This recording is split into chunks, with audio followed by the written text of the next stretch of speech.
I won't slow down, building my empire in this buzzing town, casting my vision on the silver screen, my funded life, a vivid sheen, my funded futures, light the way.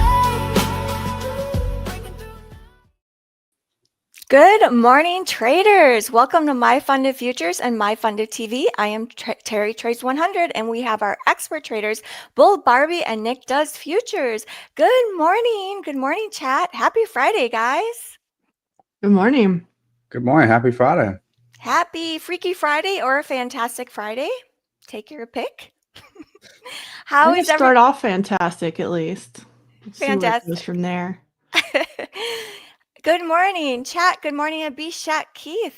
Good morning, MyFundedFutures. Let's go. It's Friday, last day of the week. How was your week so far in general? Hit it real strong early, so I've been. Yeah, it was fun early. Ever since Tuesday, it's just kind of been, nothing crazy in terms of the market. At least you can kind of see that looking at the charts. Right, like trading those all-time highs. Sometimes it can be difficult for some of our developing traders, and you guys have definitely been giving us tips all week to help us out. Who would like to go first? Let's take a look at the charts. I think we had some news this morning. Yeah, I'll go first just because it's pretty quick here.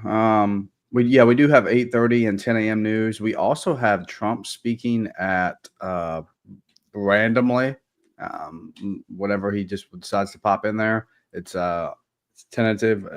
So he usually speaks in the morning or like around lunch at the latest. So 8:30 red folder news, and then 10 a.m. red folder news.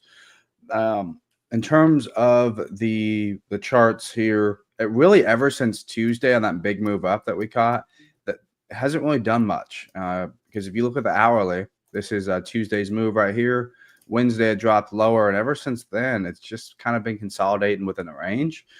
So the only thing I'm really watching are these relative equal lows on NASDAQ. I'd like to see us run lower before moving higher on those. If we look at in terms of where we're at, the Asia sessions right here, London's right here, and New York is opening like right now, 8:30, I guess. So we haven't really moved much is the point I'm trying to get to. So I'm probably gonna lean bullish, but I'd like to see a move lower first. Hourly for ES looks a tad bit better, but to me it just looks like upwards consolidation. So Tuesday's move up right here. Wednesday had a big move up, and then ever since then it's kind of like just consolidated. We do have that 10 a.m. news, and we had 8:30. So I like to try to treat it as like two sessions. So if you're trading the 8:30 news, maybe trade till 9:50, 9:55. Wait for 10 o'clock to come out, and then maybe get into another trade. I'm just going to wait till 10 o'clock altogether, mainly due to maybe the 4 hour gives me something that I like, preferably on NQ. Like if you look at the 4 hour chart here, there's some relative equal lows on the 4 hour. So maybe we come down at news or before news, sweep these, and then we attack higher. But I don't have high expectations for today. The only good thing there is like I say, news at 10 o'clock. So that should provide some volatility and hopefully help get us out of this range, or at least give us a move, that we could take advantage of. But I don't get slow and steady today. Had a good Tuesday, Wednesday, but other than that, I'm not gonna give it back just because the market's open or just do something stupid. So yeah, that's really all I got. Thanks, Nick. Mm-hmm. Barbie, what are you thinking this morning? Some good thoughts for Nick. I'll kind of just why does my voice be fine until y'all call him? Yeah, I know. It's even when we're backstage. Like every time. Every time. So I think Nick it's hit because Jake is in the chat. You just get a little nervous. Yeah, it's Jake. It's Jake in the chat. That's got to be it. I think Nick hit on some good points here with the news. We had a news drop at 8:30. Didn't come in too wild or crazy. We do have another one at 10. That's the consumer sentiment. And yeah, I don't know. I went and looked on Trump's schedule. It doesn't say when whatever thing he's going to be talking about.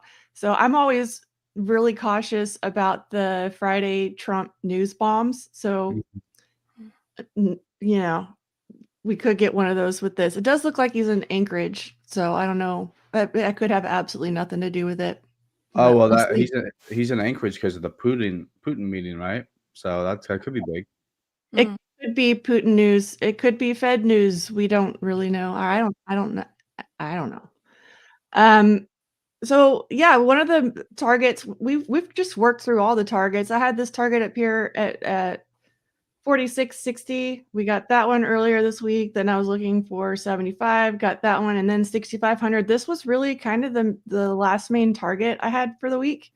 I was carrying spy calls, kind of looking for this move, and we got it. So where the market is obviously bullish, and I know everyone's like getting excited about shorting it because we've been pushing all-time highs, but I keep saying I don't short all-time highs just because we're at all-time highs. There's got to be something to it. Right now the market is balanced on the hourly, so we could really kind of go either way in the short term. I like Nick's point where we're going to have the pre 10 o'clock news and the post 10 o'clock news. For me on a Friday, when I've already had at least one really good day this week, I'm not going to be pushing. This is a capital preservation thing. Somebody said that earlier. That's a good point. Capital preservation is an important thing we need to do. So on a Friday, when I've had a pretty decent week, I'm not going to be trying to milk every little cent out of the market and put all that risk on my account that I don't need to. So I'm looking for kind of some smaller cherry on the top trades for this week, because I feel like the main move, the productive move, the mission that the market was on has probably been accomplished for the week. That doesn't mean it can't keep going. It's just I'm always looking for the low-hanging fruit, the easiest trade. So that was kind of where I was. That doesn't mean we don't have more levels. So right now we're hanging around 6,500. That was a major level. We could keep going up from there. We do have the 64.75 to 64.80 below. That's going to be our new support. So basically, as long as this holds, we can look at continuing higher. This did start to form kind of one of those launch pad moves that I look for. I didn't fully complete, but we're coming into the end of the week, so that kind of makes sense a little bit. But if we do keep going higher, I'm looking at 56.25, and then 65.25. These numbers are so massive. I'm not used to talking about ES being at 65 something. But then we have 65.55 above. I was trying to find in some various quants what I could put this extension at. I think I have it at 34. I think I'm gonna put it at 35. I was pulling a few different ones, and I like the 65.35 up there. If this fails, so if this and this is a zone from 45 to 80. I had the 80 level marked yesterday. It vanished, but I'm really kind of considering that a 5-point zone. It's a 5-point fat level key area. So if that doesn't hold, then we've got 64.60, 64.40, and 64.25 to look forward to all firm up as support. I don't think we're likely to go below 64.25. That would have to be some pretty bad news to get us through there. So, but I just want to, if I'm going to take any trades today, it's just going to be trying to go with the flow of the market. So if the market comes down here and rallies back up towards or through the 64.80, maybe I can take that back up to 6,500. But I'm not going to be trying to get, like up to 6,600 today or anything crazy like that. I'm just going to try to go with the flow and keep things, in capital preservation mode, where I don't want to ruin the progress that I've made this week. I like that. Same thing happened to me, Barbie. Yes, I like the going with the flow. Capital preservation Fridays. Let's do it. Chat, what are you guys thinking for today? Are you going to sit on your hands? Type in N, no trades in chat. If you're thinking longs, type in L. And if you're thinking shorts today, type in S. Let us know. Amir says, clear them throats. Yeah, I think we're all like, Yes, Nesquik. Yeah, Oh. I feel like at least in the style I trade, like the objective for the week was this all-time high. And on Monday we put in like a low for the week. And um we pushed like up since there. So like the real move was from here, was from like A to B, and then really from B to like D hasn't really been nothing. You see what I mean? So Mhm. if you look at it from that point, so like after the weekly objective has been hit, I don't really care too much about anything after that. Um, and that's probably why it's a little choppy, right? Like whenever that weekly objective usually gets hit for me, like a higher time frame one, that's usually when the market likes to, do stuff like what we're seeing on the hourly chart within Q. Yeah, so it's so interesting. We've just basically just been trading in that CPI. This was that CPI candle, right? Like we really haven't, it looks like we tested above it, but it's just been chop, chop, chop, chop. Maybe we will break out of it, like what both of you guys are saying. It's possible. So this was an all new high again. We made an all new high in ES and NQ. I'm not sure what's been going on with Mr. Dow and Mr. Russell. They just need to take their medicine, I think. Nothing exciting. They're great. It's just not they're not in style. That's what it is. They're not the trendy charts. But I No. mean, they're the indexes, so they're going to travel along with the other indexes. So yeah, the Dow and the Russell.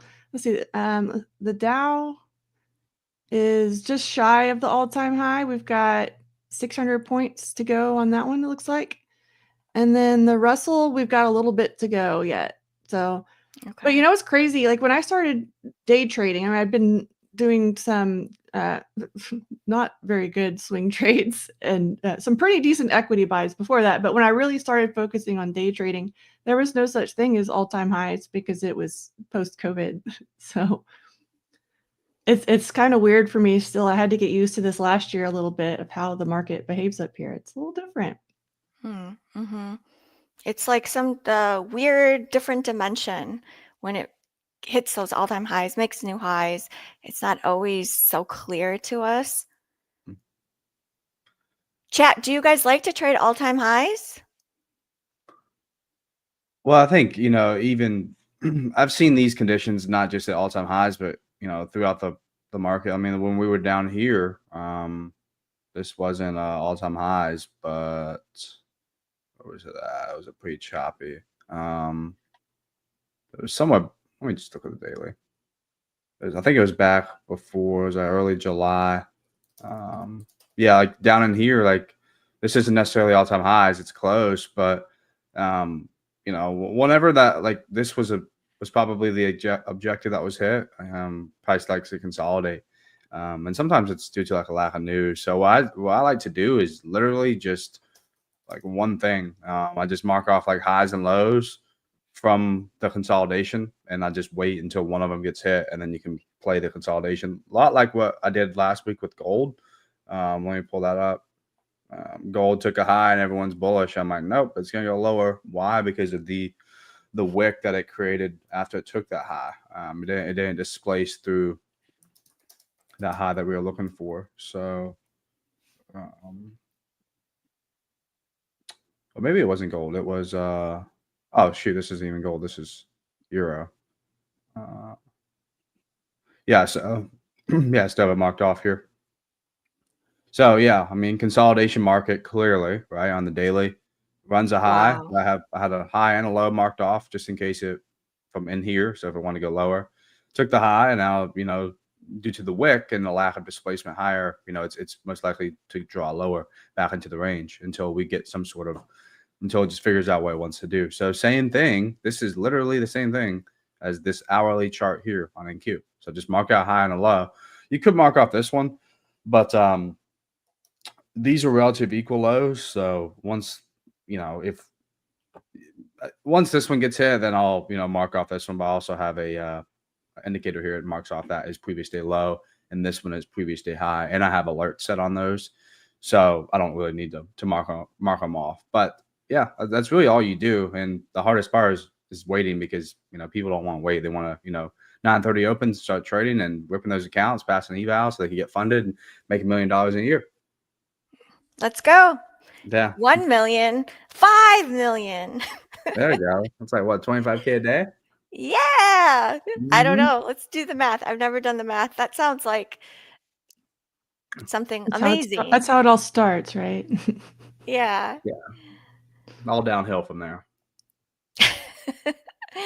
Mr. Smith said, I like this. A guru once said, tops are a process, dumps are an event. That's like the stairs going up and then elevator down. I also heard someone say there needs to be some type of catalyst, like there needs to be some type of bad news in order for the market to dump. What do you guys think of that? Yeah. We're always looking for news. So I think that sometimes the stairs up, you don't notice on the small time frame charts that the market is making progress when it goes through that. We need a catalyst to get us to be productive. So we were talking, both Nick and I were talking about how the market kind of had an objective. So I was looking at ES and it was the 6,500 level. I think Nick said he was looking for all-time highs on NASDAQ. Like that's kind of the objective that we're expecting the market to make. And in order to get out of a range, you need a catalyst, and that can be to the upside or a downside. So we're not just waiting for news for a dump. It can also be a rally or a short squeeze, or it could just be a walk up. But it's usually that catalyst that'll get us with enough volume to break through a level where orders are holding price down or up in order to break through it. So that's just how we get out of a chop zone into some productivity and actually getting someplace in the market. Sound like you almost said Cadillac there. You've been looking at cars last night? Well, I have a Cadillac, but actually I actually might go buy another one today. So I might be having Cadillac on the brain. So. Oh, wow. No, I've got a kid that is about to be doing driver's ed.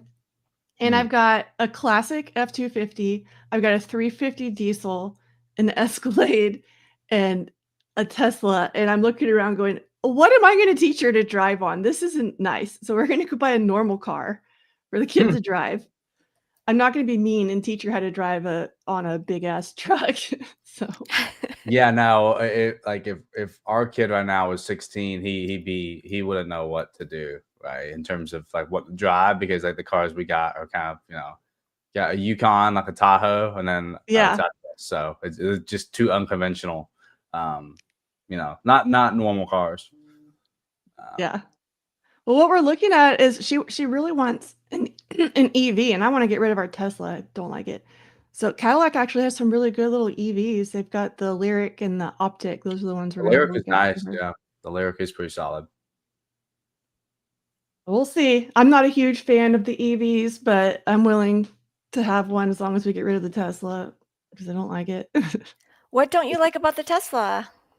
It drives like shit. It's not comfortable. You have to call somebody anytime anything fixes on, or anything needs to be fixed. You have to wait for an appointment for someone to come out. It just sucks. Sucks owning a Tesla. What year and model do you have? We have it's old. It's a 2019 Model 3. Nick, you have a Tesla, don't you? Yeah, I have a 2026 Model Y. It's one of the best cars I've ever had. I mean, it's quiet and it rides super smooth. Yeah, well, 100,000 miles, you're gonna be wanting to get rid of it too, probably. We've used and abused that thing. I won't keep it 100,000 miles. I'll tell you that right now. It probably won't. I've been trying to get rid of that thing forever, and everyone's just like, but it's so practical and it's not worth that much. But I'm finally like, just get it out of here. You're telling me I don't have place for more cars? Get it out of here. Let's see. Dan Trades, my Tesla is comfy. I don't know what you're talking about. Dan Trades, well, what I have an model do you older one have? too, but it's like every little bump and everything. Like, it's the only car I've ever gotten car sick in. Oh, I just don't like it. I don't like how you can feel every little pebble that the car drives over. yeah, that would suck. Corey, the phone trader, is in the house. Vala Trades is in the house. Good morning, guys. Good morning. Let's see I'm what. not insulting your Tesla. Mine's a piece of crap, though. Y'all don't want mine. No, not if it Oh makes no, you you're sick fine. all the I've time. heard mixed. I think if you drove mine, you'd like it. It's pretty solid. The They didn't battery, even have Model Ys when we got that. So yeah, yeah. No, mine's pretty solid. I like it a lot. Like when I had to go up to North Carolina to get it, and then the last 2 hours because I had to take delivery before the end of the month, and I drove it back like it was a 5 hour drive, and then the last 2 hours I didn't touch the steering wheel. It was crazy. So because it got that full self driving, but I mean I was Yeah. watching because you can't take your eyes off the wheel for like more than like 10 seconds, and yeah, no, it was awesome. It did a great job. That's so cool. I have to Mhm. experience this. I haven't experienced it yet. I It mean, the sounds Cadillacs so kind of do it amazing. too. If you're on the highway, you can have the Cadillac self-drive too. Yeah, it's pretty They good. It's have the called lane cruise. departure and the adaptive cruise control, and it'll just stay right there. Yeah, no, It's the yeah, future. my wife has that on her car too. It's pretty cool. Like you just put your hands on the side and then like it'll automatically lane change and stuff like that. It's Crazy. interesting. Cadillac has an extra discount they'll give you for coming out of a Tesla. There's extra bonus. Whoa. They're trying to steal that market. Yeah, they're trying. The only problem is Tesla owns a lot of the chargers. So, and with this rebate going away for this incentive rebate that Trump took away from Elon or whatever, it kind of makes his cars more valuable or his accessories because everyone Yeah. buys their EV chargers from Tesla. Okay, so That's he what has I've that been market. saying the whole time. Tesla should get away from cars and just focus on energy. They would, if they focus on energy. Whew. Well, that is energy.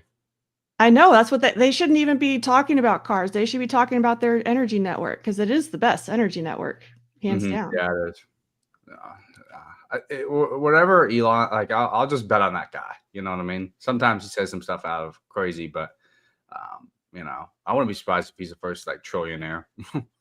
How old is he right now? Elon Musk He's like age. 50. They're asking if I've used the full autopilot. I don't think ours has full autopilot. Ours doesn't even have noise when you back it up. Like I know that it doesn't seem like it's that long ago, but cars have changed a lot in 6 years, especially Teslas. Yeah, I remember a time when I was a kid and not every car had like automatic windows. Like you'd have to do this. I have actually never hated on Elon, but assumptions Ye- are cool too. Yeah. Yeah. Nah.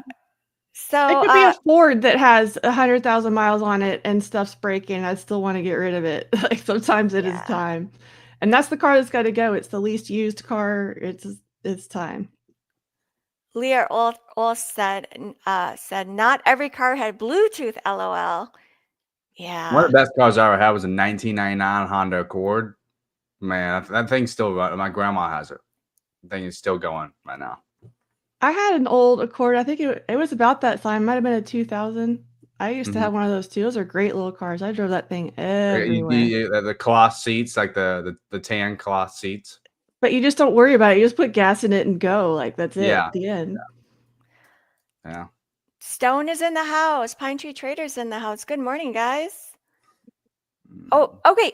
Quick thing. If you guys blasted your accounts and you need a fresh start, use code YouTube for 15% off resets. And that goes until Sunday night. Let's see. So remember last week I'm like, I'm gonna start journaling because I don't. Oh yeah, how's that going? And I've been so stubborn and haven't been doing it up until last week. Yeah, it's good. So I journaled every day except for one day. Last Wednesday, I think, was the day I didn't journal. It's been good. I like it. I've been journaling like a lot of my emotions. I tend to be a very emotional trader. Like that's what gets me into trouble, right? Like I have a plan, and then if the plan doesn't go the way I think it's going to go, and then I get emotional. I'm like, oh, like let me pour on some more contracts or let me try and fight the market. So it's been good for me to be able to like write it out, actually look at it, and to reflect on it versus just thinking about it. It's much easier to just forget and then it's like I'm not learning from my mistakes as much. So I did want to take out a sentence. So I remember that day in the morning, I was like, oh, like it was just like bad, you know. So what I wrote that I wanted to share with you guys, I wrote, it turned out to be a disaster, period. I changed the plan, ended up losing the accounts, feel kind of dumb. And I think just like reading this, looking at it, and then I noticed other days too, like I actually used the word like dumb a few times. Not that I'm calling myself dumb, but like either feeling dumb or like, oh, that was a dumb mistake. So I was like, ooh, that's interesting. Take note. Yeah, it's been good though. Yeah. Everyone, answer MyFundedFutures. Just put a poll. Do you like to journal your trades? Does it help? I'm going to click yes, it does help. I think you should be open when you're starting a trading journal and kind of let the flow and structure of it happen, because I've seen a lot of different styles of trading journals and I think they were all good. Some of them are just line by line documenting all the trades and with a little note, and then some of them are full on a whole page written. And I think all of that's good. Thanks, Barbie. Yeah, let's see. Oh, market's about to open, right? Less than 1 minute. Yep. Peter says never use negative self-talk in your journal.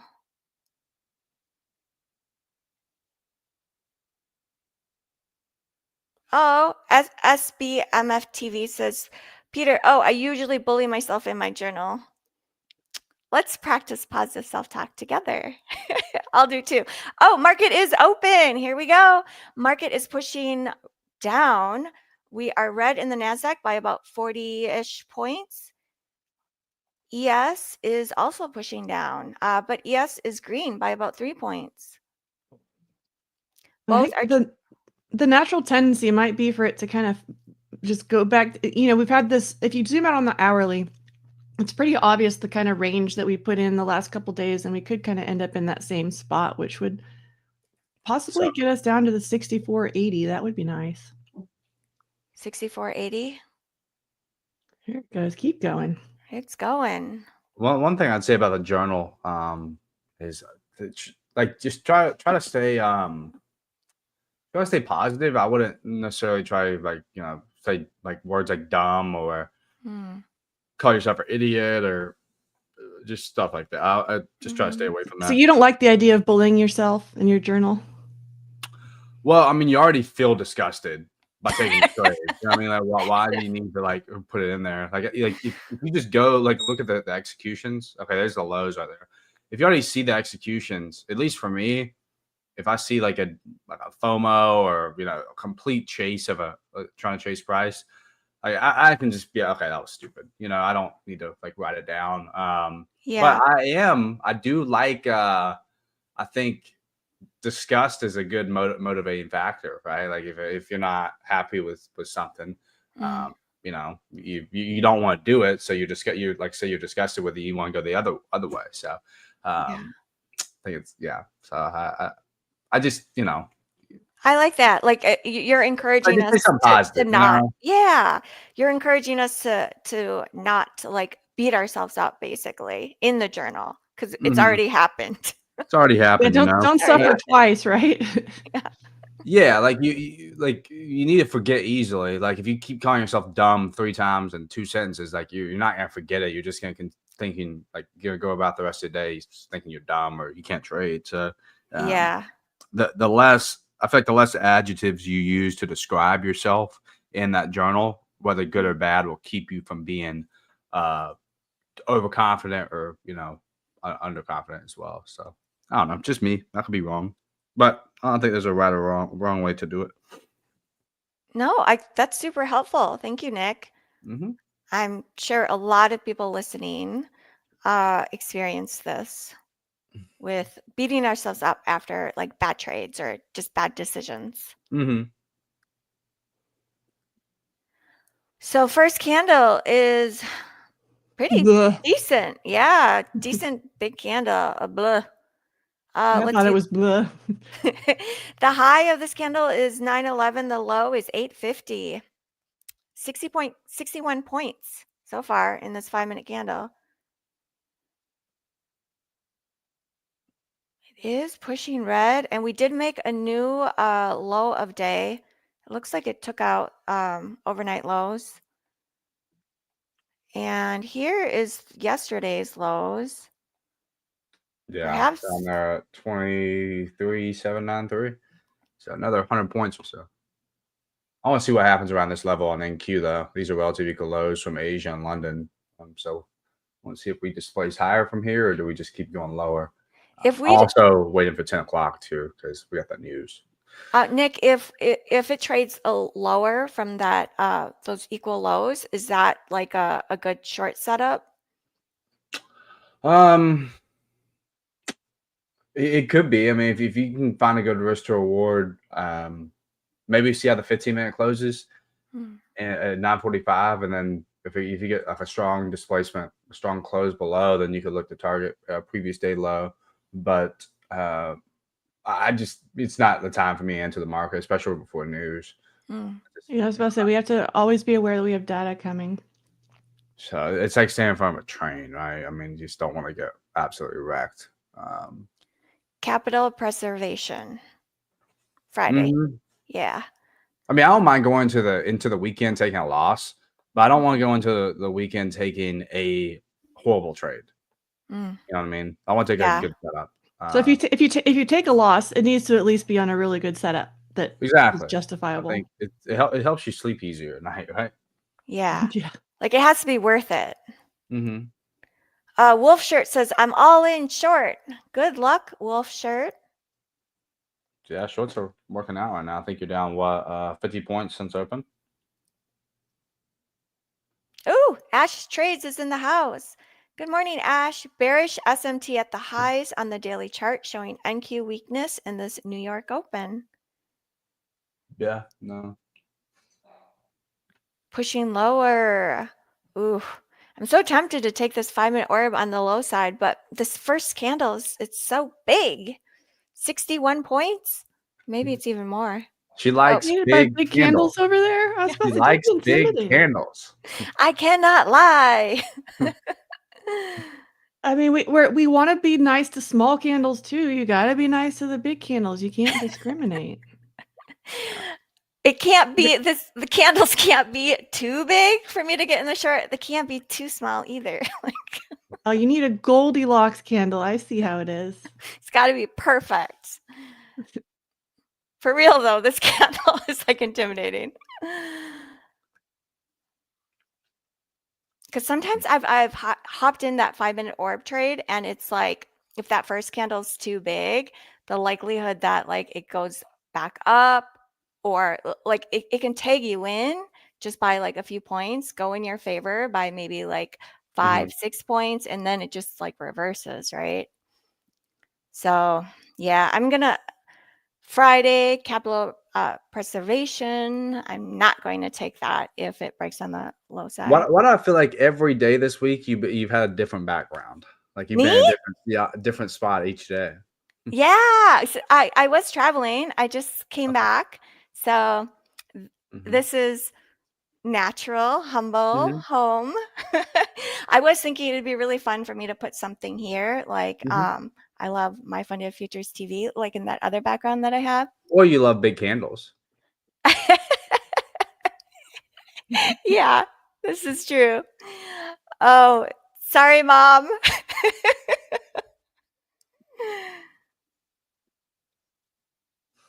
Oh, Nick, I have to go see that movie this weekend. Oh yeah, I gotta go see Weapons. Weapons. You have to go see Weapons. I've been spamming that in my Discord and telling people, I'm like, man, y'all got. It's probably the best movie I've seen since the Dunes, like Dune, like the first one and the second one. Those were just so good. I thought Air was really good with Damien and who else was it? Affleck. Those were pretty good. It wasn't like a whole lot of controversy in the movie. So that was good. Yeah, I can't wait to go see it. I'm going to go see it because I haven't gotten to see a movie in forever.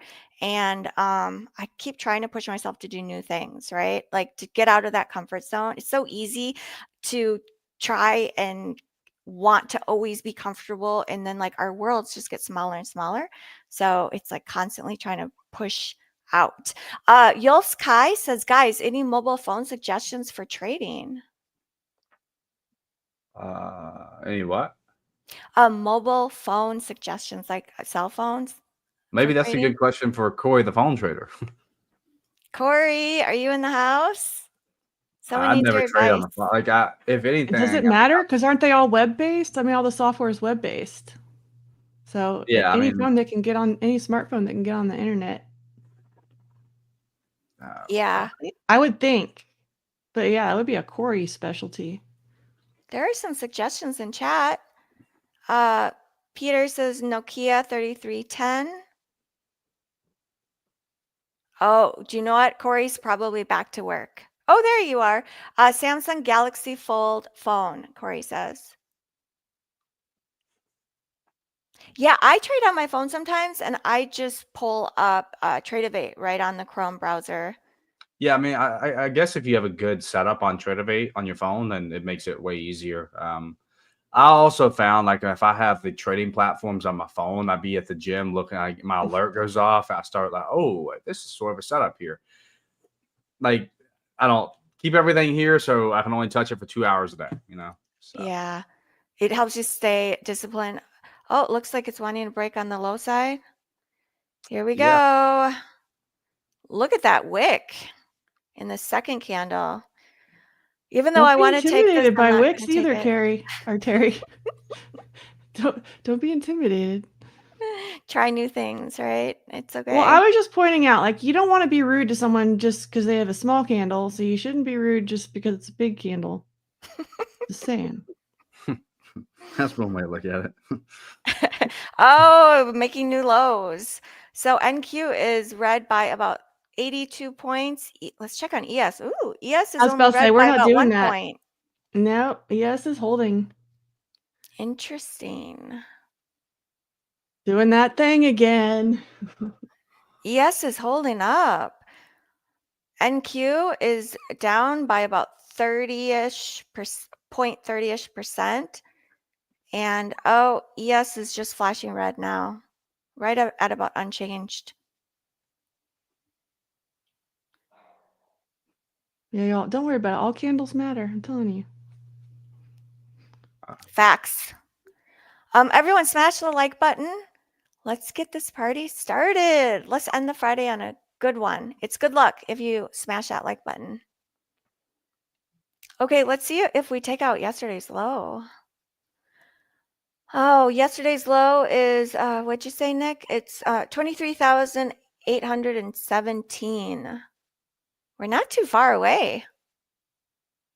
Is that right? 23,794, I believe. Okay. 793.50 actually, but 79350. yep. It's like the low from 8 a.m. yesterday is basically previous day low. Oh, this is pushing lower. Now I have FOMO, but I'm gonna be good. I'm just gonna let it go. Ride the Oh, I wave. thought you were getting in. No. No, I'm That's why actually. you were talking about it breaking down. Oh, I know. I was like watching this because this candle is so big for the 5-minute orb. The That's 5-minute right. orb The is candle's too big for Terry today. Goldilocks. I'm a Goldilocks girl. We need a Goldilocks candle. So I'm actually swinging shorts in this with micros. So I think that helps with the FOMO too. This is just based on the data. This is the I think kind of trade. So this was just based on that CPI data that we basically just traded within this range. And then when I listened to the retail data, I was like, yeah, it's not that exciting. So I was thinking it could go test potentially this low candle.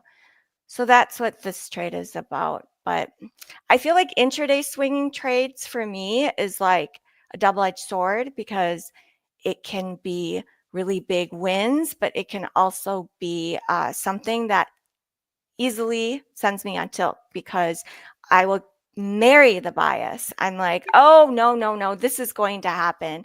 And then when it doesn't happen, I can like keep fighting it. What's your best advice for like fighting getting married to a bias? We just date her. We don't marry her, Just take her out on dates. Just Like, take her, yeah. I always have that's why I'm always charting levels, is because then I can kind of look at the charts and see a level where I can, my levels form my plans. So if we're at a level, I already know if it's a level where I'm looking to go long or short. And that way I never do have to marry the bias. I can either date her or skip her. I can pass. I'm like, nope, I don't like that one. But yeah, we can literally smash or pass. yeah, smash or pass when we get to the different levels. But that's how it is instead of like saying, oh, I think it's got up vibes today, I think it's got down vibes today, that's what I'm going to go with. When I have some structure that I can base it on, then I can flip when I need to flip. I like that. That's really helpful. So putting the levels actually on the chart so you can see it, it helps you. I even have a video about it. big I picture of keep pointing things. out, everyone wants a video on exactly how I come up with my levels. I have at least 3 of them. So pick your style. It's just like the cheat code. It's just finding those spots and then waiting for the market to come to them. I will say on Tuesday, even though like we had a big move up on CPI, and then we came lower on that hourly candle here. Let me show you. So this was the 8:30 or 8 a.m. candle. Even though this candle came down and closed, I was still pretty bullish on NQ, and I finally got a trade in like right around in here. Some days I am more confident than others, but I'm not gonna just sit there and get married to her. Say if you limit the amount of setups you take per day, it's hard to it's impossible to get married to it, right? Yeah. I feel like getting married to a bias and trading that bias literally looks like taking like 10 trades in a session all long, even though the market's like not really showing like a long setup. But like if you take two, like if you take literally what I did on Tuesday, I took a long setup, got stopped out. Yeah. I sized up on the next trade because I felt really good about it, and I believe the 4 hour was looking pretty good, and it worked out. But if that wouldn't have worked out, I just walked away. So yeah. So limiting your trades helps with not getting married to the bias too. 100%. Yeah. Ooh, it's still dumping. Holy crap. I am in the orb trade, the 15-minute orb. I know people have been wanting to see that. So we love the 15-minute orb trade, Barbie's 15-minute orb trade. Yeah, let's see it. It's there. Trust me, bro. It'll pop up any second. There we go. This one actually should have trailed. I don't know what's going on with it, so I'm watching it. But this should have trailed up here, and it's not. My bots. This is why it's in beta. And then here's the NASDAQ one. Is also short, so just watching those. I just wanted to point that out because I've probably had 3 people say, we never get to see the orb trade. You do, but here it is. And yeah, this should be trailing. I can't actually trail this. Like I'm showing you, look, I can drag it down, but because this is automated, I can't actually do it. I just have to watch it now. Oops, I just screwed it up. Whatever. Oops. Yeah, it looks like you just took profit, didn't you? Yeah, I accidentally took profit. I was trying to show how that wouldn't work. I took some profit. Well, at least you got NQ. That's more the money maker anyways. Yeah, we got the NQ one going. Dumbass. Me. It was me. Good. It's all good. It happens. Yes, we're human. It was a profitable mistake, though. I'll take it. Yeah. Those are the best kinds of mistakes. Yes, guys. I answered in chat. Someone was asking, will I take the orb if there's 10 a.m. news? I did not filter that out when I back tested. So I take it. If I had filtered those out in the back test and found that 10 a.m. news days are good or bad, honestly, I didn't feel like dealing with that. And here's the deal: this is a breakout. So the market can range or it can break out. That's basically the two things that we're looking for when we get to a key level, like an opening range high or low. So if we want to break out, we want news. We want a catalyst. And so that's why I'm not afraid of news trading on the orb trade. It could end up reversing. That's all right. That's the stats that I have in the back testing are including all of that. So I'm good. Here we are down at the 64.80 on ES too. See if this starts to hold us. Ooh. See, there's that level. It was on this chart. It didn't get copied. It's looking like Yeah, looks like we're gonna have an SMT at previous day low. When NQ runs it, the previous day low on ES isn't until 64.53, so that's another 27 points.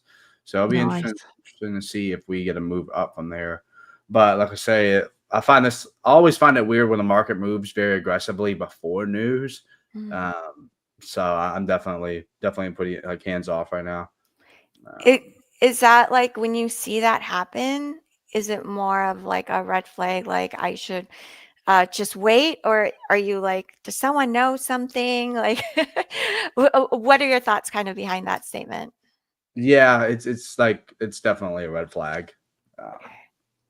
Definitely Red flag to just like timeout, like a timeout. Yeah. I am trailed to break even on the NASDAQ short. It's just dumping. Okay, NASDAQ is red by about 145 points. ES is red by about 14 points. News I don't see any news right now at the moment either. So okay. Yeah, it's just NQ just took previous day low. Sometimes the market is just marketing in anticipation too. When I look at the charts, like on the hourly, we're still inside of, well, I guess the NASDAQ has broken below it. On ES, we're still inside of the previous day's price action. Yeah.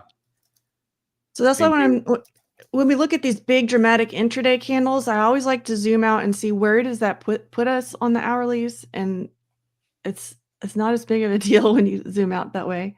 But it does give perspective that NASDAQ is kind of coming down to the highs from, was that last week?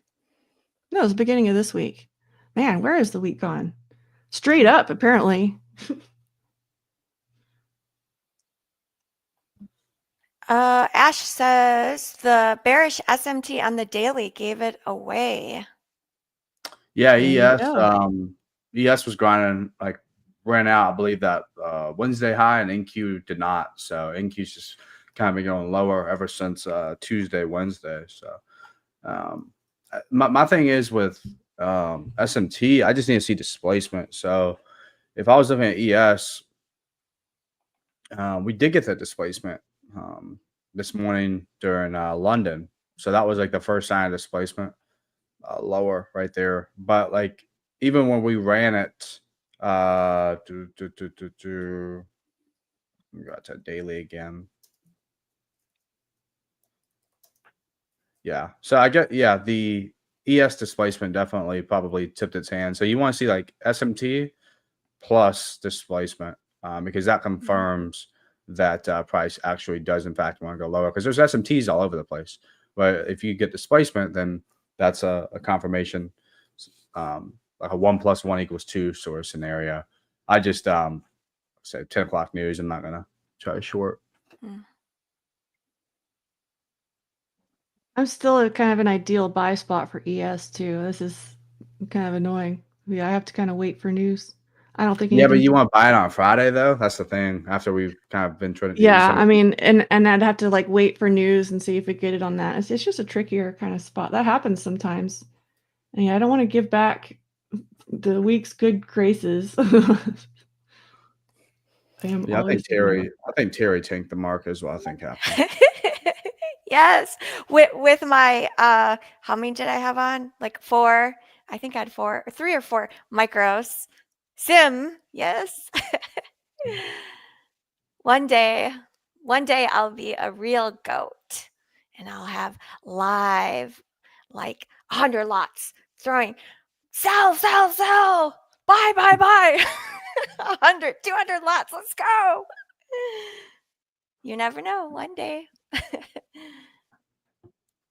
So I love how one of the perks and the pieces of gold that we get on our show, like throughout the week, is being able to watch both of you guys like model really good trading habits. And I see it every day we're on. It's like you guys are just like so relaxed. Like, yeah, Well, I'm gonna wait. Like I I think don't need to it's push it. easier. Yeah, I mean, this is what I kind of saw this happening when I was a developing trader. I still am a developing trader, but a more baby developing trader. I saw that I could be stressed out and sit here all day and try to get all of these different moves, or I could have a set of moves that I wait for the market to come to. And I had to make a personal decision of which style of trader do I want to be. That's literally the way I looked at it. So I could be stressful and having my hair fall out and be fighting with my family and, just a miserable person, or I could let the market come to me. And so that's why every single strategy that I develop and all the outlook is always kind of with that framework. I don't want to be stressed out. So It's a choice. You're like, wait a minute, like I can choose to be a trader with no hair or a trader with beautiful hair. So, okay, facts, you guys. When I was first learning to trade, I swear, I think my hair was falling out because it was so stressful. Like, I don't know if anyone in chat, if you've experienced that. I was like, oh my gosh. Like, I would wash my hair and then I'd like, like shampoo it and then I'd pull out like hair. Not like a ton, but definitely more than normal. I was like, what the Yeah. heck? Like, The way this you pull isn't it out, worth and you're it. like, man, that Nasdaq short from this morning. Ugh. There's the Nasdaq short. There's the sim funded I blew. Here's the, is that what you do? Yeah, I can do it, says lucky you. I have no hair now. You I save think money on shampoo. I can do it. There's always a bright side. still got to well, wash I your think head. I think going back to what Barbie was saying, there's just some days where we know, like, if you go watch like the past, like this week's live streams, Monday through Friday when we're on, and just kind of see there's some days that we're just way more confident than others, and that just happens. Like we don't, I think knowing when the market, but we're okay with like the market not doing anything that. You show up whether the market's going to perform or not, and you hop on if the market's performing. Correct.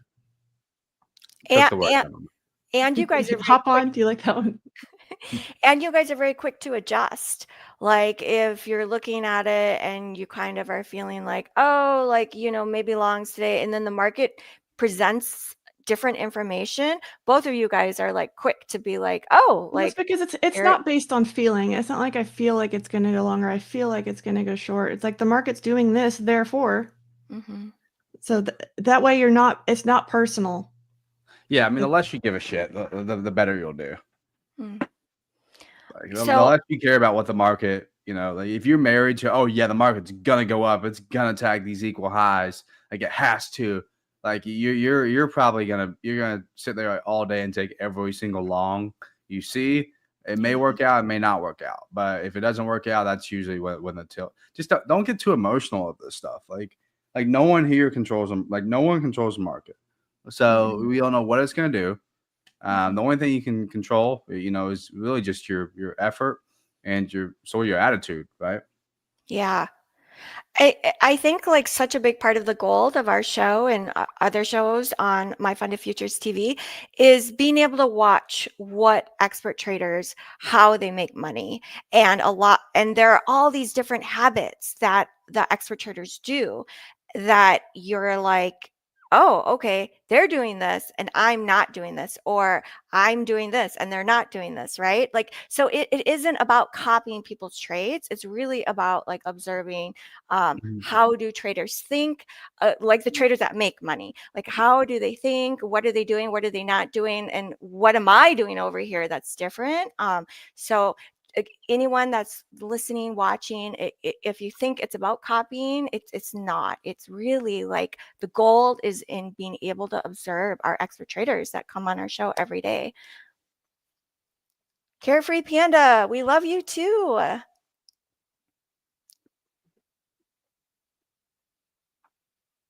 Oh, so Nick, we have about 2 minutes left. Oh yeah. What are you thinking? Leaving us with some great thoughts or perspective for the day? Don't leave us. I know.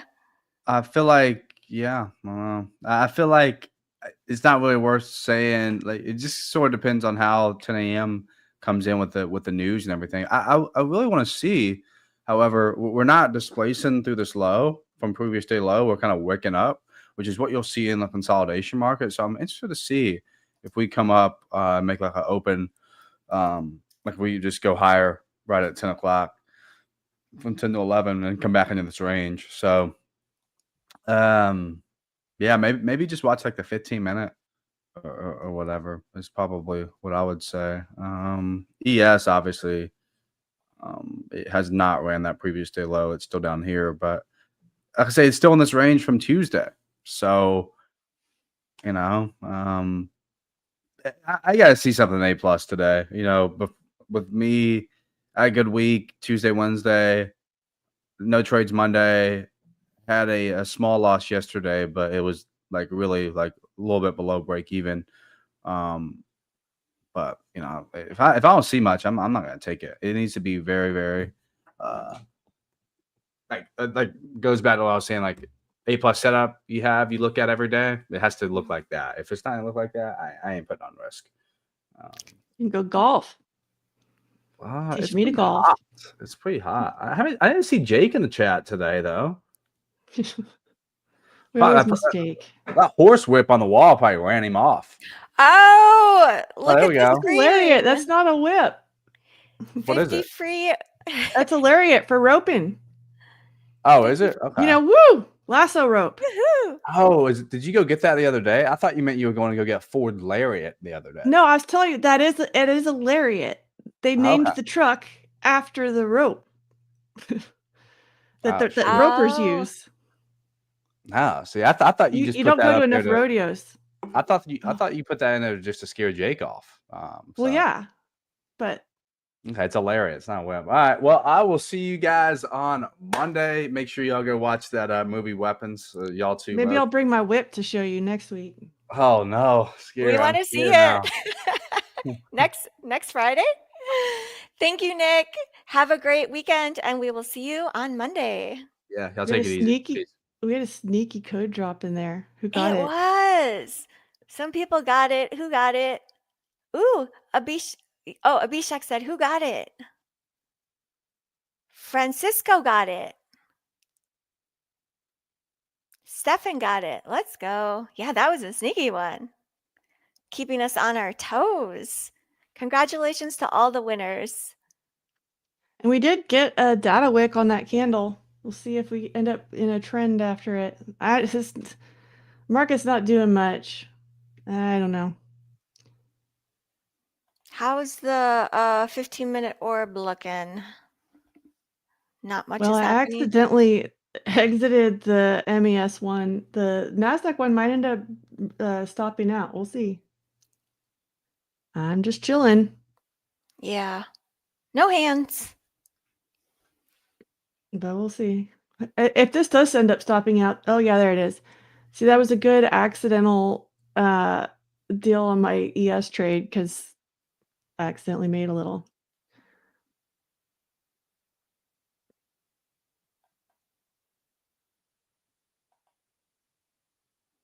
Pi says no hands is best state. Depends on what you're doing, but for this market, yeah.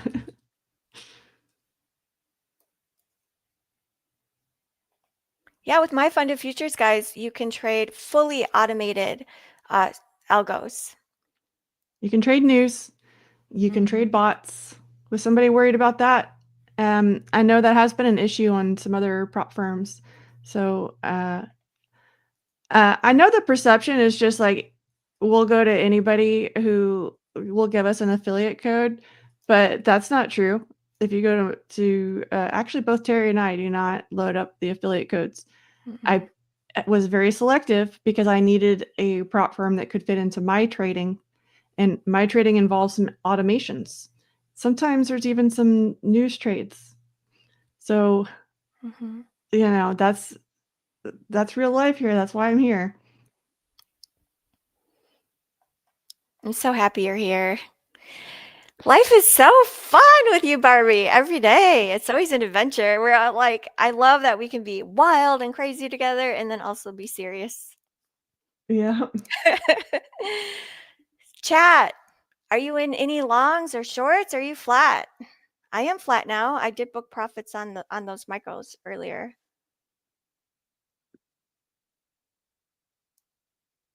Oh, SB MFTV is in longs. Oh, Mr. Smith is in longs too. Mr. Delusional is in longs. Eli in long. Long and strong. Congratulations, market is pumping. Back up. It's going back towards VWAP. ES is down by about 11 points. Ooh, look at that nice rejection candle. NQ is red by about 82-ish points. So it barely took out yesterday's low. And this is that news candle, right? The consumer sentiment, or no, retail sales. I think It should have been consumer sentiment. Okay. Retail sales was at 7:30. Oh, that's right. So it likes this news in this candle anyways. Market is liking it. Oh, congratulations, Tom. Tom was in a long and took profits. Woohoo. Nice trade. Who watches Tom Sobo's hour? I was harassing him a little bit. He's like the most fun though.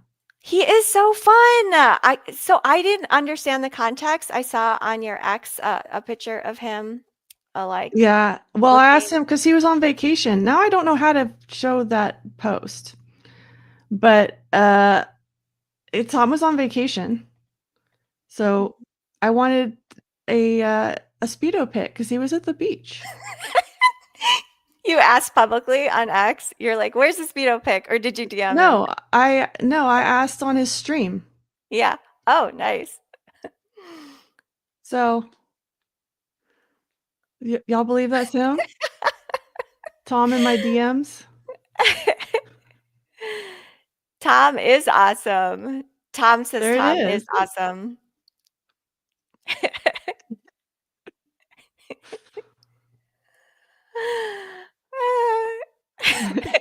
Some of the That's on comments X. in chat. Yeah, Tom is jacked. All traders are jacked, right? It's part of the deal. It's part of the prerequisite. Man, I have to spend more time in the gym. Ashtray says, "Damn, Tom is jacked." Terry, just every time you take a trade and have to go put it in your journal, just do push-ups. Yeah, or every time I want to take a trade. More push-ups. Go just instead of clicking the mouse, I'll go do push-ups every time I get that itch. Karan says, "No way, that wasn't real, Barbie." No, I don't think it was real. Was it the little like LS that came off of his chair that gave Grok away here? Where is it? Yeah, right there. Is that what gave Grok away? We don't have a branding like embroidered ocean. There's no embroidered ocean. Dang Grok's it. trying to give me away. Oh, MyFundedFutures says 10 push-ups for every 5 minutes you're in the trade. Oh, dang. What about sit-ups? I need to do some sit-ups too. Well, we all saw Magnus. I think we should ask Magnus for the workout tips. Yes. Oh my gosh. We have to get Magnus back on the show to give us the maybe he has a Speedo regime. Could be. Magnus, you know where my DMs are.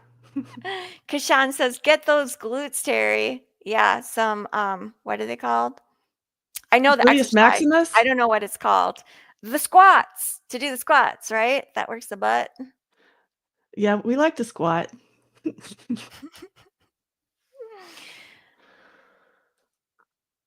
Gigamag. Gigamag. Yes, Gigamag. Gigamag. Calls on Speedos too. Is Speedo traded publicly?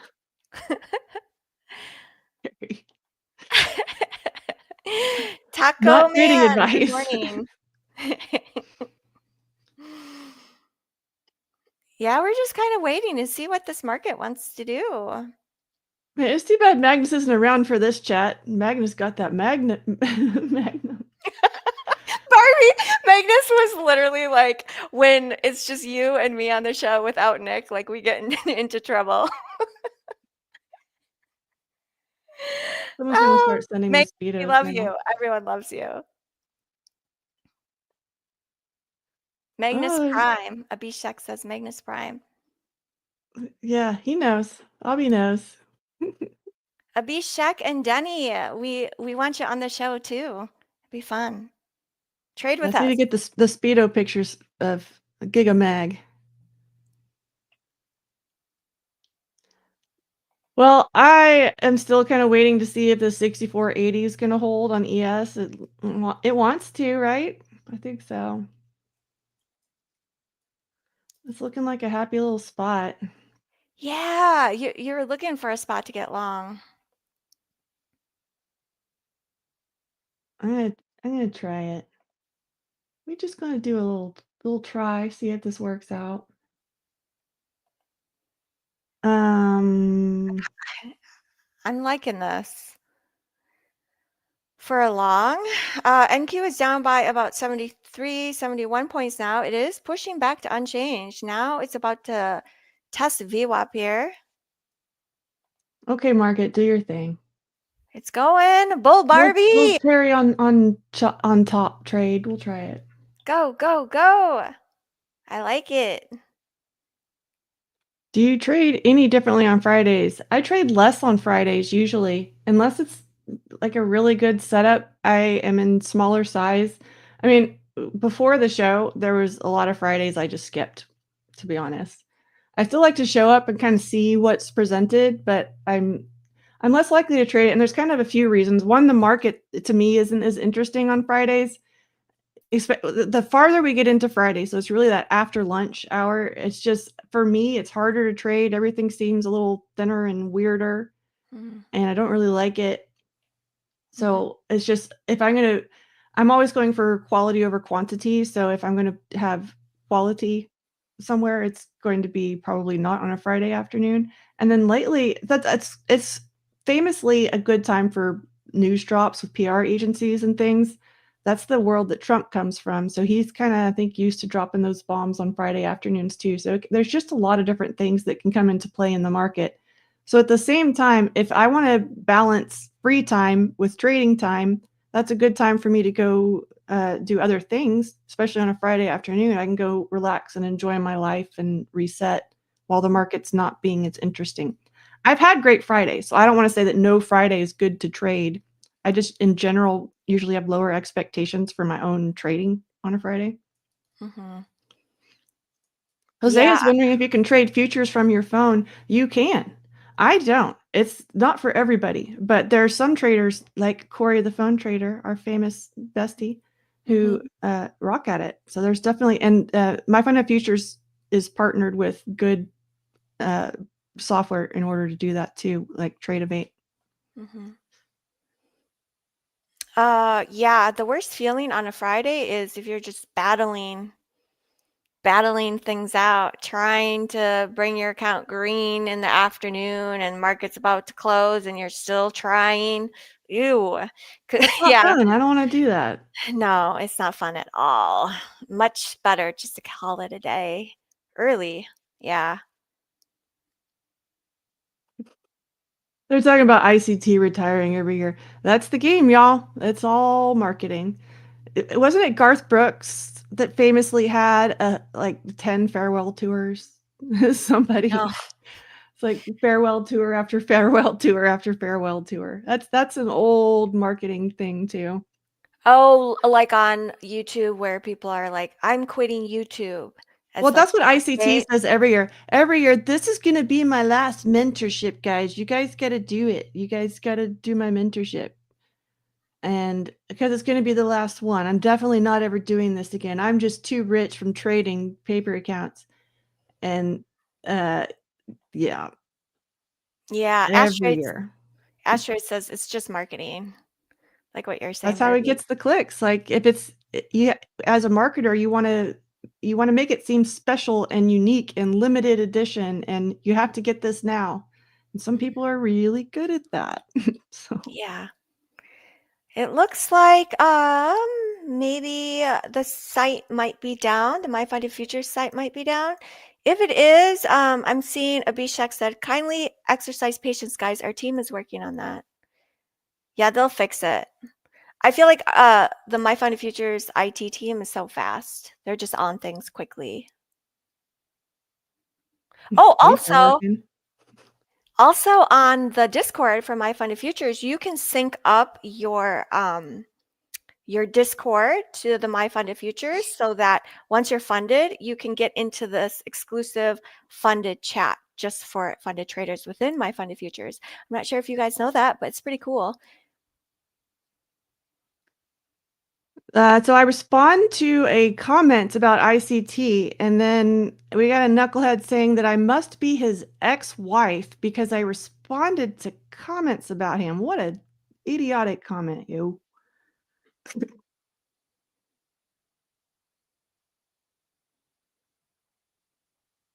Yeah, this trade's not doing anything either. Yeah, This it's is just chopping. this is those hard kind of tricks when you're trying to wrap things up for the week and the market's not moving, but here we go. It's pushing. It's wanting to push. Mr. Delusional says, come on, market longs, baby. Let's go. Yo, I would never touch that knucklehead, so don't worry about that. There's definitely no crazy Mike in my past. Coop said, I think if you were his ex-wife, you would never speak of it again. Pretty LOL. much, yeah. So she got away. Let her be in peace. Yes. It's got to be a hard gig being married to that dude. The long is working. Come on. Come Hasn't on, worked market. yet. It's wanting to. It's wanting to. It's pushing. Do it, market. I see you do it. Any fun plans this weekend, Barbie? Always fun plans. Shenanigans. Shenanigans is always the plans. The plan to What are get you into some What are you up to? shenanigans. No. Oh, I think I'm gonna go to a game, like a football game thing. Yeah, it would be fun. Hey. I go for the like environment, right? The excitement, like baseball games, football games, so fun. Just like, and the food, of course. I love food. So yeah. That's planned this weekend. And then I'm going to journal today. I'm gonna be good. I'm gonna journal. I will not full port today. I Do we will get not Speedo full port. pics? I don't Sean have wants any. some Speedo pics. No Speedo pics. I don't have any to share. Speedo does make swimsuits for women. You know what I'm talking about. Yes, and probably doing some like working on a project. I'm trying to put together this fence, a privacy fence. So I might be using the drill this weekend. Using Vivi a says I'll drill. pay for Terry's Speedo pics. Yes, so I might use a drill this weekend, guys. Bzz. I've only tried it a few times, so No, I want a Speedo. I know. I do want to get a new swimsuit. I could take some cute Speedo pics. 100%. Pi says, calm down, chat. Oh, yes. Chat, what do you guys have planned this weekend? Anything fun? They're going to use their drills this weekend as well, Terry.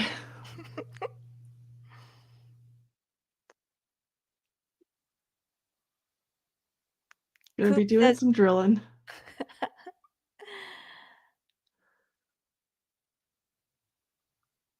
yeah, let me know. Anything fun this weekend? Ooh, Thomas, the beach in an hour. That sounds fun. Yeah,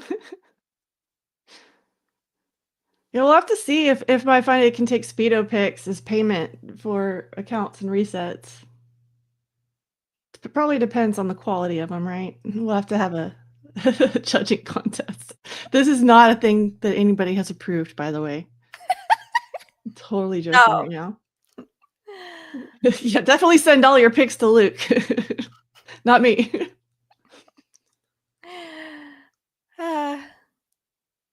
Oh, Call of Duty on mobile.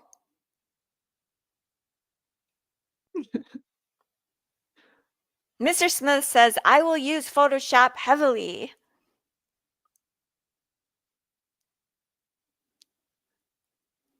Oh, market is being so boring, just mirroring this level here. Not good for my trade. I know. It is boring. Market's being boring, you guys. Oh, Leah, or is it Lisa, says Speedo MFTV calendar. Now there's an idea, actually. I like that one a lot because we could get Luke and Burke and Magnus. They would be great Speedo models as well. Our entire team. Yeah. I think our Ash, you up for it? Ash is in the chat, right? We're gonna get a good Speedo pick. Ash is like, what the heck? Oh, Keith is going camping. Fun.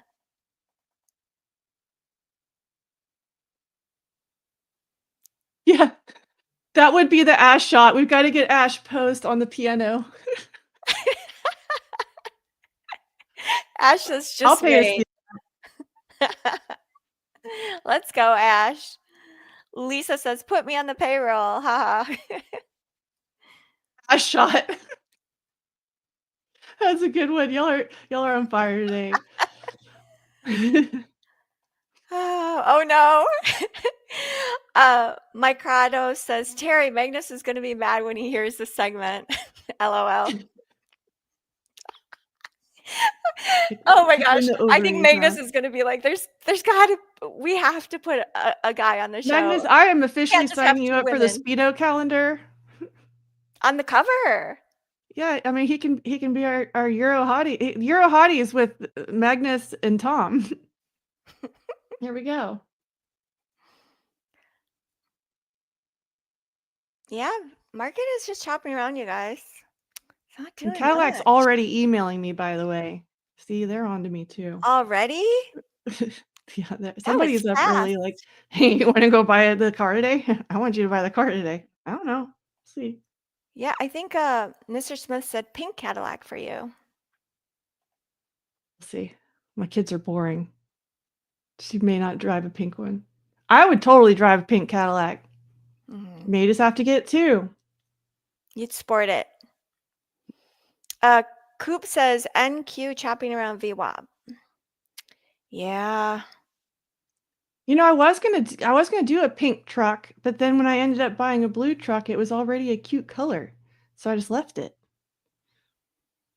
Blue's cute. And then they don't sell the like 350 diesels in cute colors. I'd have to get that one wrapped. It's a manly car or manly truck. Oh, No Luck Pure Skill is asking a great question. How would you handle greed in trading?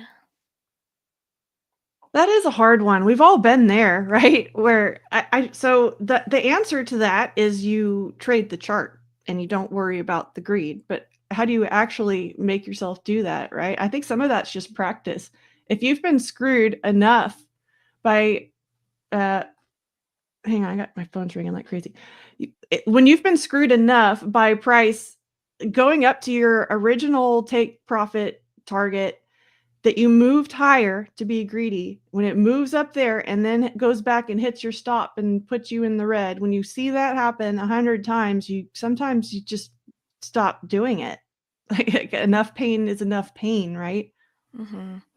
It's like getting sick and tired of being sick and tired. It's sometimes Kinda. I mean, that's long how it worked time. for me. It's like over and over and over again. This keeps happening.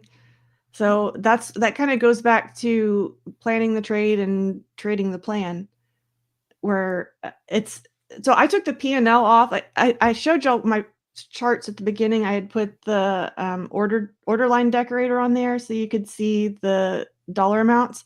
That throws me off so much. I make more money when I'm not trying to do that. And it seems helpful in prop accounts because you have a daily goal or, an account goal or whatever you have to be at. But I would rather come in like $10 short of my goal and actually come in $10 short of my goal than by focusing on that P&L and trying to trade the P&L instead of the charts, because the market doesn't give a shit about the P&L on my prop account. All the market cares about is where the market wants to go. And so why am I going to try to put some force on the market that has nothing to do with the market? Doesn't make any sense. And you'll still like, well, just this time it's going to work, but it doesn't. If it does, like, it's a freak thing. It's not a good practice, but you'll get burned by it enough where you just get sick of it. They're wondering why my stop is where it is. So this is an ES trade over here on my brokerage, and then this is where I have the levels charted. I got a level at 64.75, and I wanted a tight stop on this because in theory, I wanted this to happen by now. I'm annoyed that I'm still in this trade. I wanted this trade to have a quick little pop, be able to trail it to break even. Did not get that. So we could very likely stop out on this, but I just wanted it just outside of that level. And this could be where the market kind of hits my stop and then goes. But I see this as a lower probability trade anyway, so I took it smaller, and this is the risk that I'm willing to take on it. The other way to take this trade would be to wait for it to actually break over the 80 level. I mean, it did, but I didn't have a strong break. I was kind of going more on first touch, and it's not really working out, and that's okay. Do you rely solely on your stop loss, or you close a trade early? I will close a trade early, not this one. I mean, I want to give it room, but I very rarely close trades early. Very, very rarely. I always just want these levels to hit. Sometimes I'll move them, but it'll be more like if does this one have it? Yeah. So this has the volume profile. So maybe I set this last sell at the value area high, and then the value area high moves. So then I might adjust that sell to the new value area high or something like that. Or I could adjust it to this, I could put one on this. Well, that one just got stopped out, but I could put one on a volume node here that's also lining up with a wick. So if I'm going to move a stop or a profit, that's probably how. If I use the manual close and not my actual orders like this, it's going to be because something has changed. So there'd be like a news drop, something has changed between the time I entered the trade and where I'm potentially going to be exiting it. All right, that one didn't work. We got the orb to work and that one to not work. Trying to see which account that was in.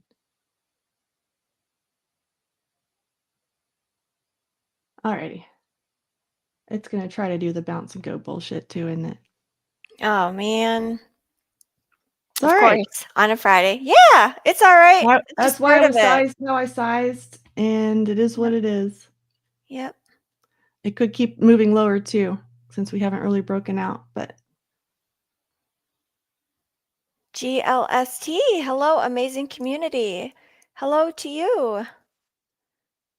No Squee says, yeah, I got back in the green with the long from 800 to 850. That's enough back and forth for me for the weekend. Yeah. Friday, right? Like, we just want to call it a day.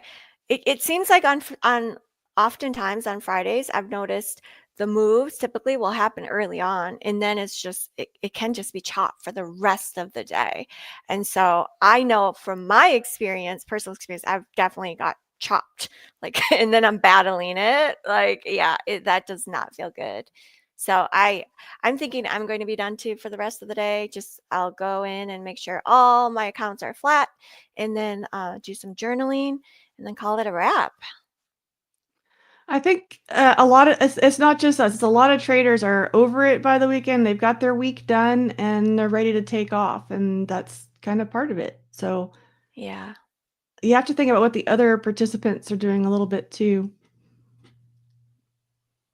Like if they're still in the Hamptons still. Everyone's just thinking that it's the New York session and everyone's in New York, and it's not that way anymore. It's not just everyone in the Hamptons. We've got there's an exchange in Chicago. Why are we forgetting about the Chicago Board of Exchange? There's exchanges all over the place. And just because we're like focused on New York time, the participants come from all over the place. They could be in Key West. We don't know where they are. But Mm-hmm.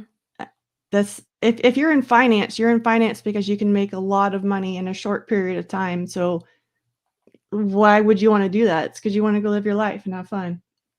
Yeah.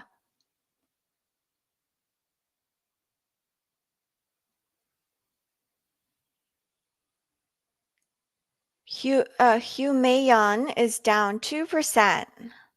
Any good advice you have for Hugh Mayon, Barbie?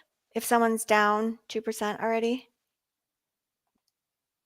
I don't know how to answer that. I mean, if you're I don't know what I'm being asked. Like if someone's down 2%, maybe they're not feeling that great on a Friday. I mean that's you have to kind of make the judgment. If I don't understand if he's in a trade and like I'm supposed to advise him to get out or not, I'm not going to do that. No. But you I mean I don't have details here. I'm sorry. No, I it's don't okay. think that was a question. I think that was a statement. Yeah, I'd say like it's okay if you're down 2%. You know, if I'm down 2%, like for me, that's probably not like it's very acceptable for me. Humayon says it's fine, no worries. Yeah, you got this. It's Friday. Adrienne says go play video games. I like that. Go and enjoy the day. All I right, think the guys, website's back up, by the way, y'all. let's go. Let's go, MyFundedFutures IT team. All right, so we have to say goodbye for the week. Barbie, last minute thoughts you'd like to share with everyone before we head out for the weekend? Well, I'm always of the thought that you don't want to lose your ass on a Friday. So be smart and methodical if you take anything. We don't need to be gambling on a Friday and going into the weekend negative. So great job on the week if you manage to follow your rules and be patient. That's always one of the number one skills. And if not, you can make some notes in your journal about that and figure out how you want to adapt next week to be more patient and more disciplined, which should hopefully mean more profitable. Yes. W, you guys, type in W for Barbie and me, and we will see you guys on Monday. Thanks, Barbie. We'll see you soon. All righty. Let's welcome Ash to the show. Come on down, Ash. Hey, good morning. Good morning. How are you? Good. Happy Friday. Happy Friday. Everyone's asking for your Speedo shot. Me on top of the piano, and the Speedo has all pink with unicorns everywhere. I love it. With MyFundedFutures TV embroidered. Yep. Oh my gosh. Hey, so I saw your post on X about the like $36,000 or $37,000 of potential that you could withdraw from your live account. Yeah. So basically, I was asking everybody how they would manage the account. We did also talk about that topic. I think it was either yesterday or Wednesday. Basically, trying to figure out different types of management, right? Because, for example, if you withdraw the entire thing, you're basically closing the account because then you're not going to have any drawdown left afterwards. Yeah. Or the other option was to partial, right? Take smaller amounts of payment along the way so that you can continue to keep trading. So I did actually take that approach. As you can see over the past 3 months, I've just been taking smaller payouts so that I can keep the drawdown so that I can continue to keep compounding. Keep Because scaling it. Right. So that's my overall goal, is to get to larger sizes, right? Because if there's more drawdown, then I can use more contracts. So This is that's the overall so goal. exciting. It's so exciting. It's a live account. You guys, Yep. like, it's a live account. This is not a sim funded account. Ash is in a live account, and you've grown it. Like, Yep. did you transfer in about 10,000? Is that right? I think it's Originally? up to, it's either 17 or 18. I think it was like 17K. So amazing. Let's go, Ash. W for Yeah. Ash, you guys. I'm so serious, Ash. Like, you're a goat. You're It's doing it, and in live, it's like there's no reset button in There is live. no reset button. It's No. going very well, but I'm not going to sit here and say that, one click can't change everything, right? Yeah. It really comes down to being focused day to day, because, you know, it could go away the moment, I lose discipline, I lose patience, I lose focus. Yeah. The one time I go in and oversize and don't have a stop loss, then Yeah. it could vanish as quick as it got there.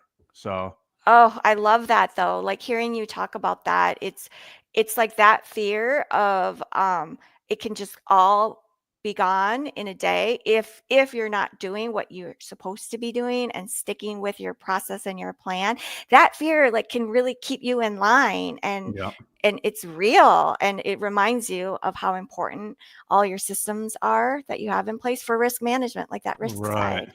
So for those people that like to use mental stop losses, you might want to ask yourself if, that's the best way to operate or not, or if you need to ensure that stop losses are placed and the orders are on the screen, because then, things like that can't happen, right? If you actually put a stop loss in instead of saying, oh, I hope it might turn around here, Yeah.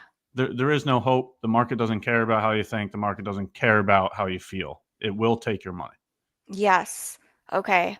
I won't get attached to the market and think it's my best friend. Yeah. Yeah. Don't do that. Oh, all right, Ash, I'm going to pass the baton to you, and I will see you on Monday. Have a great weekend. Hope you have a nice weekend. Thank you. Bye, chat. See you guys on Monday.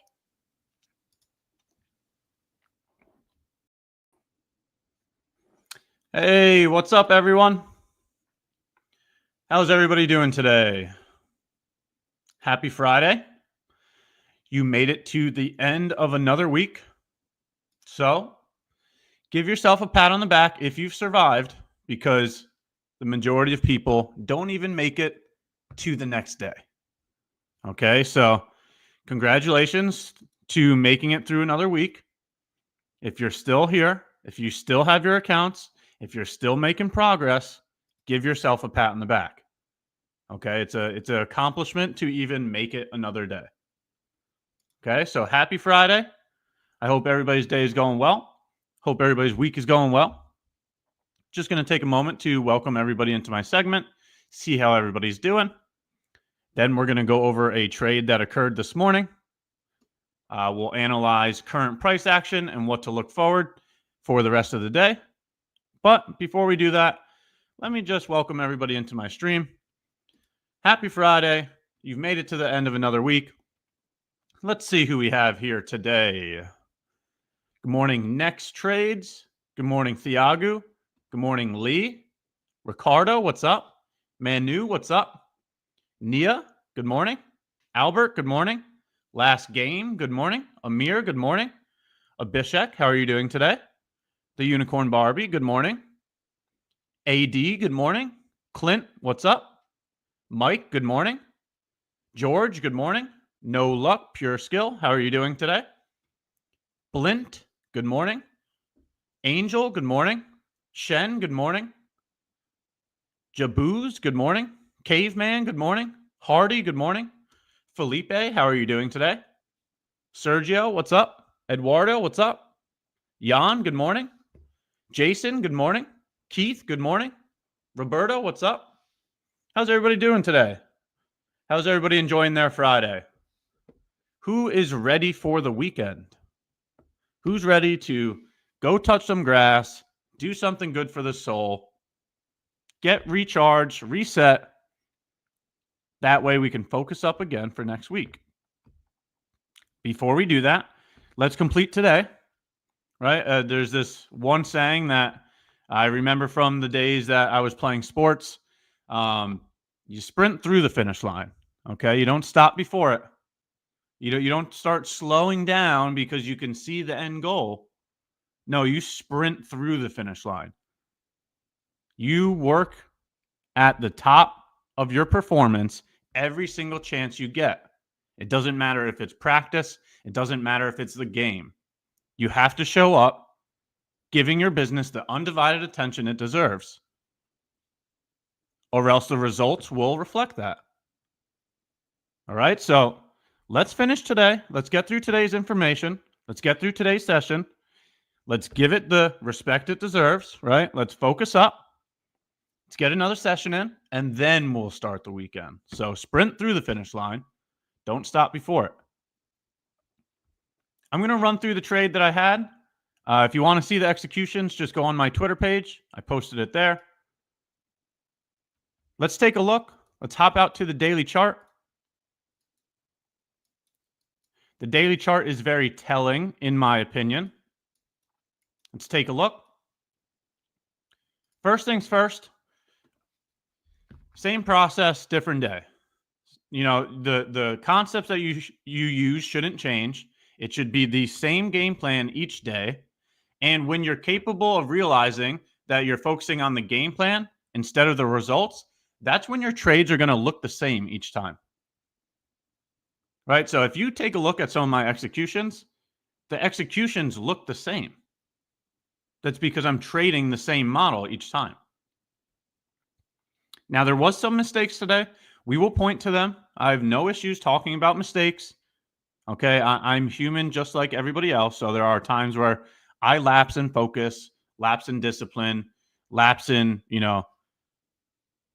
following the model, right? So we're going to talk about the couple mistakes that did occur, but let's go through the information so you can see it.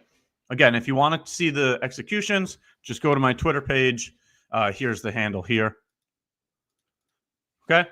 But as always, for anybody that has been working with me while I've been on this live stream, it's going to sound repetitive. That's because it is. It's the same information day in and day out.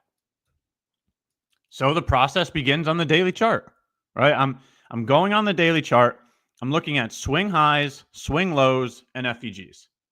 When price is located above a swing high or inside of a bearish FEG, I have a bearish bias. When price is located below a swing low or inside of a bullish FEG, I have a bullish bias.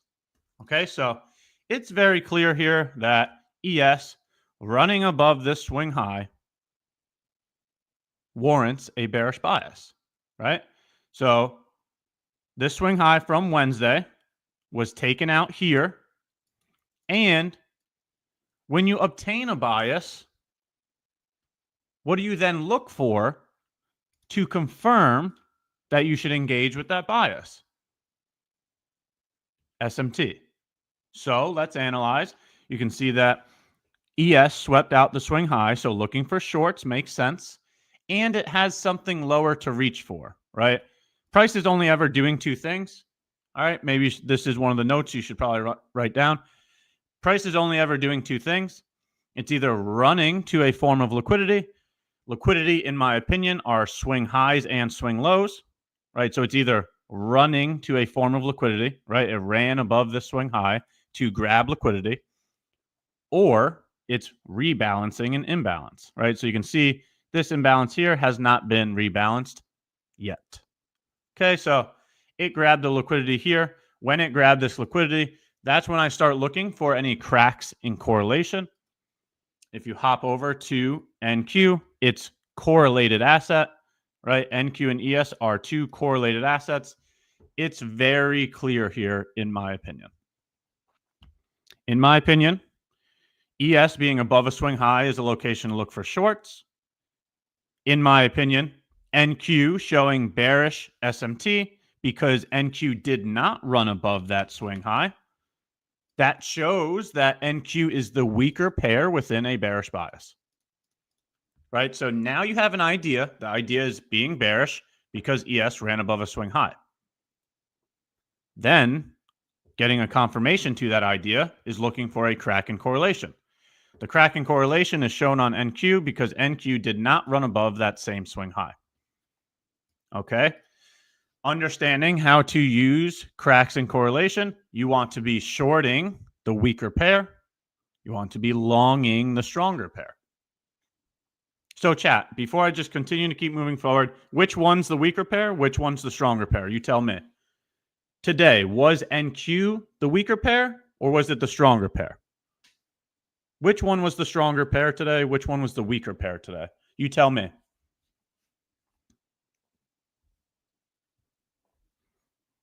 Very good job. Very, very good job, chat. Very good job. I really can't get anything past you all now. NQ is clearly the weaker pair, says the SMT. Okay. So going in and looking for shorts on NQ this morning, in my opinion, that makes sense. Okay. Where do you look for shorts? In my opinion, I look for shorts inside of bearish FVGs or above swing highs. Okay. I look to execute my model from a higher time frame level. Okay. You can clearly see this hourly gap here acting as a higher time frame level. You want to be you want to be positioning yourself from a higher time frame level. And notice, once again, it's all the same information. I'm only using swing highs, swing lows, and FVGs, right? The higher time frame level I used here was an FVG. All right, so what's the last thing that we need to this game plan? Once again, instead of handing it out, let's see if chat knows. We talked about creating an idea, which was the bias. We talked about a confirmation to the bias being the SMT.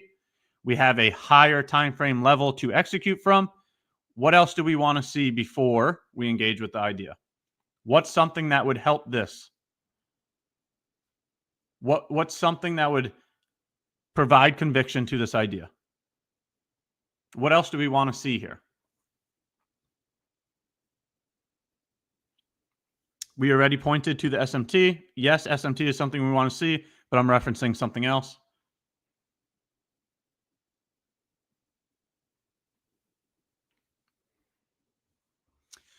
So we need to see a clear draw on liquidity, right? We talk about equal highs or equal lows all the time, right? Equal highs or equal lows are one of our best forms of draw on liquidity.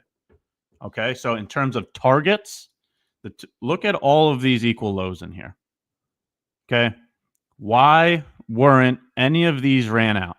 Why do these look so clean? Equal highs or equal lows to act as a draw on liquidity.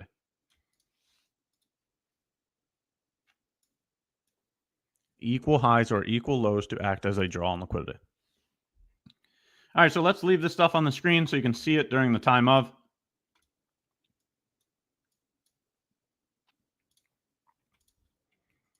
Then we go into a 5-minute chart. Price gets to your higher time frame level here. This is the hourly FVG. These are the equal lows. And what do we see? You can clearly see a very clean breaker block. Ready? Swing high, swing low, new high, new low. Whoa. What happened there? Right, so I spoke about this being my entry function, a breaker block, right? And then I need an FVG to be aligned with that breaker block. Right, it's small, but it is present, right? So take a look at that FVG right in here. All right, so now we have all of the confirmations to the model. We have the model present on the screen. We have an FVG aligned with it. Here is the breaker block plus the FVG. This is what we call the unicorn model. Therefore, we look to enter at the beginning of the breaker with a stop at the high, aiming for 2R. Okay, so any of these are entries, right? Well, this is the confirmation, so not this one. But 810 is an entry. Could have used any of these entries in here. 830, 835, 920, 925. And this thing runs nicely to target.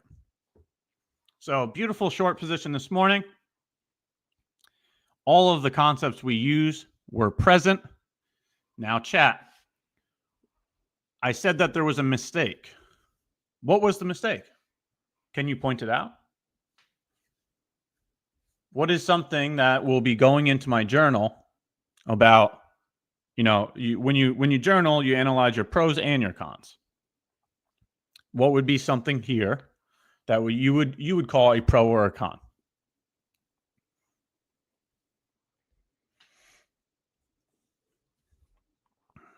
So far, there's been one right answer so far. 2 right answers. 3 right. Okay. Some people are noticing it. Very good job. Very good job. Time. We've spoken about time many, many times. Get it? Time many, many times. We've spoken about New York Open being the important time, right? So if you look at my executions, I entered here at 8:10 and it went to target there at 8:20. So to execute before your hunting hours, right? If you're sitting there setting a rule for yourself and you're saying, I execute from 9:30 to 12, well, executing at 8:10 would be you breaking your rules, right? So that is something that you need to journal if that happens, right? And here it is. That's what I'm telling you. This is something that's going into my journal, right? This would be one of those mistakes that occurred, right? So this is a good conversation to have, and we're going to focus on this for a second before we move forward. You have to understand that you are human, okay? We need to have realistic expectations. And when I say realistic expectations, what I'm trying to say is if you think that you could be perfect, I'm sorry, but I personally don't believe in perfection, right? So like, for example, if you think that you're only going to trade A+ setups 100% of the time, I'm not trying to burst your bubble here, but that seems a little unrealistic, okay? If you can't understand that you're going to have mistakes, there will be times that you might have broke a rule, right? You need to be okay with that.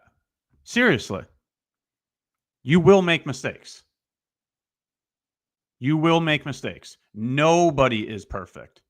Thinking that you can obtain perfection is unrealistic.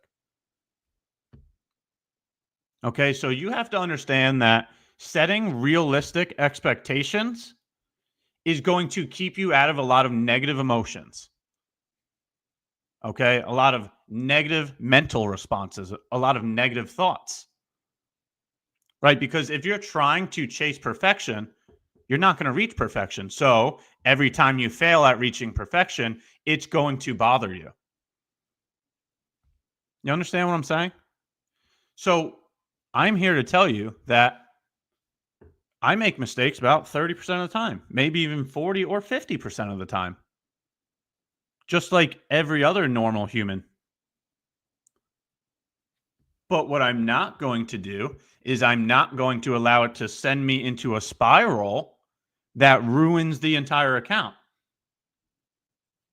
Luckily, it was a winning trade. Yes, so at least, being able to take profits here was great, but that might even be worse than if it was a losing trade, right? A positive result to a negative habit. You don't want that. You don't want that. Okay, so I'm here to tell you that I'm human, just like everybody else. I make mistakes, and you need to be okay with that. Okay, you need to set realistic expectations, and in my opinion, realistic expectations would be knowing that you're going to make mistakes, knowing that you're going to get it right 50% of the time. You're going to get it right 60% of the time.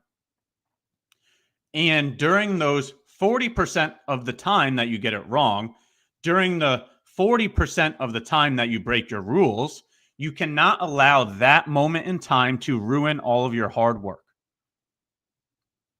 You understand what I'm saying? Right? So when you make a mistake, don't let it send you into such a spiral, both mentally or emotionally, that you end up going to do something you know you shouldn't do. Right?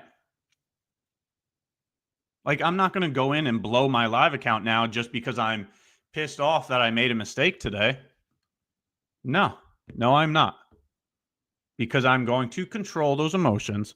I'm going to understand that 40% of the time I do make mistakes, and I'm going to live with that. I'm going to own it by documenting it. I'm going to own it by talking about it and figuring out ways to better the situation. That's what we're doing here right now, documenting it real time. Right? I've now recorded it on live stream because now I could go watch it back at another point in time. I've also documented it in both of my communities and in my Discord. So it's now via text and recording all of the mistakes. Okay? So I just want to make sure that everybody has some realistic expectations. That was the point to the conversation, that you understand you will make mistakes, that perfection is really not a realistic thing, that when you make those mistakes, you have to be okay with it and you have to learn from them, not allow those mistakes to derail you and ruin all of your hard work. Okay? So go ahead. Let's hear it. I know there's going to be hundreds and hundreds of comments today of, you don't follow your system, you broke your rules, you said this, you said that. That's what I get for documenting publicly. That's what I get for sharing my experience publicly on Twitter and in Discord and on YouTube. That's a part of trading. Okay, so feel free. Let me know that I break my rules. I'm here telling you that I broke a rule today, so I already understand that. All right, so I am happy that it was a winning trade, but it does kind of stink that, getting a positive result from a negative reinforcement is not it. That makes it think that it's acceptable when it's not. Right? You have to own all of your mistakes, and you have to be able to objectively analyze them so that you can look at your pros and cons, so that you can learn from it. You understand what I'm saying? It's interesting that you managed to get a badass trade, excuse my French, every single trade. That's just incorrect. I've had many losses. As you've seen in my stats, I'm about a 50% win rate trader. So that's just incorrect. I've shared my stats many times. I've shared many losses many times. Maybe you're just new to the stream. We've had losses on here in front of everybody. We've had horrible trades on here in front of everybody.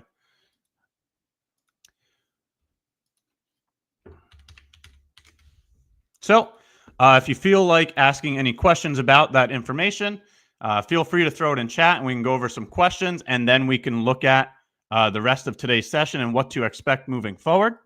But before we do that, if you have any questions, if there's any information you'd like to go over regarding that, let's talk about it first, and then we will move on to the rest of today's segment.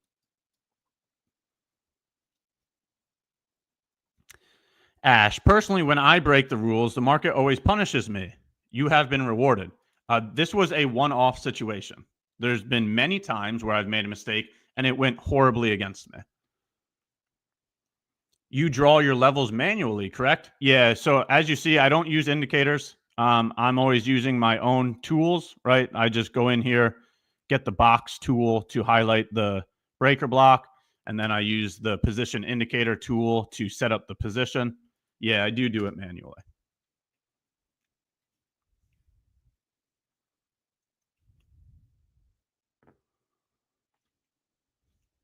He has a Discord where he documents every trades. He didn't hide the losses. Yeah, again, you could just, all my information is public. You could just go and look at it. It's all there. Whether it's on Discord, Twitter, the whole nine. You just got to go through the information. It's there. The wins and the losses. All of it. I quite literally show you guys my statistics. I've shown you that I'm a 50% win rate trader. That means I win 50% of the time. I lose 50% of the time. Right? I don't have a problem talking about mistakes. I don't have a problem showing losses. That's what this business is. If you guys can't accept the fact that losses are inevitable in this business, maybe this isn't the business for you, because you will have losses very occasionally, half of the time, right? The 50% means you're winning one, you're losing one. You're winning one, you're losing one.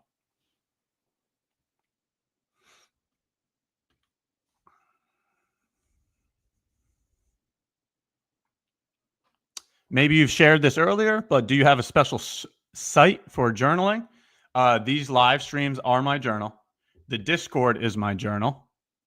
The Twitter is my journal. So I don't use a specific site. What I'm using is live streams so that it could be recorded, so I can hear my thought process. I can see my thought process in real time. And then I use the Discord to also do it via text, right? Because doing different types of documentation, meaning saying it out loud, is one thing, and then also writing it down is another thing. Having repetition in journaling provides a lot more learning opportunities. So I do it both live streams and in Discord. Those are the locations that I'm documenting. Are there any indicators that you use? EMAs, RSI? No, I don't use indicators. These indicators that you're looking at right here, this is one of them, right? Just the indicator allows me to put this writing on my screen. And then the only other one is to show the different sessions, right? This one is so that I can see London session, Asia session, New York session. So I don't use like EMAs or RSI or anything like that.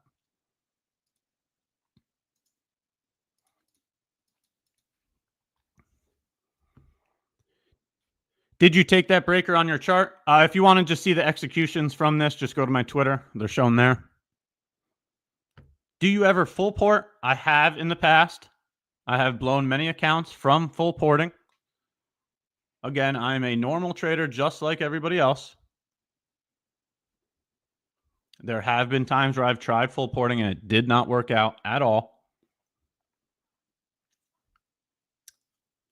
I just showed you my indicators, right? These are the only indicators that I'm using right here for the individuals asking about indicators, right? Right here are the indicators. These are the only things that are on my chart.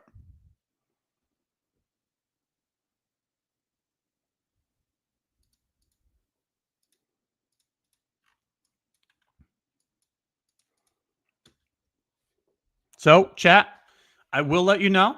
We have something coming up for you all. I think you guys all know what it is. So, if you want to help your friends out, if you want to help your family out, if you want to help your communities out, you might want to share the link to the stream in your communities.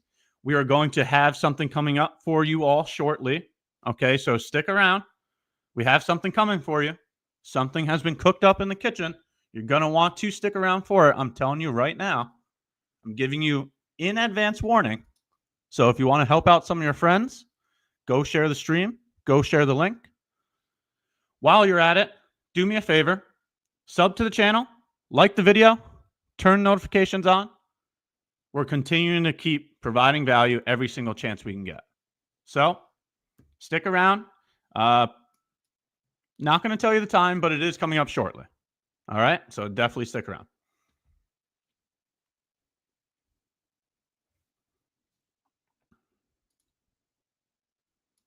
Thank you for your focus. Thank you for the focus vibes, as always. Yeah, I do try to provide, some seriousness. That way you can see the respect that I provide to my business. A lot of people come here for fun. A lot of people come here for entertainment. I'm here to run a business. This day trading business is a active source of income for myself that creates my passive source of income, right? So I'm using my day trading to obtain rental properties. So I take it very seriously, because if I don't, that means I'm not going to be able to get more rental properties. So that's why it's so focused. That's why the majority of my streams are very serious. That's why there's very few times you'll see me having fun or joking around. I have had some sarcasm in the past, right? Yesterday's stream was a little more fun than serious, but majority of the time I'm going to be serious because I need to, work on this active source of income.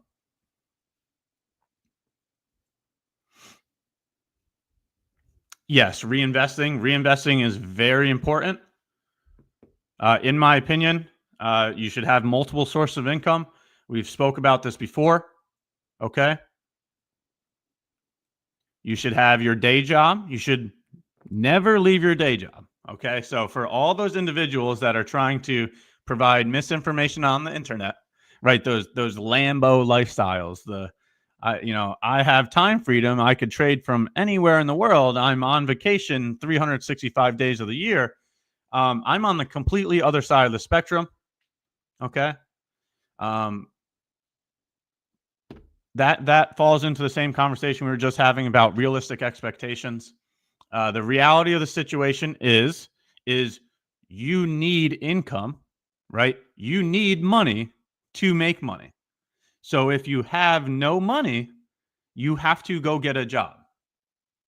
And more importantly is your family and your health comes first. Okay. So you need a day job to take care of your family and your health. Okay. So never stop working. Be okay with working. Okay. Enjoy the work so that you have funds to start a business, right? People don't just go out to the money tree, take some dollars off the money tree, and, oh, now we have money. No, that's not how it works. Okay. Don't fall into the marketing. Don't fall into that lifestyle marketing that they do. Reality of the situation is you need to pay the bills. You need to make sure there's food on the table. Okay. Take care of your family. Take care of your health. After those are accomplished, then go get a second job, right? Go drive Uber on the weekend. Go work as a waiter or a waitress at a restaurant on the weekend as a second job, because then you'll have money to start this business. Then you'll have funds that you need to purchase an eval while keeping your family safe. You see what I'm saying here? Never risk the safety of your family or your health. Just work more. Then, once you work more, that'll be the funds that you use to try to start a business. But notice how you are not putting your family or your health at risk. Okay? Multiple sources of income is extremely important. Get multiple sources of income, then try to start a business. Once you start a business, right, this day trading, use this as your active source of income to create your passive source of income, right? Passive sources of income. Take your withdrawal from your day trading and put that into dividends. Take your withdrawal from day trading and put that into rental properties. You see what I'm saying here? See how I'm pointing to multiple sources of income? And sorry to tell you this, but you have to work for all of them. So stop thinking that you don't have to work because, we're not made of money. You have to go obtain the money and then create your passive sources of income. Okay? So, right. So for example, the people asking me about my work, ever since college, I was a New York State arbitrator. All right. So it was a full-time 9-to-5 job where I would help insurance companies solve disputes, right? That's what a New York State arbitrator is, right? So let's say, Geico says that Allstate was at fault for the accident, right? But neither one of them could decide on who is actually at fault for the accident. Geico says it's your fault. Allstate says it's your fault. They come to no solution, right? Since they came to no solution, they would then have to go to a third party, an arbitrator, to make the decision for them. That was the job that I was working ever since college. So here's a little tip for you guys. Don't rear end anybody. Okay. Life lesson today will be, do not rear end anybody while you're driving, because it'll automatically be your fault. All right. Doesn't matter. It doesn't even matter if he was backing up into you. It'll still be your fault. Don't rear end anybody. All right. Yeah, there you go. Get a dash cam. That works too. That definitely works. And that'll help with the evidence, right?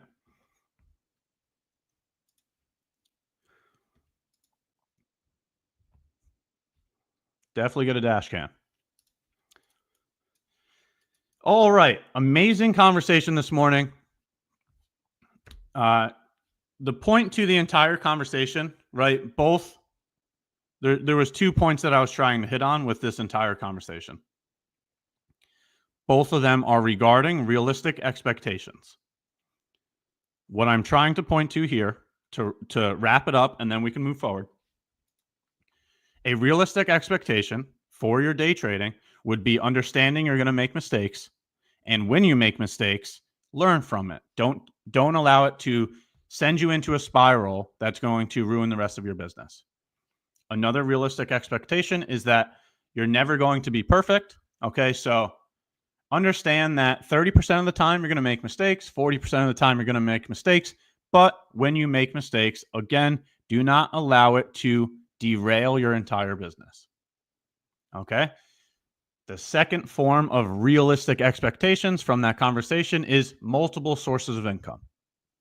No matter how you want to start multiple sources of income, start multiple sources of income so that you have the funds to start this business.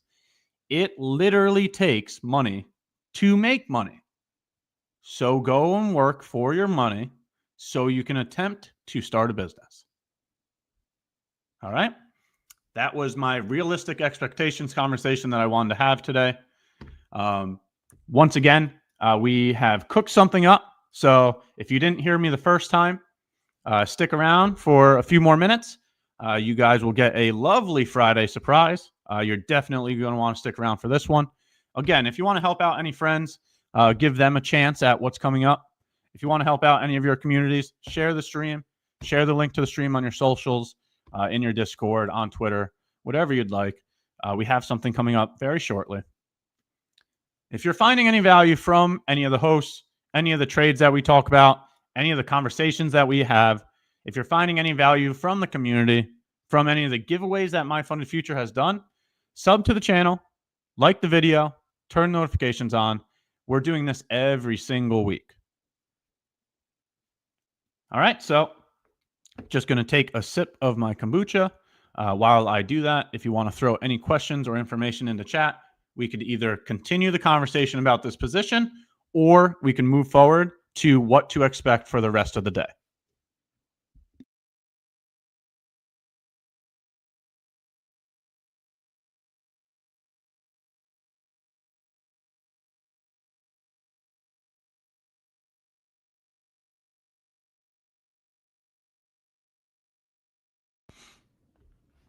All righty. Thank you for the patience.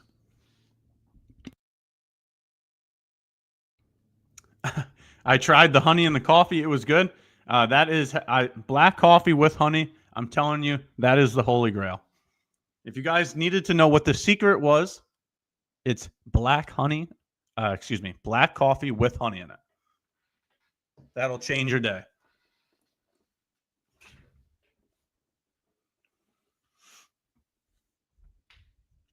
So let's see. Any questions or information, throw it in chat. We're going over it now. If there isn't any questions or information, we'll do an outlook for what to expect for the rest of the day forward. Let's take a look. Would you look for another minus breaker after 9:30 or just before the market opens? Once again, you need to define when you're going to trade, right? If the available time that you have during your day is between 9:30 and 11, then you should use 9:30 to 11 as your trading time. Okay? So then in that scenario, you should look for trades between 9:30 and 11. Right? So it's a unique decision. What I'm trying to say is you need to understand your own personal schedule. Right? You might have to start work. You might have to put the kids on the school bus. Okay? You understand what I'm saying? So for me to say an exact time to look for a position, that doesn't make any sense because you have a different schedule than me, right? You might be in London, right? So maybe you should participate in London session instead of New York session. So the important thing to understand is understand thyself. When can you provide your undivided attention to price? That's when you should be looking. Right? If you're in London, trade London open. That 2 a.m. to 5 a.m. New York time. If you're in the US, trade New York open. New York opens at 9:30. So you see how there's a difference there? 2 a.m. might make sense to you, but I'm sleeping at 2 a.m. So it doesn't make sense to me. That's the difference, is knowing thyself. Do you recommend copy trading as a beginner? A beginner that's seeing some consistency, or trade them separately? So I do the same exact thing, but I do it with more capital, right? So once you've proven your results and you have consistency, you have seen payouts, that's when you do the same exact thing, but with more capital, right? More accounts, whatever you want to call it, more capital, right? That you don't make more profits by holding a position longer. You make more profits by doing the same exact thing with more capital, right? Scale up. Take the same exact trade, but now take it with multiple accounts. Then you'll see a larger return. You understand what I'm saying? You do the same exact thing, just with more capital.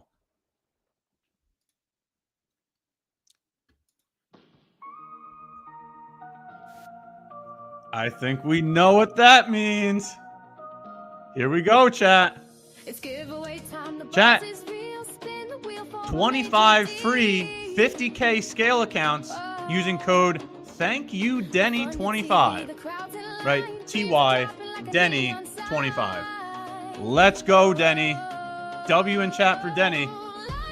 25 free 50K scale accounts using code TY Denny 25. Let's go, Denny. Thank you, thank you, thank you. Thank you, thank you, thank you. Chat, who got one? Who got one? Throw a W in chat if you were able to get one. Let's also put a huge W in chat for Denny. Looks like Denny's back there cooking stuff up today. Thank you, Denny. Amazing. Absolutely amazing.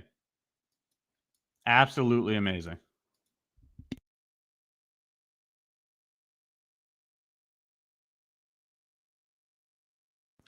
We got Denny cooking stuff up back there.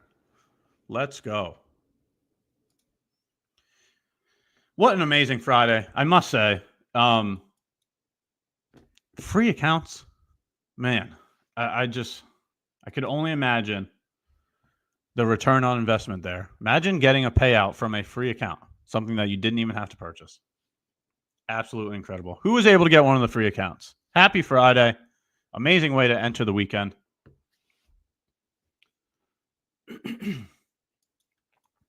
So the last thing that I wanted to point to in regards to this position, and then we can go into what to expect for the rest of the day.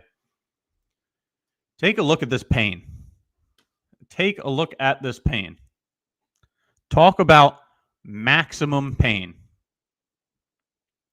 What I mean by maximum pain is, 1, breaking a rule. So that already feels bad. 2, look how far this thing dumped after we got out of the position. Lovely, right?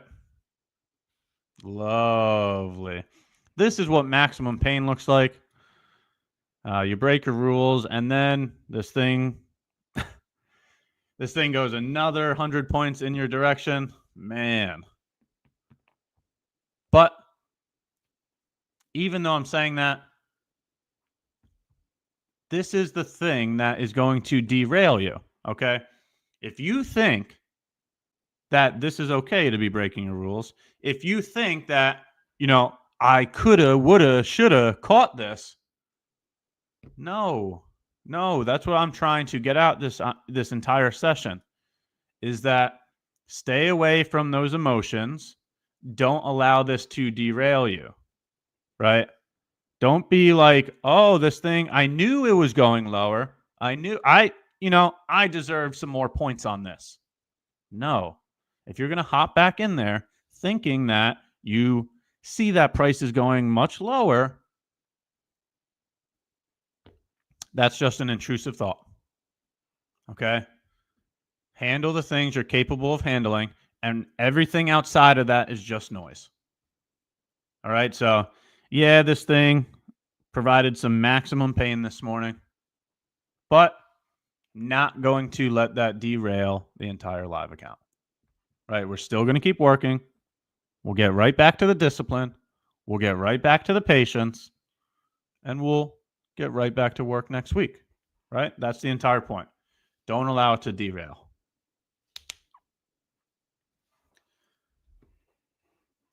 Hey, Ash, I've been forward testing your unicorn model for the past 3 months on demo account and have had good results. What key lessons should I keep in mind before I move to the live account?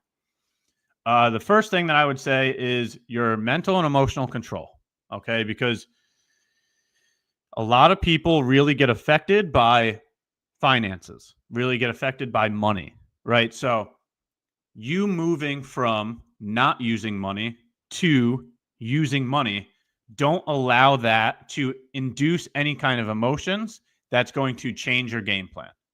You understand what I'm saying?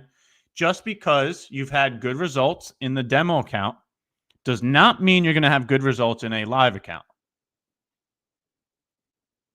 Your ability to control your mind, your thoughts, and your actions is going to determine that.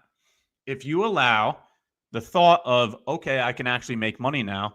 Okay, I need to save the money I made. Okay, I'm too fearful to hold a position.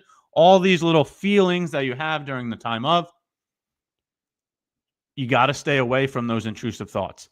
What you do need to do is focus on the process. Determine whether you're doing good or bad by the fact of whether you followed your process, not by the result. I say this all the time. Fall in love with the process. Allow the results to be a byproduct of it. Okay, so moving from the demo to the live account, make sure you're just focusing on the process. Do not allow the results of actually seeing real money now fluctuate. Do not allow that to change your process. That's what I would say about that question. Very good question. Thank you for sharing. So, chat, I got another 9 minutes with you all. Tom will be coming up next, so definitely stick around for Tom's segment. Let's take a look for what to expect moving forward. That way I can complete my segment. In my opinion, I think that there could still be lower prices. Okay, here's the reason why. Right here. Okay. So we've taken out a swing high here on the daily chart. And we have an FVG that needs to be rebalanced. So I'm not saying that it's going to happen today, but what I'm saying is in terms of creating a bias for moving forward for the rest of the session, I think there may still be lower prices in line. Okay, so in terms of engaging with lower prices, you have these equal lows to work with, right here. You got some equal lows on both NQ and ES.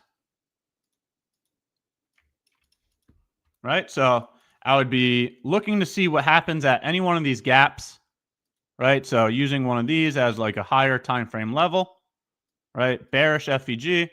Let's see if okay, there's no unicorn here, but let's see. No, ES does not either. But in my opinion, I would be using the lows as a target, thinking that there may be another new low of day coming up. All right, so what do you guys think, chat? Throw it in chat real quick. Do you think we will see another new low of day? Yes or no? Throw it in chat. So moving forward for the rest of today's session, do you think we can create another new low of day? What do you think? Right? We got through today's trade. We got through a recap of the mental and emotional aspects of it. Now we're also preparing for moving forward.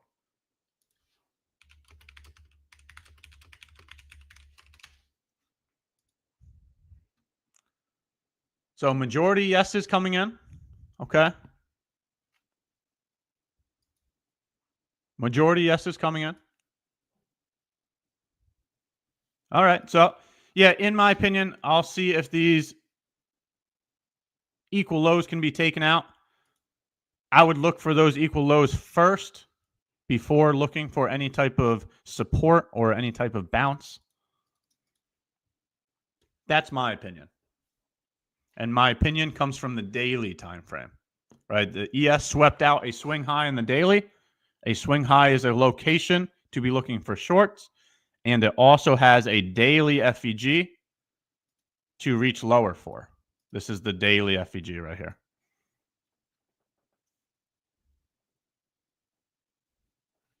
Right?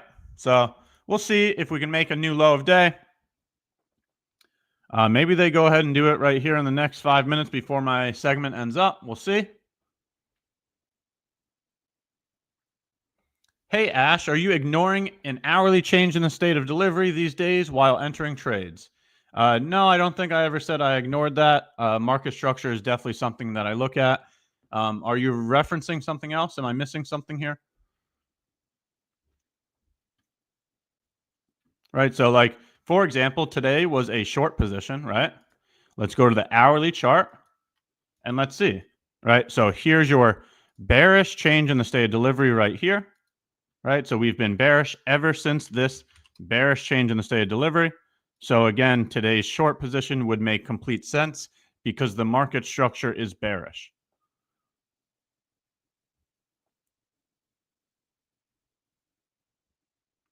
Right, so maybe I'm just not understanding the question or something, but yeah, market structure is definitely something I look at.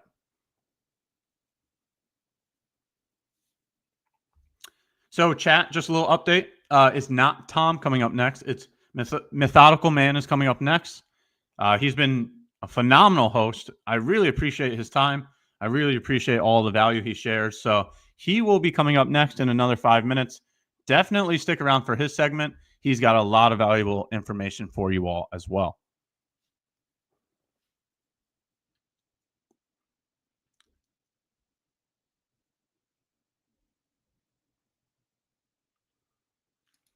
You have alluded that you make it physically impossible to execute trades in your live account to prevent breaching daily loss limit.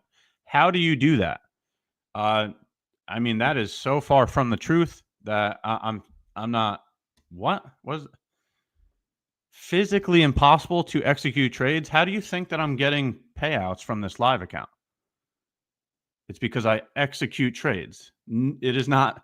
I never, ever said that it's physically impossible to take trades. That is just very incorrect. Maybe I'm not understanding the question. If you want to reword that or something, but I've never said that it's physically impossible to take trades. I trade every single week. All of the withdrawals from the live account are from trading. So maybe I'm just not understanding the question. How long did it take you to learn to say Methodical Man? I still kind of feel like I'm saying it wrong, to be honest. Is it Methodical Man, right? Am I saying it correct? Because it's making me think I have a speech impediment or something. I still feel like I'm saying it wrong. Perfect. All right. I finally got it correct for once.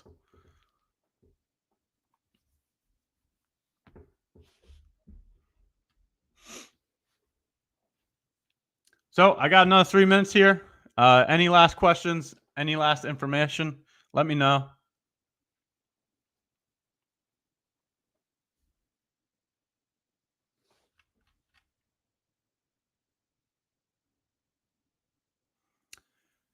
Maybe he means you have processes in place that keep you from breaching the account. Oh, thank you very much for sharing. I really appreciate your help with that. That would make a lot more sense. So one of those processes that I put in place to ensure that I don't breach the account is setting a daily loss limit. Okay, so for example, if the drawdown is, well, let's just use random numbers, right? If the drawdown is $4,000, right? Meaning if you hit $4,000 of drawdown, you would lose the account, right? If that's the case, I divide the drawdown by 10, and that's the amount of money that I'm willing to use on any given trade. Okay, so if the drawdown is $4,000, then on any given trade, I would only look to use $400 of risk. And if I hit that $400 of risk, I then lock myself out of the account, right? So that way, after having a loss, I do not go on tilt. I do not make it any worse than it already is, therefore keeping me away from blowing the account. That is the process that I put in place, is having those limitations by locking myself out of the account. Now, let's review the statistics. I'm a 50% win rate trader, and with a 1 to 2 risk to reward, right? That means you're winning 1, you're losing 1. You're losing 2, you're winning 2. You're winning 1, you're losing 1. But if I'm at a 1 to 2 risk to reward, I'm going to make progress in the account because my winners are larger than my losers. You see what I'm saying? So I can lose half of the time. I can lock myself out of the account half of the time, and I'm still going to make progress because I'm trading, $400 for $800. Right? It has gone so well that it has a $10,000 account has seen $17,000 of withdrawals. That is a 170% return on the money. Since it has gone so well, I started to scale up. Right? When you have larger drawdown, then you can use larger sizes. I'm doing the same exact thing, just with larger size now. Right now I'm trading $2,000 for $4,000. Right? It's the same process, just I started with 1 contract. Now I moved to 2 contracts. Now I moved to 4 contracts. Right? It's doing the same exact thing, just with larger size. So we are going to wrap it up on that last question. That is the end of my segment. I do greatly appreciate everybody here. Thank you, MyFundedFutures. Thank you to Bull Barbie. Thank you to Terry. Thank you to Nick, Methodical Man, Matt, all of the hosts, all of the guests. Thank you very much. It is very valuable getting to work around other like-minded professionals. Thank you to chat as well. Getting to go over these questions, getting to go over this information, it's building a lot of repetition. So thank you, thank you, thank you. I greatly appreciate everybody that's participating here. I hope everybody has a great weekend. But before you do, stick around for Methodical Man. I'm going to go ahead and pass the mic over to him. I hope everybody has a great weekend. I will see you all next week.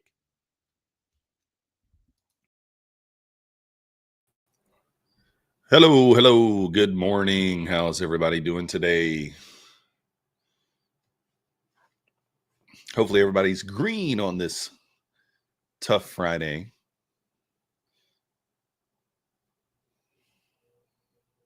We are currently in a short from 818.25. Looking for those equal lows down there in 1 micro here. Good morning, Abhishek. Bull Barbie, what up? How's everybody doing? Peter, Predator, Luis, Kalua, Rod, Pine Tree, Angel, the man, the myth, the third legend, the third legend. What up, MM? Oh, Nose, how's it going? Taki. Deba Deep. AD, nice job. Nice job. Good afternoon, my funded futures. Magnus, or who is that today? Denny, maybe? Maybe. Did you see that, Daily? Did you see that? So, yeah, we're currently in a short. We got equal lows. Ash was talking about them down there at the lows. I'm on the micro here. You know, I don't want to blow the account in front of you guys today, but if you look at the 5-minute chart, you know, on NQ, you got equal lows down there at 70.25. We inversed the 5-minute to the downside, so that's kind of why I took the short. You can see actual here. I got short on a little bit of a pushback up. So break-even stop's going to be at 86.75. And the low on the NQ or on the micros is a little bit lower than that 70.25. So I am watching the NQ over here off screen to see kind of how it reacts in that area. So we'll see. You know, Kalua, what account's best for straight to funded? MyFundedFutures currently, I don't think do they have a straight to funded account right now? I'm not sure. I don't think so. But they do have very fast payouts on the normal accounts. I mean, obviously. So you get paid super fast. It's always good. What up, Mike? So how's everybody doing today? How's your trading day going? I am a little bit of a mixed bag today. We're red on a couple of accounts, green on a few. Traded them individually, so, you know, nothing too crazy. Did not use the copy trader. Pine Tree, he said he had a great day. Let's go. Yeah, I think we took the same inside bar there, Pine Tree. The inside bar on the 5-minute, the first presented, paid today nicely. It was good stuff. If you guys didn't take the first presented bar there. Buy. I forgot to say it right. I got to say it right. The buy. So, got to say it correct. Yeah, Tom gave me a call late last night. He said that he had to cut his neighbor's grass today. So he couldn't be here for the stream. I'm sorry. When the neighbor calls, you know, Tom has to be there. So when the neighbor's grass needs to be cut, Tom gets out there with that 20-inch push mower and he goes to town. He goes to town. Nothing can get him out of that, cutting the grass for the neighbor there. He just can't do it.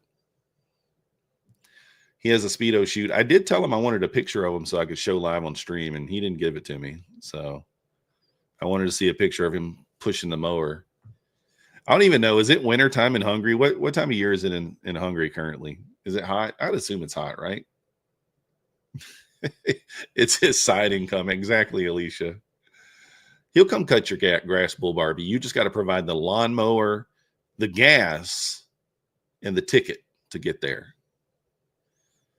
And he doesn't do shrubs, and he doesn't do, you know, stuff like that.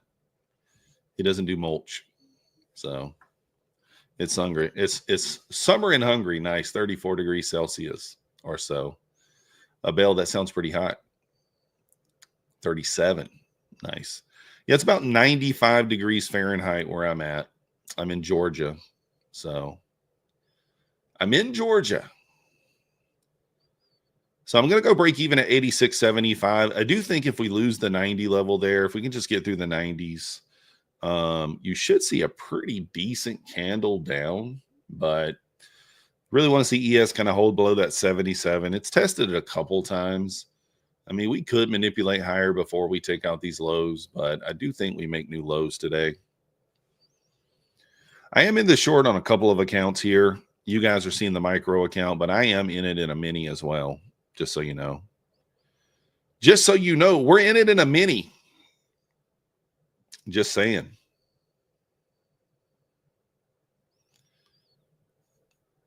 We are in it in a mini as well. We do it all. We're not just going to take it on one and not the other.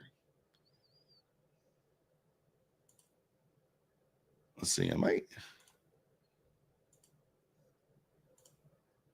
It won't let me do it. Oh, it'll let me do that. See, we are in it over here on Ninja and a Mini as well. So there we go. So that's how once it hits the target over here, we'll know, you know, that it should hit the target over here as well. Yeah, it's very humid in Georgia too, guys. A lot of people talk about the dry heat out west, but Georgia is it's not a dry heat. It's definitely very, very humid, but heat is heat to me. It's all hot, right? So we're this close to this being an R-rated stream. Yeah, it could be. Rated I, as Pine Tree would say. I. So please join our Speedo calendar. All right, let's do it. I don't know if you guys want to see it, but we'll join it. Why not? Have you guys seen that TikTok of the little boy, the dad walks into his room and the little boy is like, no bulge is crazy. Rated Barbie. This crowd has seen things. I've heard the stories. I've heard the stories for sure here.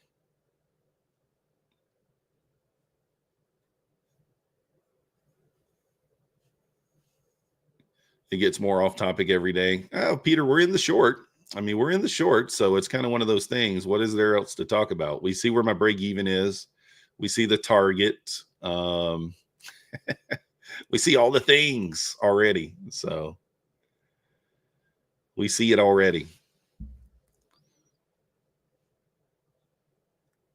The interesting. Yeah, you got to come up with topics when there's not much to say, right? All right, stop to break even here. I expect to see an expansion candle just like that.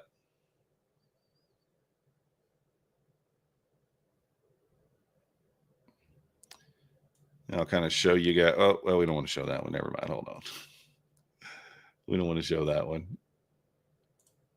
I'm watching it, so I know when it hits. So give it a moment. We hit the equal lows here. We'll take this one. This one hits first. We'll take this off, I guess is what I'm kind of saying. What happened to my Bulena? Or let's see. This makes no sense. My connections are disconnecting. I don't know what's going on here. So as soon as it runs the equal lows, if we don't hit here, I'll close it.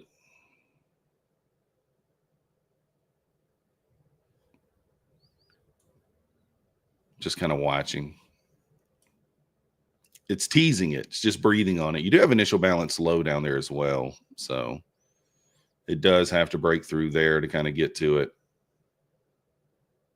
I don't want it to just kind of wick over here and not take this side out. So, you know, NQs, that's why it's difficult for me to play my strategy. There we go.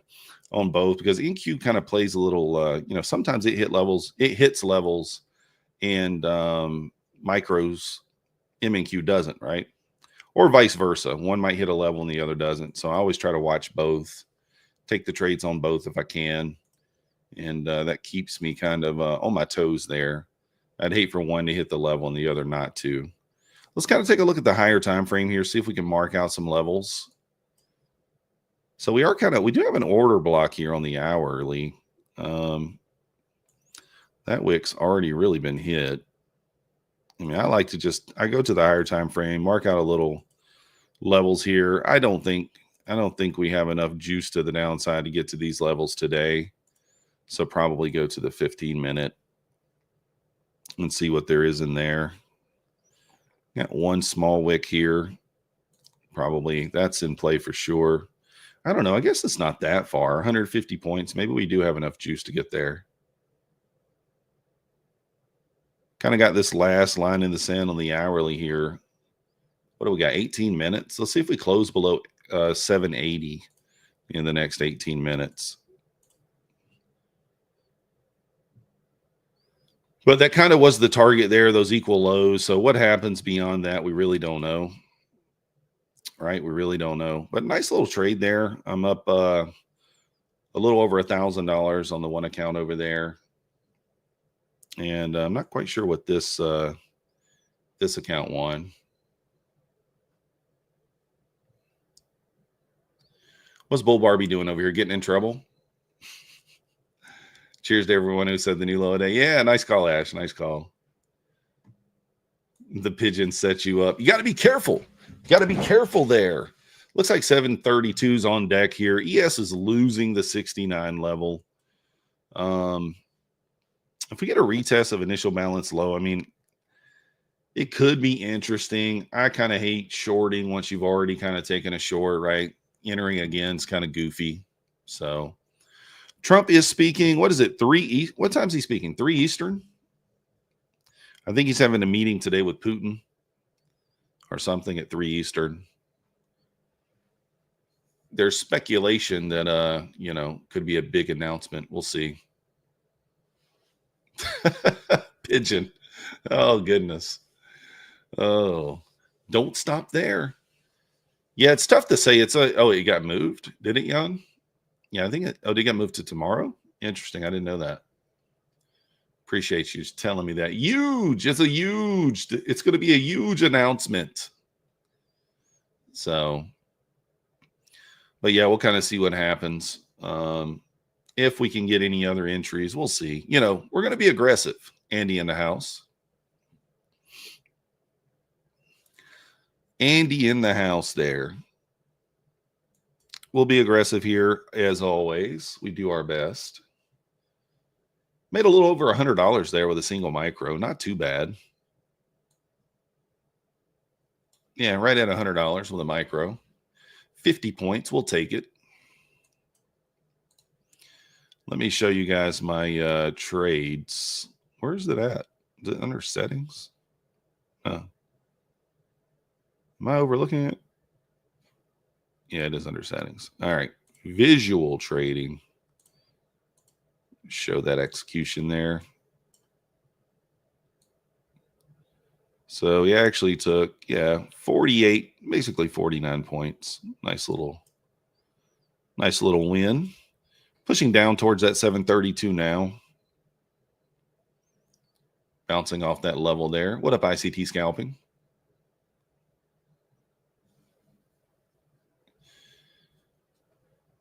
Yeah, we still got the 15% off the new plan of resets there. You can always take advantage of that if you blow an account, get 15% off. So I'm going to wait for the ES here to maybe recover some sort of key level to kind of give me or the NASDAQ, maybe recover that 760, 770 area actually on the NQ. If we can recover that level, I think that we might look for a push up. We might look for a push up there, but we'll see. Initial balance on the MNQ is a little different than it is on the NQ here. So just a little different.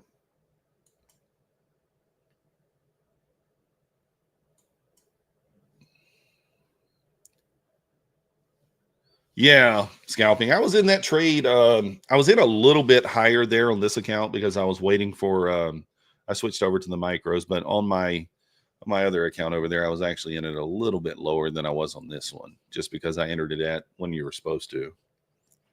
So a couple of different levels of entries there, but nice trade nonetheless.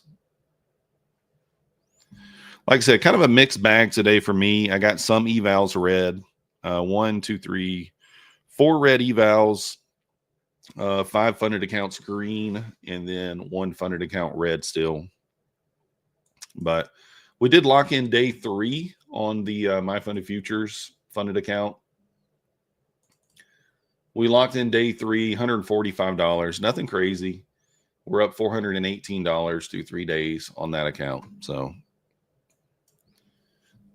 don't know that we'll be able to take a payout at the 5 days because I really would like to get it to $1,500, $2,000, something like that before we get a payout. We'll see.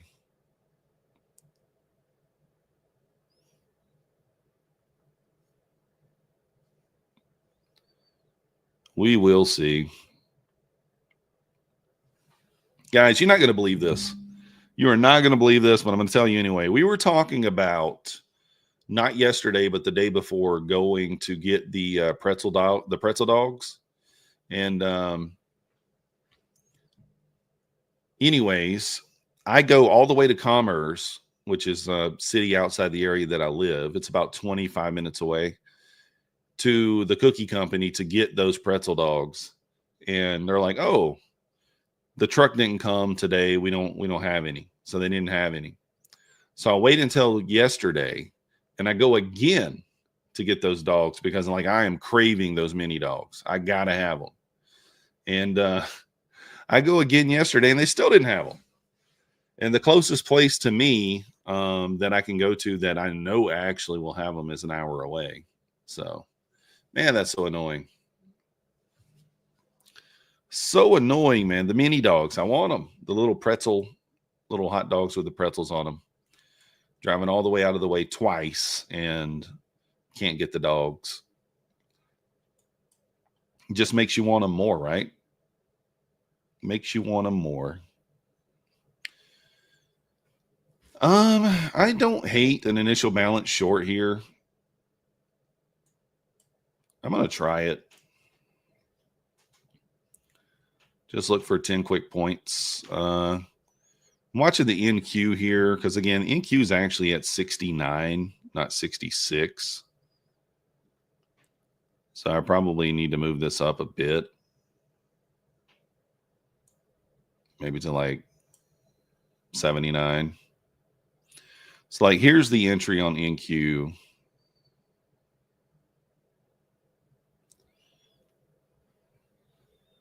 So if the NQ gets down to 60, yeah, about 61, I'll go stop to break even here if we get down there.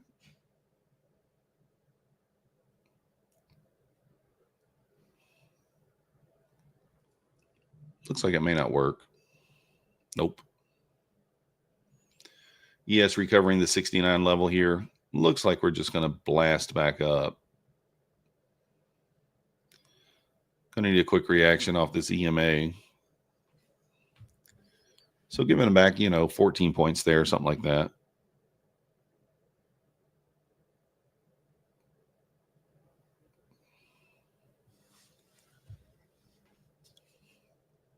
Giving back a few dollars, 14 points, $28. Still green. Can be a little more aggressive since we're green.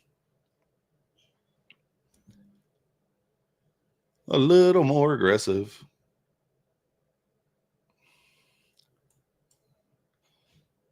I'm actually not a huge fan of trading on the micros chart. I mean, I know it's just subtle differences as far as the levels go, but I don't know. It feels like they mean something. Let me look at the NQ and see if we actually ran that. Do we run the wick on the NQ? Let me pull the NQ up here in the 15-minute.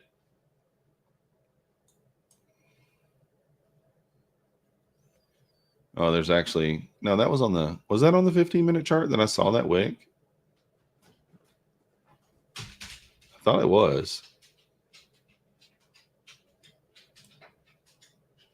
I'm not seeing it now. Oh, wait. Yeah, there it is. No, we didn't run it. We did not run it. Came awfully close to it, just like we did there on the micros.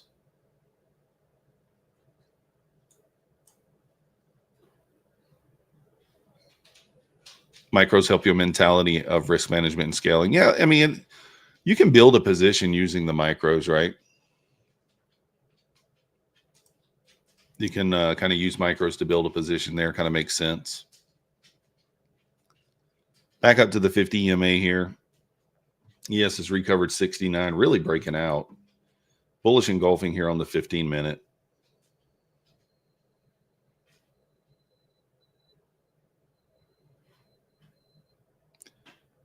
Getting above the 50 EMA here. Let's see if this thing wants to continue to rip. Yes, recover 77. We could get a little squeeze in order. We're already kind of squeezing. Looks V-shape-ish at the bottom there.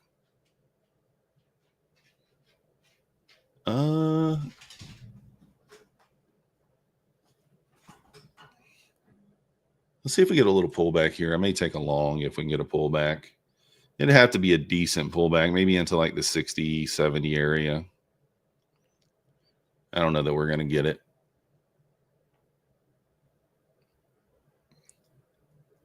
Dun, dun, dun, dun, dun, dun. Really nice push all the way back up to the 800 level there.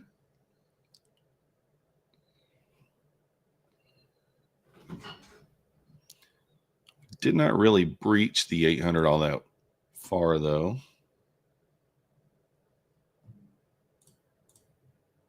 Pull up my 5-minute chart again.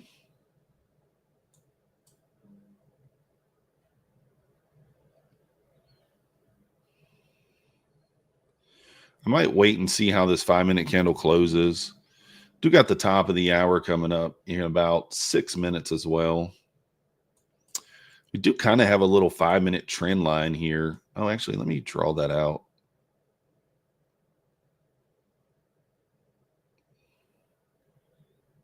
Yeah, that actually does not look bad. Got a little trend line liquidity there. I mean, that push back up, I mean, potentially into the 880s might even make sense here. I'm going to jump in small here for just 1 micro for this breakout. I feel like if I wait for this 5-minute candle to close, it's just going to be invalid. If it can kind of close above 815, I think we run up into 835. Let me mark these levels out first for myself, just so I kind of know. So you got 836, 855, 881. And then you got the 925s all the way up there. So it might build a position here. Let's see. See if it can't go. I think I'm going to put my stop 775. Yeah, right there, kind of where it is. Nice job, Raphael. Let's go. Lock it down.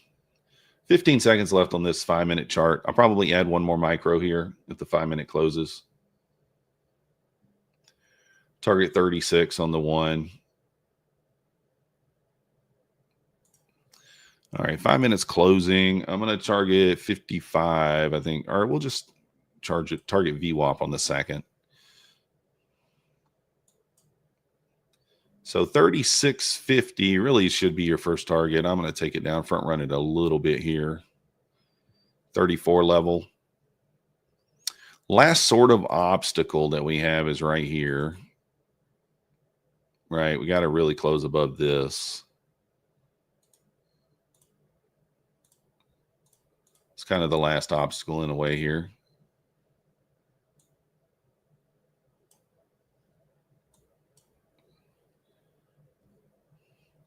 We can get a close above that, then that would be pretty clean. The 5-minute already closed. It already closed above the trend line, kind of broke structure there on the 5-minute a little bit.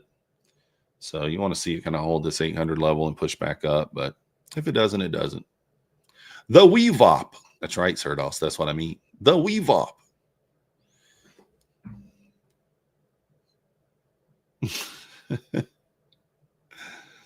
Oh.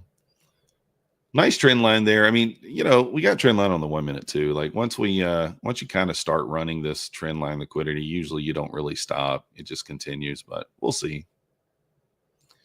Who knows? Maybe not. We'll play it out. Whatever happens, happens. Pigeon's going to gamble. Nothing like a good old gamble sometimes. I don't know.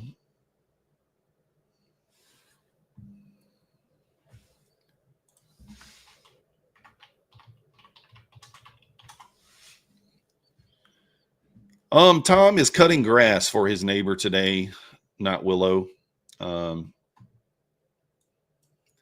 He just, you know, the grass needs to be cut, and he couldn't do both. He couldn't make it to the stream and cut the grass. So, hope you guys know I'm joking about that. No, Tom had something going on, but he could be cutting the neighbor's grass. I mean, who really knows, right? He could be. Good old Tom. He could be doing anything. You have no idea.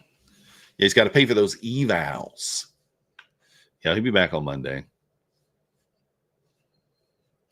He'll be back on Monday. Well, that's not necessarily the reaction we were looking for, but we are late to the party on this trade as usual. As usual, we're late to the party.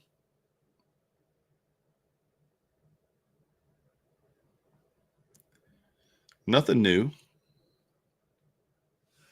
Live stream mowing the lawn. Yeah. The shrub berries. He's got to get the shrub berries going. That would be a great live stream, right? Tom mowing the lawn.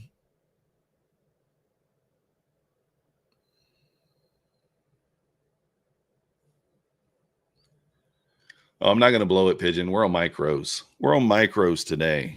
No blowing the account today. And we are already in the green. So we're in the green before the start of the stream. So no worries on blowing it today. We're protecting our profits. Even though we're in drawdown on this trade, we cannot lose for the day. You know, if you take a couple of nice wins, protect your profits, switch over to micros, nothing wrong with that. So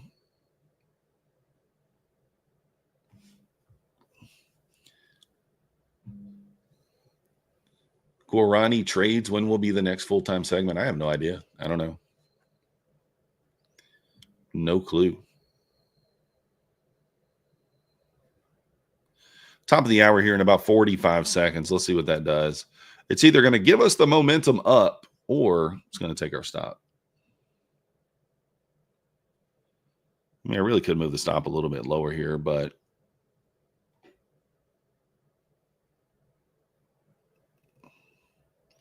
could always just re-enter. Probably a better proposition.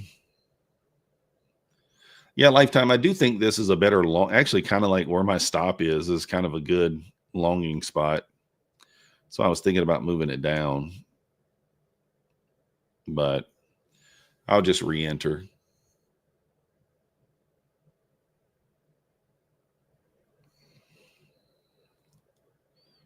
There's the top of the hour. Yes, back testing the 69 level there. See if it can hold that level and rip out of it.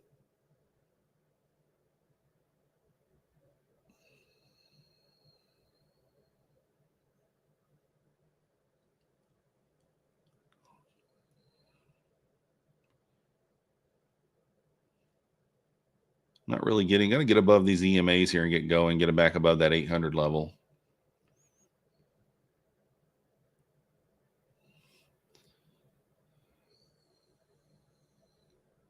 $69, always a key level. Very true. At my stop above that.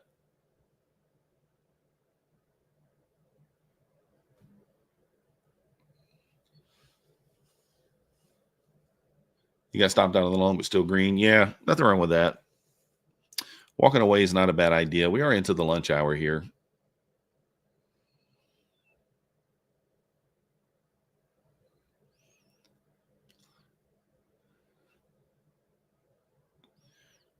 Tom's got that side hustle cutting the grass. Let me drop his phone number in the chat. That way, if you guys need some grass cut in the Hungry area, Tom will be more than willing to come by and mow your lawn. Looks like we're going to take the L. Perfect.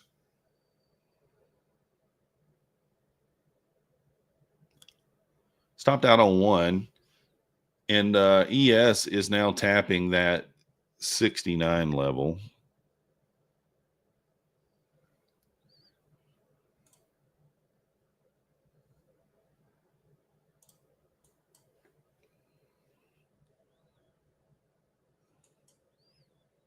Do we hold the 66 here or not?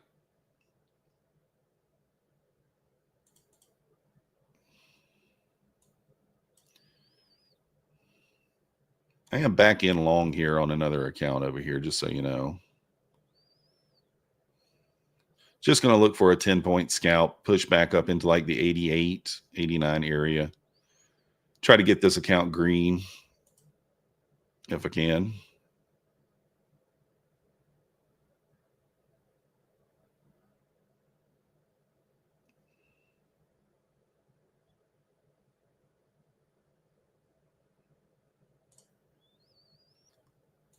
Not going so far.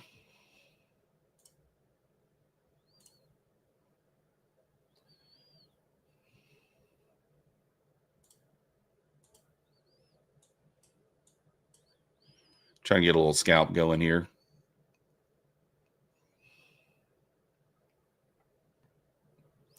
Can she go? I don't know.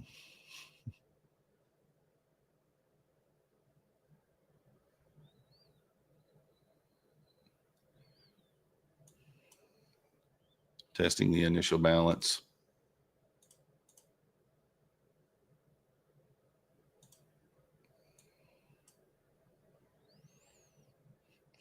Initial balance low down there, 66.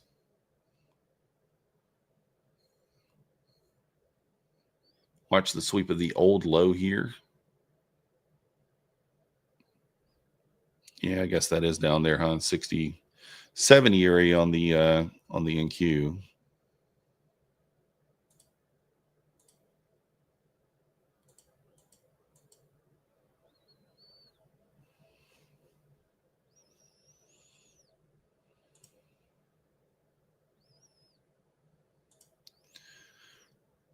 Just looking for this thing maybe to sweep back up into the 80 area now. Let's see. Yes, right there at the 68, 69 level. If it gets back above 69, we get that squeeze going again here.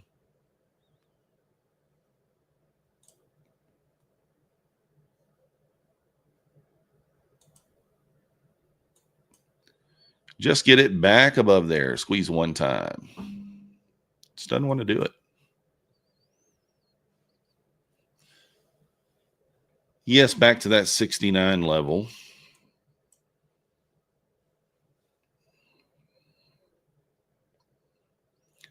All right, I'm going to stab here with a little short stop. Long one more time. Let's give it a go. See if we get a little squeeze going here.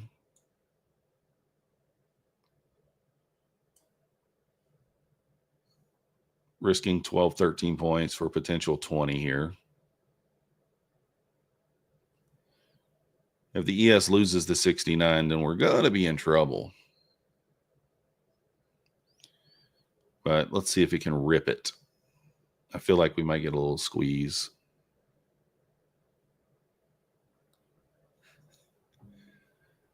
Is Terry aggressive? Who's more aggressive, Terry or me? Tell me.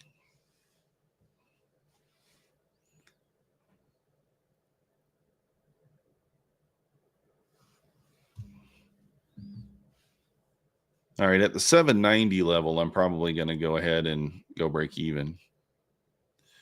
No luck. Yeah, he did. He picked up his neighbor, headed off to the Italy with his neighbor. Picked up his neighbor. Yeah, see, I wanted to move my stop earlier on that position in DCA a couple of times, but I don't know. It's just one of those things where it could easily just made a new low.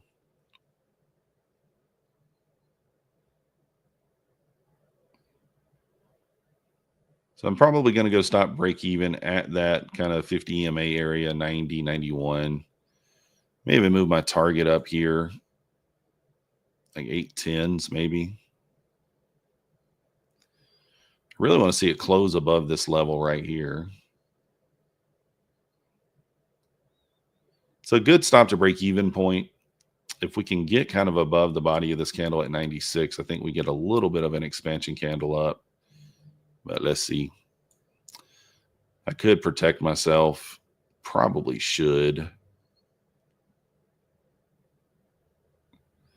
Just feel like I might get stopped here. If I move the stop to break even. Very Bezos. Gabor, what up, Gabor? Long time no see. Tom's not mowing anything. All right. Gabor, you're not in Hungary though, aren't you? Don't you live in like Miami? Or you have a camera on Tom's house? I think Gabor lives in like Miami. I'm not sure though. I can't remember.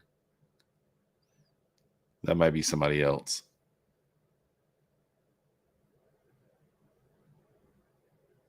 Daytona Beach. See, yeah, I was close. I'm close. I got the state correct. We got the state correct. That's half the battle.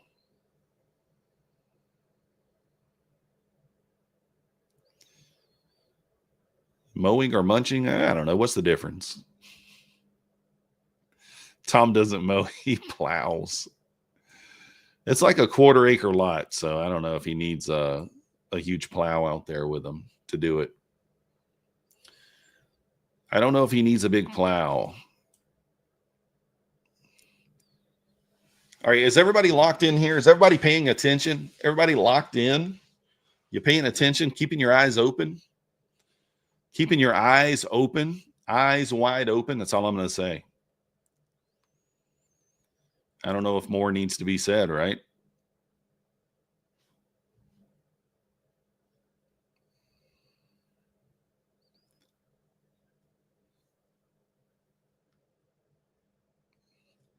No luck. You can't watch the stream because of Barbie. Oh man, Barbie's too. What's the word? Barbie's too nice, friendly. Barbie's too friendly. He can't watch the stream, Barbie, because you're too friendly. Risque. He's just out of luck. Yeah, you're not wrong.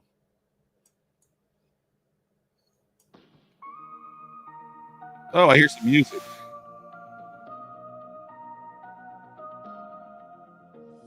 It's giveaway time. The buzz is real. Spin the wheel for a major Politically deal. incorrect. MyFunded TV, the crowds in There it is, guys. 25 free 50K scale accounts. Use code NeonGlow25. NeonGlow25. Get in there. flashing prizes rain. Hope it's calling out your name. I don't know if I can make it more clear that it was about to drop. I don't know. Giveaway. Fever's here to stay. Anybody get it? Anybody get it? Jerry, you were a little bit too slow. A little too slow.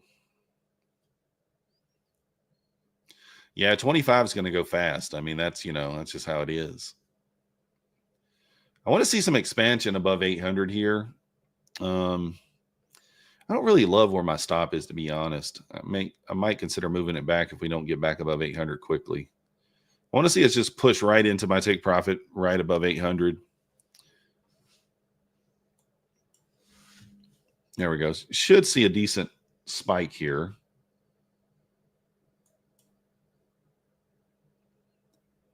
Would think that we would get a little push. Got this little tiny gap here holding us down. Just the tiniest 1 minute gap trying to hold us down. Oh, I used to remove a letter so people couldn't use a screen reader. Yeah, I don't know what that is.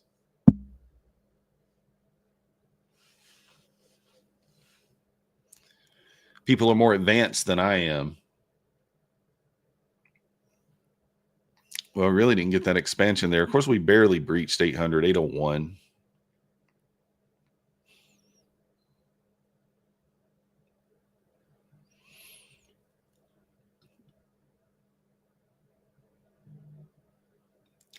I mean, a safe take profit here is 812 on the NASDAQ, 812 right at it. I got my take profit at 809.75, kind of front running it a little bit here. Your coupon got stuck at processing, but you got the email. Let's go. That's a win.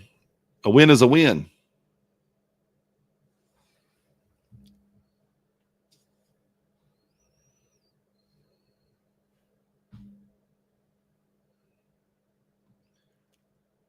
Kind of higher highs and higher lows here on the 5 minute chart as well. Did break structure here on the 1 minute, just barely, but we did. There we go. Now we're getting a little expansion candle.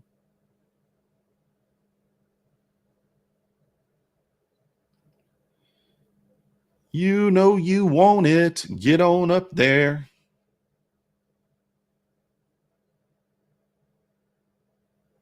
There it is. Let's go. There it is. Let's go. 2 for 4. Not great results, but, you know, hey. Better than 0 for 4, I guess. Better than 0 for 4. And I was actually I was right on the long here, and I knew that this is a good spot to get long. You know, I wanted to DCA there, but reducing risk, not wanting to take a larger loss, kind of a thing, right? So it is what it is. Yeah, we're small red on this account trading in front of you guys. I think we're down like $30, but not too bad. Still green on the account on the day. I'm up 996. So let's go.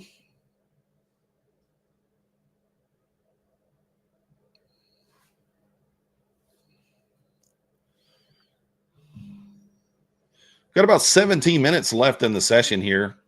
Anybody got any questions you want to ask in the chat there? Any questions? Yeah, SB, a good time to protect profits for sure. Definitely a good time to protect profits. Max is over there knocked out on the bed. He said he's done.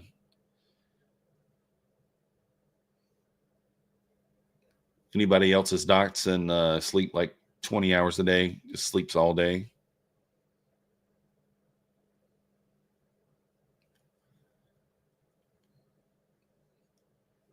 L2's getting the next one. You gotta be ready. You gotta be ready for it. You have 3, Aiden? Holy cow. Dotson's barked too much for me to have. I mean, like 2. I've had like 5 at one point in time, I think, at one time. And then I went several years without dogs, and now we got 1 more. I was he had, so I got him from a breeder, you know, obviously it's the worst way to buy him, but he had a little, it wasn't his brother or his sister, but it was from another batch at the same time when I bought him.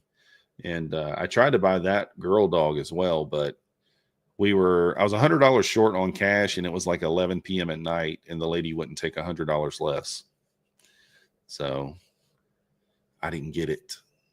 I didn't get the little girl dog. I actually like the little girl dog better. She was just a red Dotson. And obviously Max is white, gray, and brown.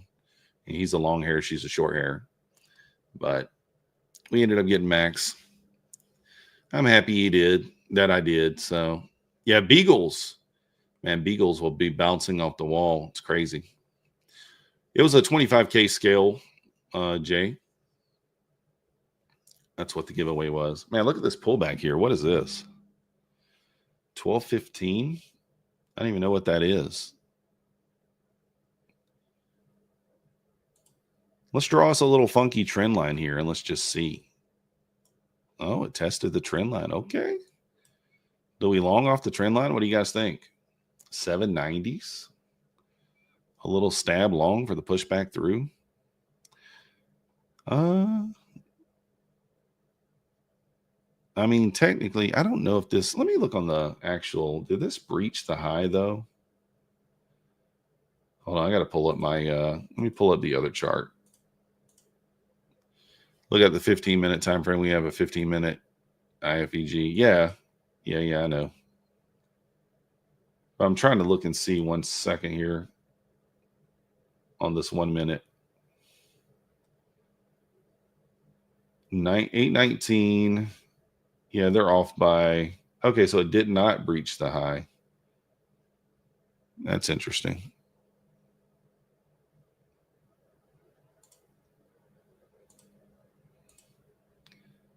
$8.19.25. I guess they're off by a tick.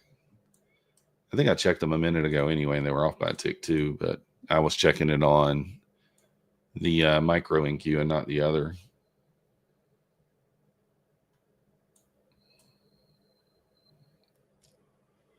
Kind of bearish engulfing here on the 15-minute. 1 minute trend line break to the downside there. You're bearish. I mean, yeah. I mean, bearish makes sense. It does make sense. I do think, though, I thought, you know, that we might get a little bit more of a pushback up. Just based on the overall range, but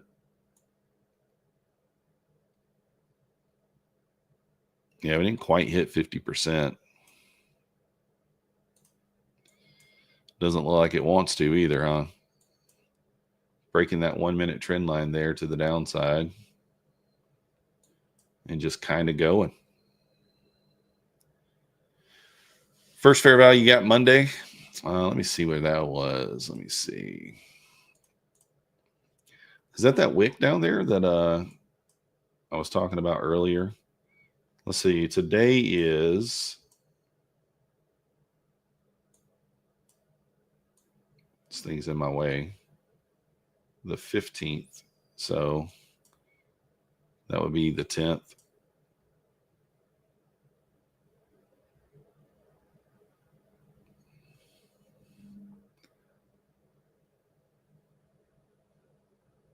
Maybe down at 756. No, that's lower than that.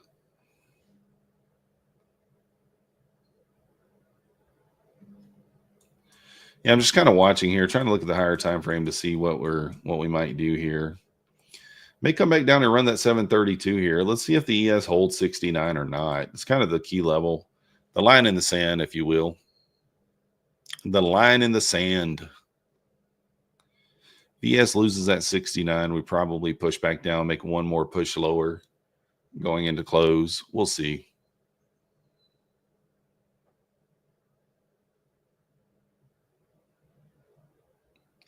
What's your question, Marty McFly? Let me look. Marty McFly. And also, Marty McFly, I got a question for you. When is the next Back to the Future coming out? Just saying. Just kidding. They can't do any more sequels of those. It would just mess it up.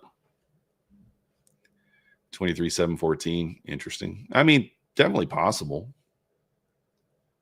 It's definitely possible.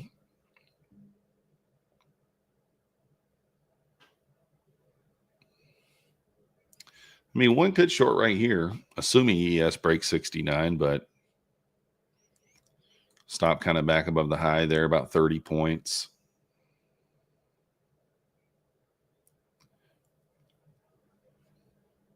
I'm going to wait and see what ES does there at the 69 level. Market's over, play some music. Yeah. Maybe we'll get a little more movement in the afternoon. Although, to be honest with you, I kind of came into the day not expecting even this much music or movement. So, I mean, from that perspective, it's not been a bad day. It's been a little tricky, but overall not bad. Not a bad day.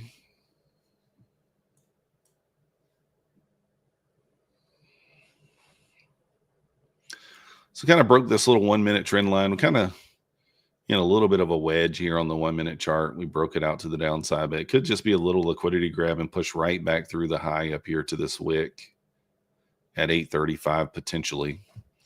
So I think ES, that 69 area is key. Sayonara Degens. Let's go, Deba Deep. Close those charts. Nothing wrong with that.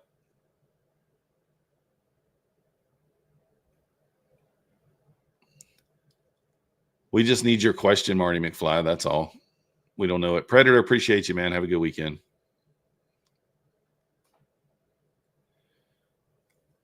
Oh, yeah, I see it, ICT. I already looked. I got the 1 hour and the 4 hour pulled up over here off stream. You guys just don't see it. 15 minute, 5 minute, 1 hour, 4 hour, 1 minute, 3 minute, 5 minute. I got all the time frames pulled up. I'm just trying to wait to see what ES does at 69. As long as ES is kind of above that level, I'm not really super interested in entering anything. At 69 to 77, kind of 8-point range right there for the ES, kind of the magnet so far. We kind of been there most of the day, really. If you look since like 10 a.m., I mean, that level, we broke out of it a time or two. To the one time to the upside, one time to the downside, but it's just staying right in that range.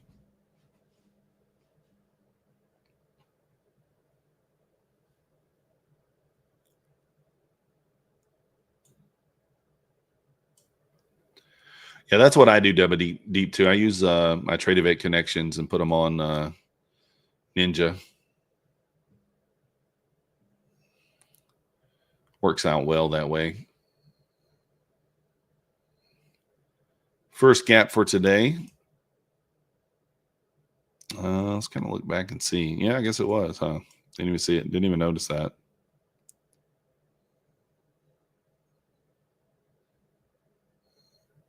Oh, that is interesting.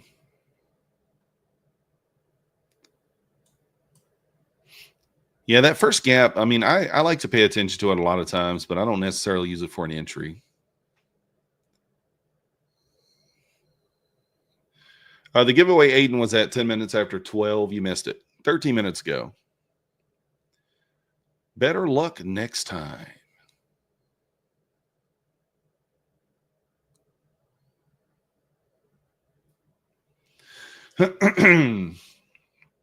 Should I make an attempt to go get the pretzel-covered hot dog for again? Probably not, huh? Probably shouldn't do it.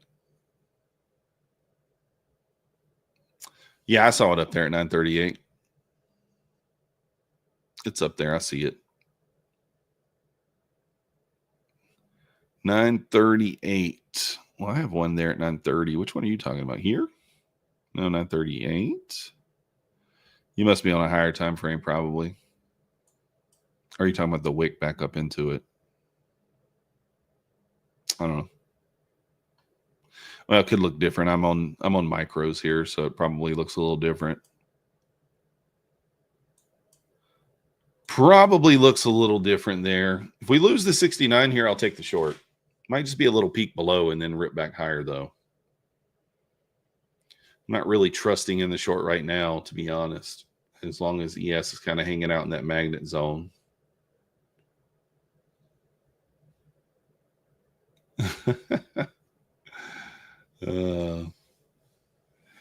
Grab a beer and chill. Yeah, nothing wrong with that. Oh, you took 2 trades up there? Amon thinks it's a buy. It might be. Again, I wouldn't be shocked to see this thing rip back up. I mean, it really wouldn't surprise me. Retest the 805s, maybe.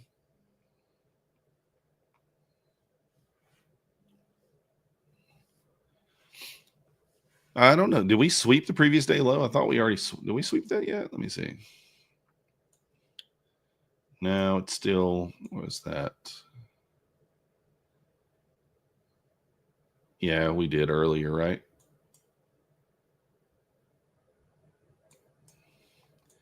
That's really kind of probably the area we need to reclaim to give it a little bit of a squeeze here.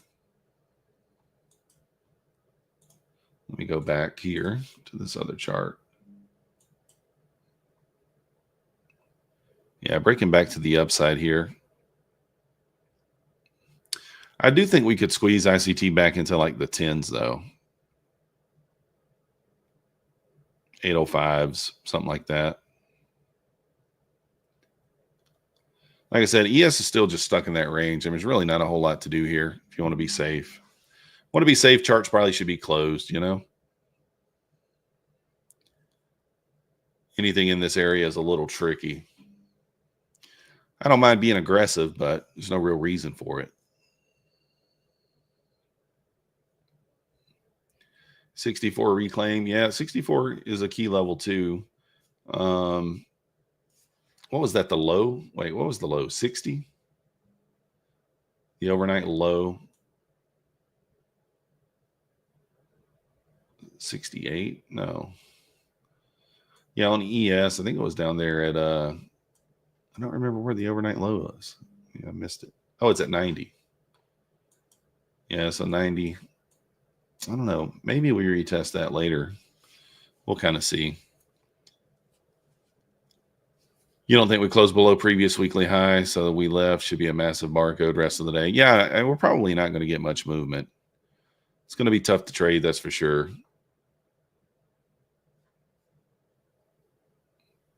Big rejection there, though. Nice rejection off of the 50 EMA.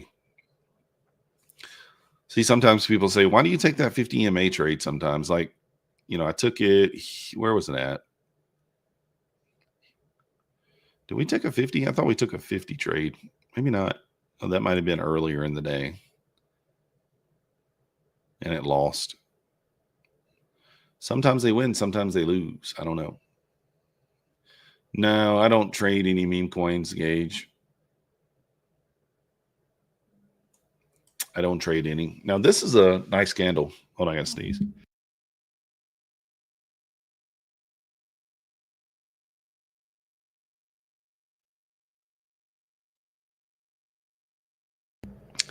Oh, sorry about that, guys.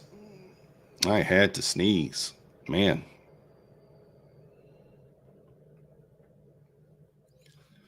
Woo. I got the EMAs on here. I use them sometimes, but we got the blues, the 9, the reds, the 21, the whites, the 50, the purples, the 200. And then I have initial balance low, initial balance high, the VWAP, the WeVOP. And yeah, that's about it. I don't necessarily use them for trade entries. If I'm on an eval, I won't use the EMAs for my funded accounts, but if I'm on an eval, I will use those sometimes. So yeah, the bottom line, the greenish line, where's that at? What are you talking about? The green line up here? That's initial balance. So that's the 15-minute opening range. 15-minute range. So we break below 66 here, get a candle below there, and ES gets below 69. I may entertain a short there at that point. I think we got Matt coming up next again. I think Matt's going to be in the house here in about a minute. And Tom will be back Monday, guys, for your regularly scheduled programming. So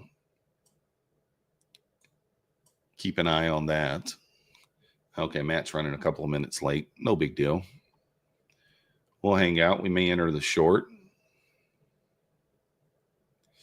What up, Mystic Rick? How you doing? Tom's out wearing Speedo. Yeah, he's got a Speedo on with a Speedo on cutting the grass. Good old Tom.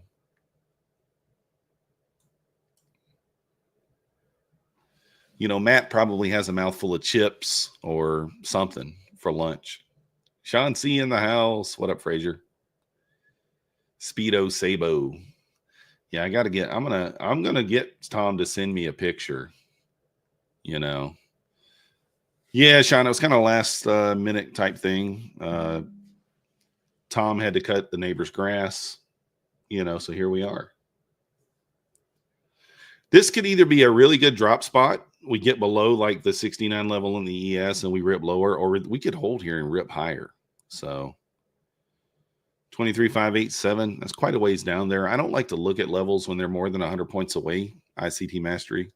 So, you know, I try to just trade what I see in front of me on the chart for now.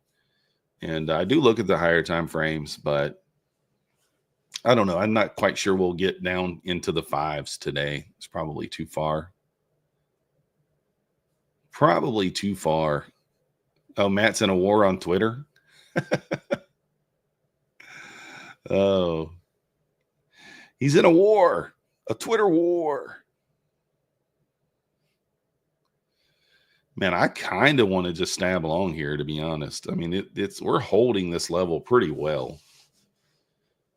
Holding this level pretty well. Seems like we're either going higher or we're going lower. That's right, Fausto. Excellent analysis. I like the downside more. I mean, but at the end of the day, we could still pop, right? A true gambler. We do the best we can. I mean, ES is just in an idiot box here. It's just holding that 69 to 77 range. I mean, we've been in it all day effectively. Like really.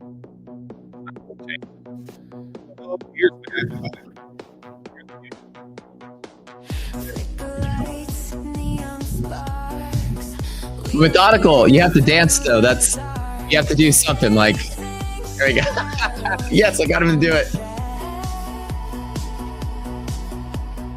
I don't know. Hey, that was great, We don't man. have we don't have any movement here, Matt. We don't have that smooth movement. We'd like to get some smooth movement in the market, though. Yeah, we would. That'd be nice. We got to get Tom to dance. Does Tom dance for you? Tom has like this skeleton that he brings out that also he'll dance with this like funny looking skeleton thing. Oh, that's his ex-wife. Ask him about it next time you see him. Oh, really? That's hilarious. Yeah. I always wonder where it came from. It looks like a Halloween prop. Yeah. Yeah. Has Tom ever told you that he has a picture of me hanging up in his house? I have a picture of you hanging up in my house. You do? We all do. Perfect. Yeah, Perfect. They made us do it when we started working on MyFundedFutures. It was required. That's the way to go. So, No, but really, like, what is this picture from? Tell me about it. His wife actually took the picture last Halloween and hung it up in the kitchen. And Tom was offended by it, but at first, or not his wife, his fiance, girlfriend, whatever you want to call it. Yeah. So, but that's true story though. He really does have a picture of me in his house. Mm-hmm. Maybe he'd be willing to show it to you. The picture part is true, not necessarily his girlfriend. Tom actually printed it out. I don't know. He had it in the background of one of his videos when he was carving a pumpkin. So, oh, really? And it said "Best Trader." Oh, that's funny. That's his inspiration for trading. He said he looks at it every day and then he's ready to go. That's that's good. A good luck charm, I guess. Yeah, not too bad. So yeah. How'd you do this morning? Did you have a nice green day? No, I got my ass kicked. How'd you do?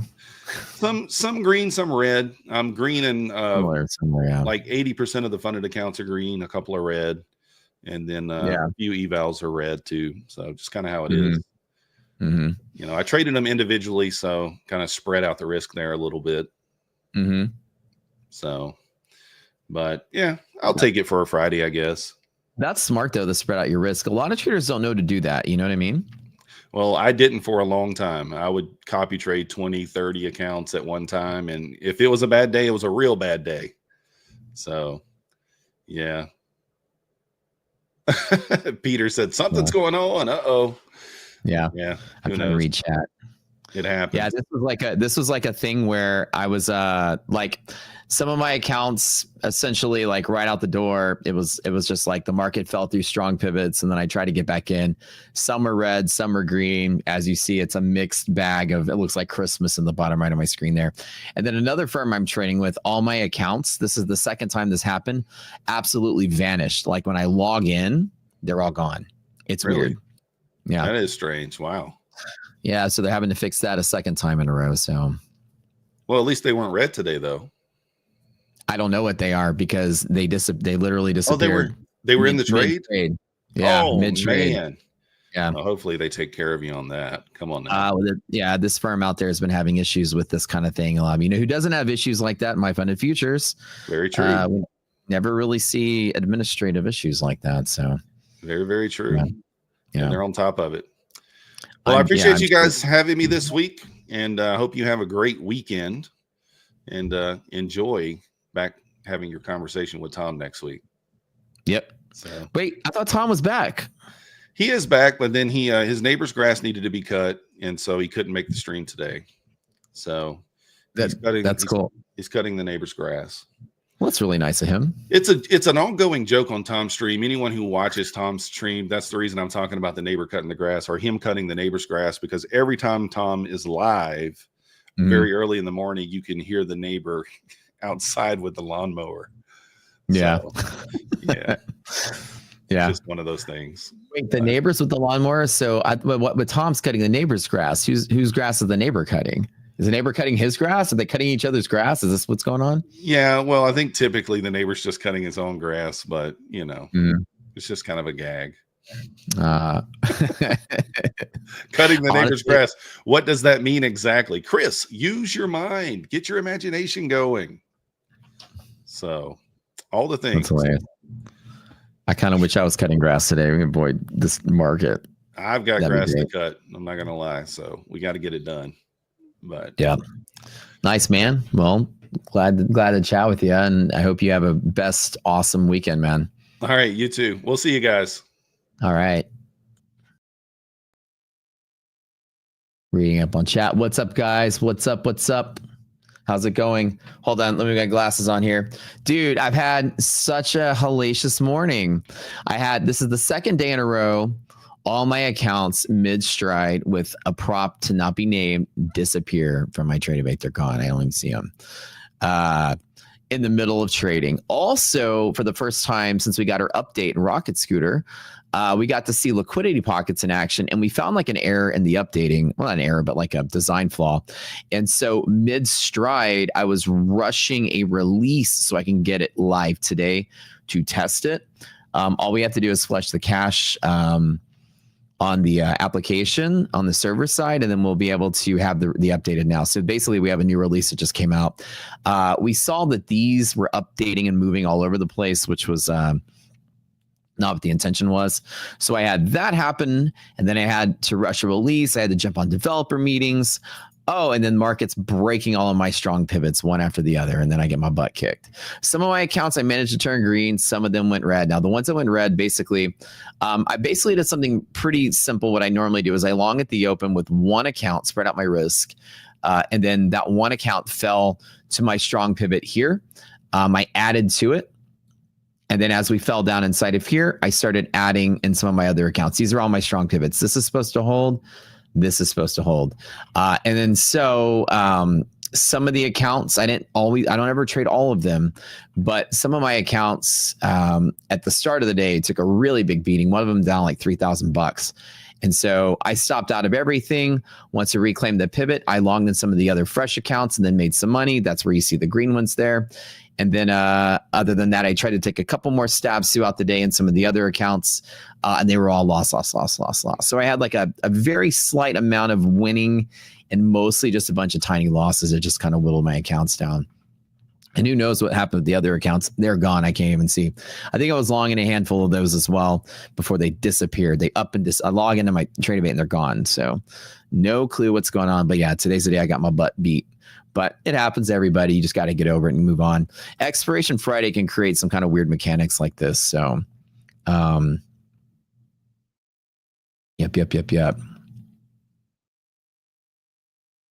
That's what happened. Tom is out wearing Speedos today, mowing the grass with his Walkman, his headphones on. He's like got sunglasses, mowing the grass. That image is never going to leave your head now. It's a Speedo and cowboy boots. Yeah. Do they get cowboy boots out there in Europe? I don't know if that's a thing. Oh yeah. No, somebody said I'm on the going to war on Twitter. No, I stand up for traders. I fight for traders all the time.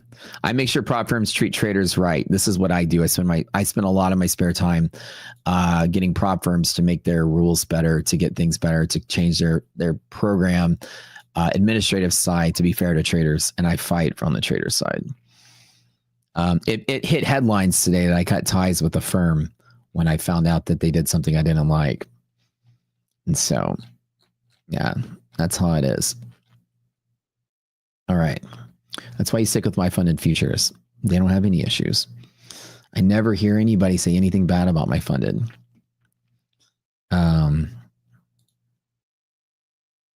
Ever.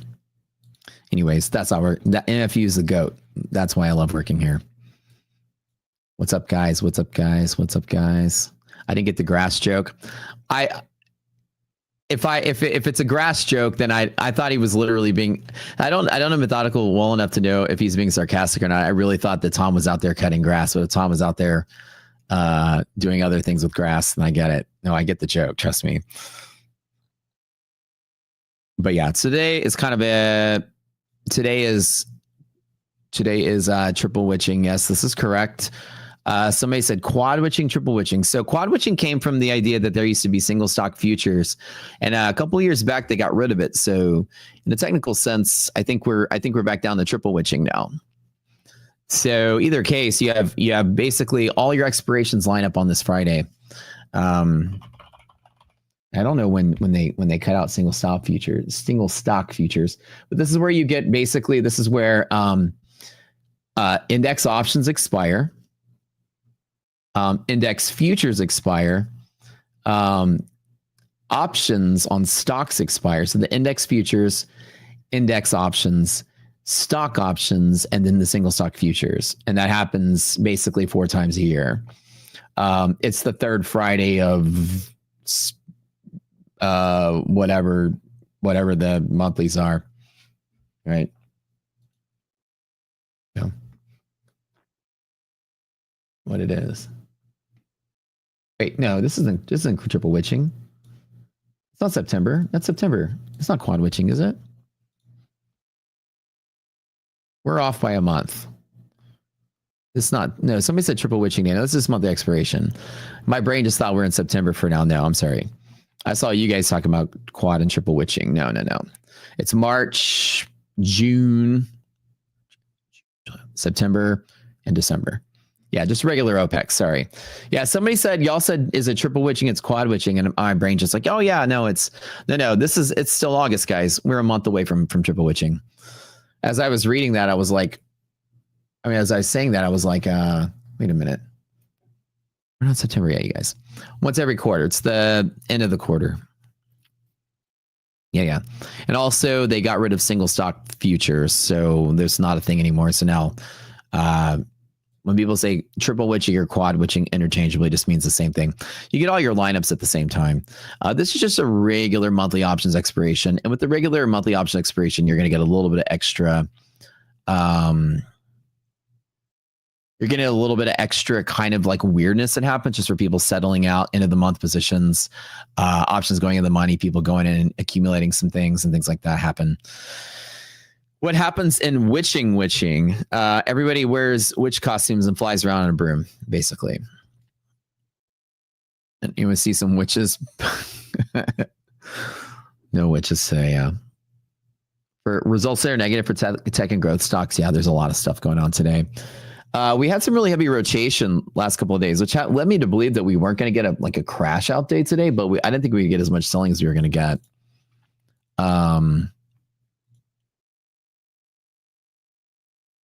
We had Russell basically was rallying really hard in the last couple of days. And usually you don't risk on into Russell. And I remember when I first started my stream today, I told everybody, I said, man, I feel like this is the day that at the end of the day, I'm going to wish I didn't do anything. But we had Tuesday, Wednesday, Thursday, we had some heavy rotation in the Russell, which is something you don't normally see if the market is just scared of where it's at and trying to crash out. Normally people risk on into the lower cap stuff once they've solidified getting in long on blue chips and getting long in moderate speculative. And then they go into like highly speculative stocks. Usually you risk on in the smaller cap stuff whenever you're very stable in everything else. So when I saw rotation in the Russell, I said, well, market's pretty healthy at this point. So I think this is just general expiration mechanics. You guys see, we're not seeing a lot of actually bump up on the VIX side of things. VIX is actually moving slightly like sideways-ish, which again is leading me to believe that we might finish up the day in a better spot than where we are now. But again, this is just breaking all key pivots, and I have to be on the safe side just in case the market does decide to die out today. It would be unusual for that to happen, but we've seen some unusual breaks already this morning, and other than that, nothing had happened. I really have any kind of a desire to kind of attack this hard. Market just fell, and there has been no price action since then. Chop. And I've been wanting to maybe take like some kind of long and plan something just to hold, but it's kind of like I can just take my licks and be done. I don't feel the need to overtrade. Whenever I lose key, like monthly hedge pressure, which is one of our favorite pivots here, whenever I lose that, market's immediately irrational. We get a lot of alerts on the platform that'll show me when the market is in a weird spot. And as you see, all these red lights have flagged, which are telling me just to be careful. Trade small already. Micros if I do anything. Losing this level is bad. Losing this level is bad already, but losing these are actually not expected either. So the chase in the month, this is based on monthly options, right? So the chase in the monthly options expiration created this downside movement. and it was big enough to clobber through the liquidity of the market. This is where liquidity pockets are, which is my favorite trade, which is how I was managed to get some of the accounts green. But the fact is we lost this. It worked 2 times and it lost again. Pocket is loser, winner, and loser. So we're kind of sitting there like 50-50 on the pocket. Normally this works most of the time. In an irrational market, you absolutely lose your confluence. So it's basically down to maybe 70% of the time this should hold. And so inside of that, the stats are kind of like beat up. And all I'm going to do today is I'll take along one more time if we're able to get back up to there by the end of the day. If we touch this, I'll be willing to grab along from there to there. Other than that, inside of this no man's land, this is called an illiquidity pocket. Inside of here, we don't touch it. So I just kind of wait. Even though it looks like it could move, I'd rather be safe rather than sorry inside of here. And get used to just taking my licks and walking away. This is a pretty kind of blah-ish day. I think I'm down, I don't know, what is this? 355, 65, 40, or 40. 26. I'm down like $5,000. Not a big deal. Just normal losing day. Nothing's too crazy about that. Are my puts in the money now? No, the put trade didn't work out. Fortunately, they were is a small trade that only 15 grand worth, and it was just a hedge just in case the market sold off, and the market never sold off. So, unfortunately, so.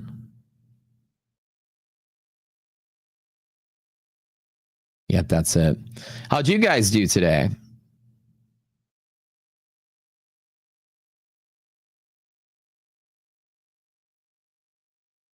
I want to see how you guys did today.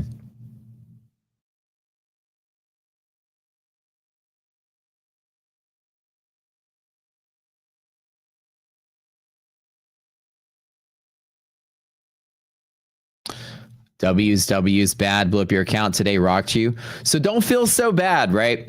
This is another thing, right? Very well, Matt, thank you for asking, right? So if you feel bad, don't feel bad. It happens to the best of everybody, right? And best of us, the worst of us, it happens. You have bad days, good days. Not every day is a good day. And it's funny because people are always like, Matt, do you like, you seem to win all the time. I don't think that's true. I think you guys just see me celebrate a lot. I have normal losing days just like anyone else. And it's kind of funny that people are on stream today were like, whoa, Matt's actually losing trades. And I'm like, I lose a normal amount. Like I think it's because I went on, there was a time last month where I went on, I think like an 18 or 19 something day streak. And I think it went for like a whole month. I didn't lose, but that's lucky, right? You can't consider that anything more than luck. But yes, I am human. Yes, I do lose trades. It does happen. Yes, I do bust prop accounts on occasion as well. We're all in the same boat. Rocket Scooter lost its engine and now you're just on a regular scooter with the bad tire. I know. One day, bad day. But at least the bad day isn't too bad. It's not like the market's collapsing to a large degree. But the strong pivots losing is frowny face. Not good. So inside of here, nothing in here is strong. Whenever you have this sort of like bull zone support right down in here, there is no pivot from here. That's the one problem too. Inside of here, I have nothing to pivot off of. This isn't a pivot. This top of this box, this is a pivot and this is a pivot. So inside of here, this is sort of no man's land, which is why I'm kind of brushing off doing much. I did try to take one more trade on this reclaim and then I got out of the way again, just like a couple $100 on S&P. So inside of here, this chop is nightmarishly bad. This is not fun. The market has gone nowhere since the first 30 minutes of the day. And this is just kind of like, part of expiration. Sometimes you get this weirdness. And by the way, we did have the Michigan numbers came out today, right? I got so busy trying to push this update in Rocket Scooter, I actually absolutely was not paying attention when the data came out, but I think it came out worse than expectations. So let me see if I can get that up here. I remember seeing somebody say that somewhere.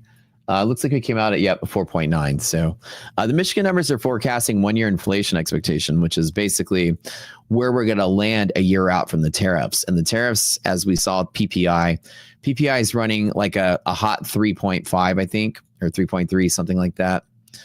3.3. Sharp uptick in PPI this week. a mild uptick in CPI. Remember, PPI moves first and then CPI moves later after the distributors and retail burn through their inventory. Then prices are now higher on the production from the producers. So now further subsequent purchases by retail will be at a higher price because PPI, and then the consumer will feel the higher price later. PPI starts upticking, CPI will start upticking. Because of that, FedWatch came in with a little bit of, let me see on those updates from real time. We have like a little bit of a diminishing probability of rate cuts. Also to the Michigan numbers, I guess this doesn't update. Earlier this or last week, this was about 4% chance that we didn't get a rate cut, and about 96% chance that we did get a rate cut, according to the Fed funds futures. Right, and you have the 30-day Fed funds futures as a thing you can trade, and they use that to come up with the probabilities of rate cut. Since PPI and CPI and PPI and now Michigan numbers came out, the Michigan numbers absolutely clobbered this. We were at 7% chance of no rate cut and 93% chance of cut before the numbers. Now after the numbers, that plunged even further. Only about 86% chance we get a rate cut now, as the Michigan numbers were an uptick, a big uptick, right? 4.5 to 4.9. We saw this trending lower, but now the tariffs are realizing, right? Wall Street was pricing in a lot of Trump tacoing, if you know what I mean. And it looks like we're not getting it. And the tariffs are realizing what Michigan initially was estimating, that about a year out, we'd be close to 5%. And they're not far off because the CPI is trekking up higher. We're very close to like 3.3%, and it's going to get even worse on PPI side. And CPI side is 3.1% on core and 3.3% on CPI, which means we should be getting a big rise if that's the case. So what happens at 4 and 5% inflation, right? I mean, we've had bull markets during that time. We had bull markets 20 years ago with the same inflation rates, and the market didn't necessarily, let me actually go back. Was it 20 years ago? Market, where did I put that sheet at? I think the last time that we had inflation of 5%, like how bad is that going to be, right? Is the market going to freak out when we're sitting close to maybe 5% inflation? Remember, in the 90s, the early 90s, we had a pretty solid rally run at 4 and 5% inflation that was actually coming down. This inflation is not going to be going down. This is a period of time when we're actually trending up. This reminds me a lot of the 1987 to 1990 market, right? And so the area where inflation was starting to grow after the big 87 collapse, what did the stock market look like? And this is how I draw a lot of my relationships, right? I like to go back in time and read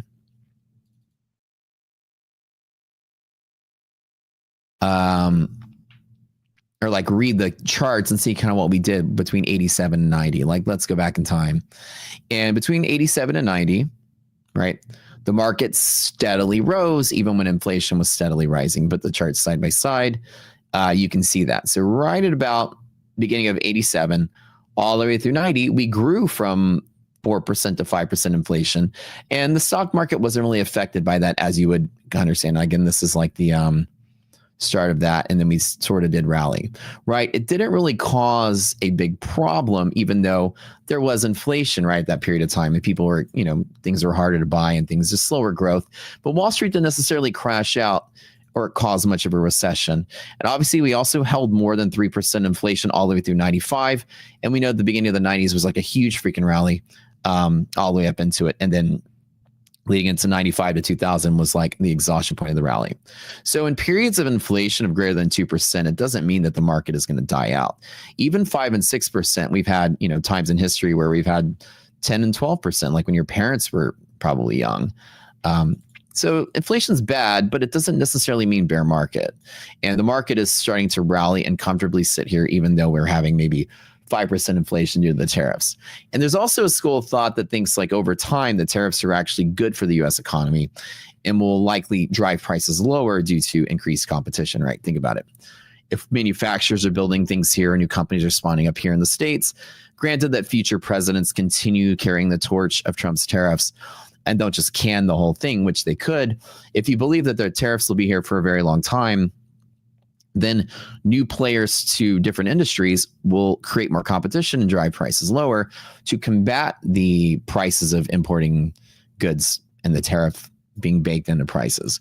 So, but it's a longer term effect to have the good effects come from tariffs, and it's not like it's not going to be inflationary in the meantime. And it also slows down production, because imagine a company that currently imports a bunch of stuff, and Trump's like, I'm going to tax you until you build American. We're like, yeah, well, I can't build a facility because you just choked my cash flow with the tariffs.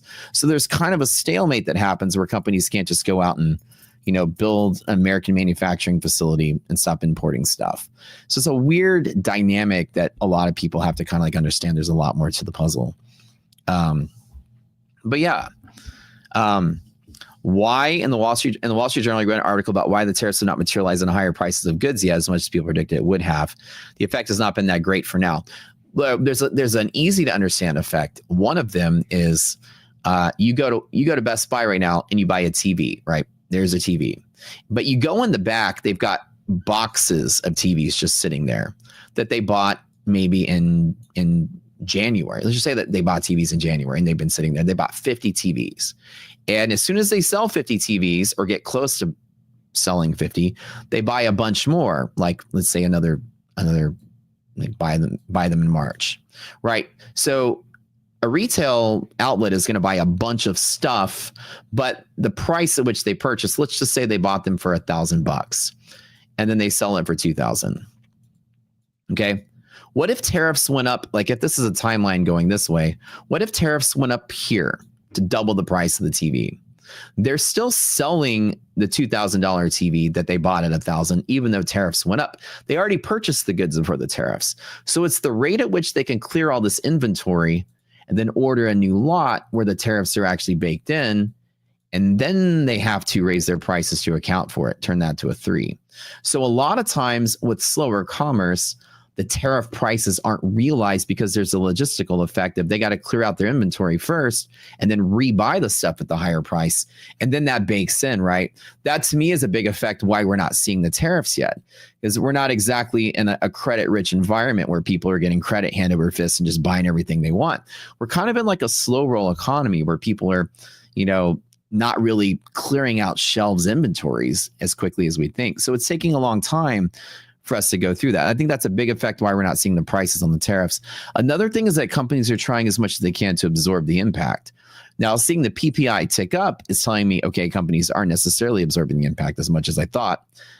Producers are selling at higher price finally now. And I think what they were trying to do was absorb the impact as much as they can to not lose market share, betting on a taco. And then we didn't get the taco. And now they're like, screw it, we're going to raise the price. I think that's what's actually happened. So we're kind of in both of those dynamics. Why the PPI suddenly uptick right now? Because, well, Trump didn't taco. And companies, I think, were kind of like, well, we're supposed to get tariffs. Let's raise prices now and piss off all our customers and they'll go shop elsewhere. Now, let's hold off and see if this tariff thing actually plays out. And now that it did, they're like, oh, well, I guess we better do something about it. I think those are the two major effects why, and generally speaking, why we haven't seen much of the price raises, and we're about to. This is the ramp up of pricing. Now, if you go back to the CPI and PPI and you start looking at like the difference, or the CPI and the CPI core, you can see that a lot of the price increases are actually in discretionary items, which is pretty decent because, you know, that's not going to hit everybody equally. What you don't want to see to slow down the economy even further is that the core CPI goes up really quick. Core is the CPI, and you compare the core excludes food and energy. Core is just discretionary spending.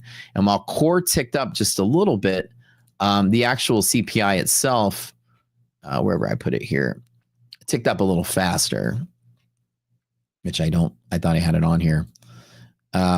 But when the CPI ticked up a little faster than the core, it's really showing, I'm sorry, the core ticked up faster than the CPI. I was saying that backwards.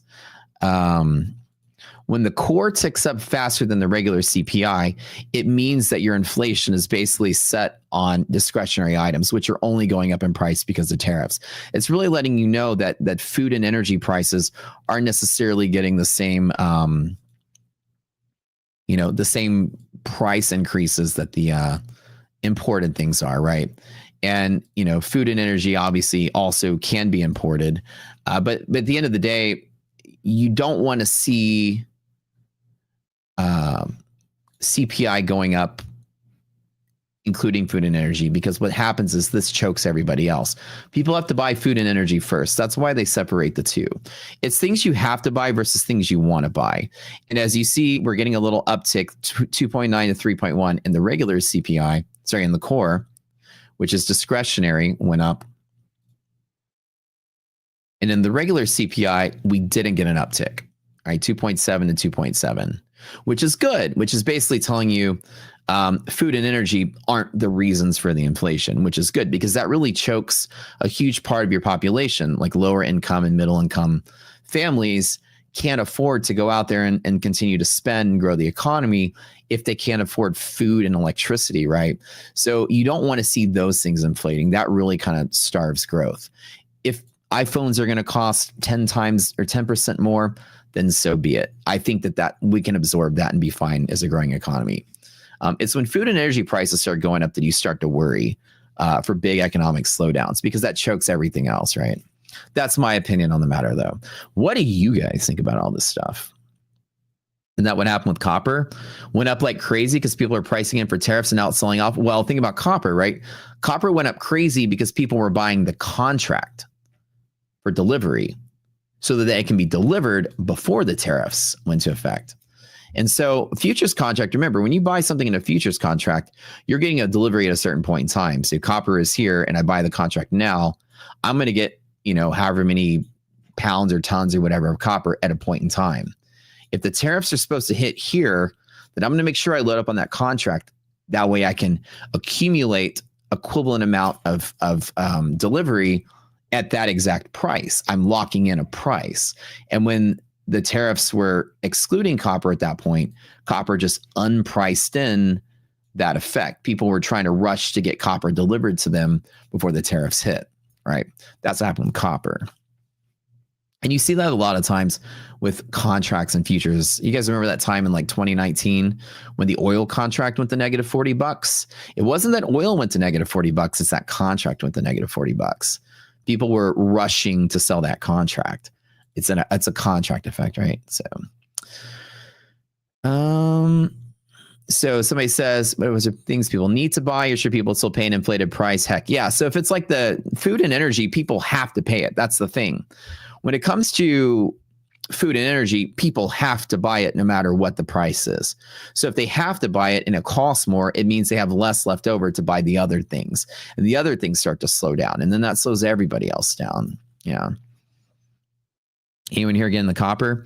Yeah, so when copper actually dumped, right? I had this conversation with people when copper was like building this in. And then, I don't know all what happened with copper. I think it was supposed to get a tariff and then it didn't. This is as far as I know. I could be wrong, but I watched the chart and copper just plunged, right? And it stayed there. And somebody was like, I think that's a good buying opportunity. And it started a discussion on my stream about this whole effect.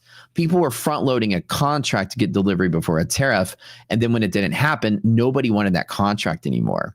This isn't a chart where the RSI shows this is oversold and it's time to retrace to the middle.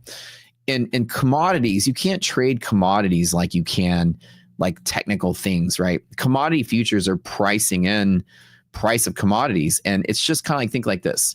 If you're going to buy a penny stock and some penny stock, some biotech is going up because they come out with, or some bio company, because they come out with a new experimental drug for, I don't know, whatever.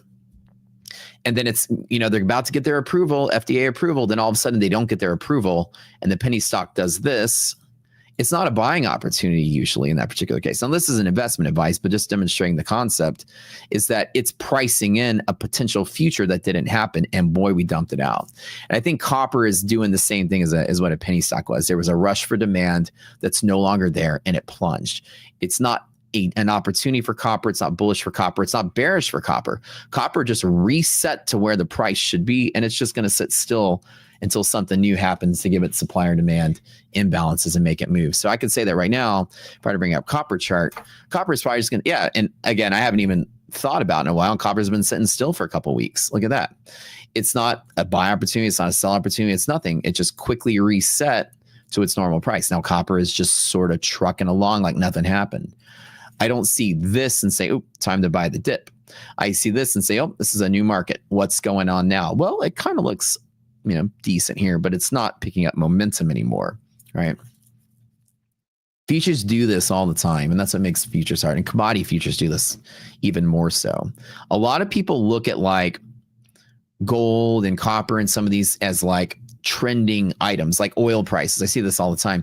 Well, oil fell. Let me buy the retrace. Well, commodities don't trend like stocks. There's like a consistent supply and demand for commodities because the industry runs on them, right? General Mills needs wheat all the time. McDonald's needs hamburgers all the time. Everybody needs Florida's natural needs oranges all the time. Everybody needs something, right? Oscar Mayer needs pork all the time. And this stuff is traded on futures contracts. You have a continuous supply. And it's not like Oscar Mayer is like, yeah, we're going to make 3 times as much bacon this year. Well, let's go ahead and buy 3 times as many pigs, right? There's a steady, consistent growth of the need for commodities. You don't get crazy supply and demand imbalances and speculative things like you do in stocks. Example, so-and-so company invented a brand new paradigm for AI. This company is going to go through the roof, right? It's not like overnight, everyone has 3 times the demand for orange juice, right? Commodities are very much set and they don't really pick up big speculative trends like that. They tend to react to like greater economic things like for instance, if a drought kills all the trees or something kills all the things or whatever, you're going to have the commodities react very violently. Oil is going to move on geopolitical things, shortages, blockades, wars, like it's not like, well, the demand for oil is going to grow up. You fill up your car with gas the same amount every week, right? You don't really create crazy supply and demand spikes. Usually the change of commodities come from the supply side, shortages that are caused by either, like I said, a war can blockade a port. A drought can kill a plant, a disease can kill an animal. These things, right? Miners can go on strike at a mine to prevent you from mining more gold. Like a lot of these things cause shortages, which cause spikes in the commodity, but the demand is very almost fixed. You don't normally see big demands for commodities. They're commodities. They're staple products that are used, at the core of basically most of industry. So when I see like a lot of people saying, well, oil's dipping, I think I should buy the dip. For technical reasons, you understand that commodities are not like stocks. They trade so differently, and stocks have a very variable supply and demand, right? When you buy a stock, you're just owning a particular part of a company. Your demand is speculative, like you need the stock because you think the company is going to perform better in the future. But when you see the demand for futures contracts cause futures prices to go up, it's probably because there's a supply shortage of the commodity itself. Very rarely do you see commodity demand spikes, like somehow everybody needs something they've always used, but twice as much of it. And so you have to really pay attention to the reason why there's supply shortages or supply abundances, which is really what dictates the cost of commodities, and really trade off of that instead. And I teach lessons about how commodities and stocks are completely different. And so I don't like to use a lot of technical analysis. Copper dropped, should I buy the dip? Or oil fell for the last year, is it time for a retracement? That's like stock trading chartist mentality. And I found out in my years of trading futures, I used to be an oil trader. It doesn't work. Oil is going to move because of the supply and demand of the underlying. You almost have to get like a PhD in like why that commodity is needed, who buys it, why they buy it, who supplies it. This is really what goes into the pricing of that. Commodities are very hard to trade. They're much harder than stocks. There's a lot more that goes into it. Like a stock will go up if, companies starting to incorporate AI and they're growing, and people are just going to go hand over fist jumping into the stock. You don't see like a new technology like, hey guys, we discovered a new kind of oil on planet Venus that's going to make everything more efficient. Everybody buy oil contracts now. This doesn't happen. So yeah.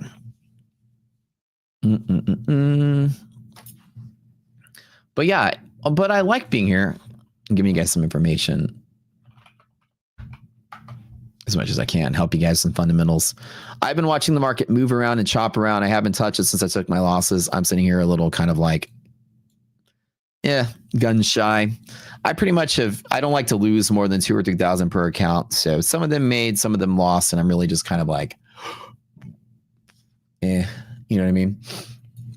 How's Pickle doing? Oh, Pickle's great. He's actually about to go to doggy training school. He's kind of a bad dog. And I don't know if anybody here has a dachshund, but dachshunds can't really be trained, I feel like. They don't listen to you. They bark at everything. They chew everything up. They're really smart, though, which is weird. iDoc has trained our dog to do all kind of tricks. He's extremely smart, like a poodle. He walks between her legs when she walks. He'll sit up, he'll beg, he'll shake hands, he'll spin around, he'll come and stand between your legs. But then when you're trying to walk him down the street, he's like choking himself, like trying to pull himself forward at like 3 times the pace you're walking, and has no idea what it means to just walk at your pace. So I'm in the process of, praying that at least at obedience school. So he's going to be there for a couple weeks. I'm not going to see him, that he comes back a well-behaved dog. So we'll see. We don't want him chewing stuff up. We don't want him barking at everything. He barks so much. And we also don't want him like going crazy when other people are around or other dogs are around. He gets so excited. He's almost 1 year old. He'll be a year old in a month. I have a 7-year-old who harassed about a kid. Your dog came back begging for treats every 5 minutes when they came back from obedience school.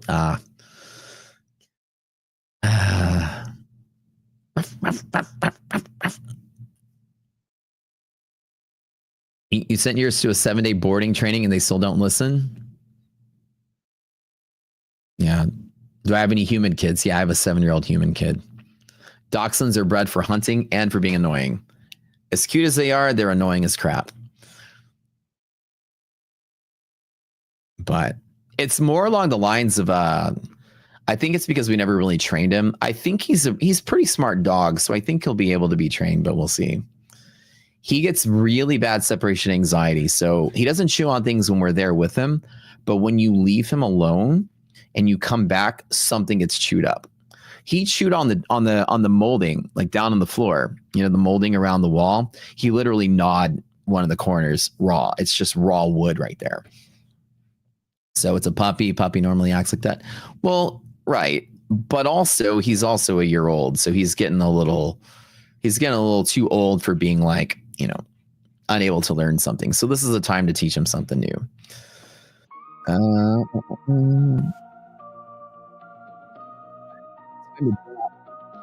A code on screen because I hear the music, guys. Get ready. Something's coming.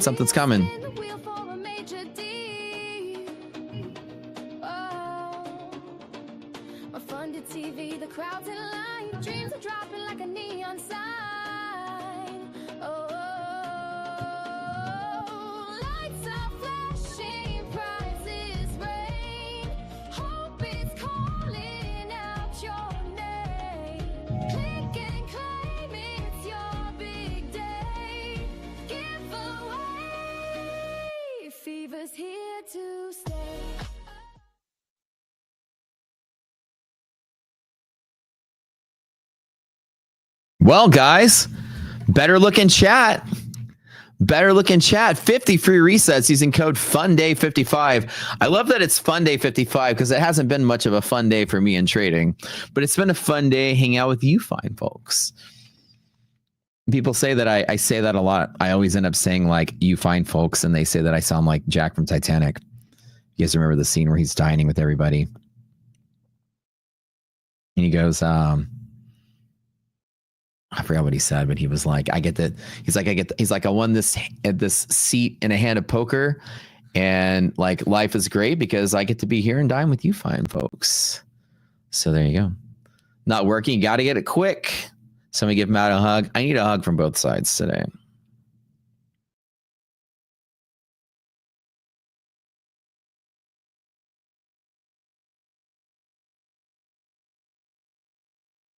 Good job, guys. Good job. Congrats, you guys.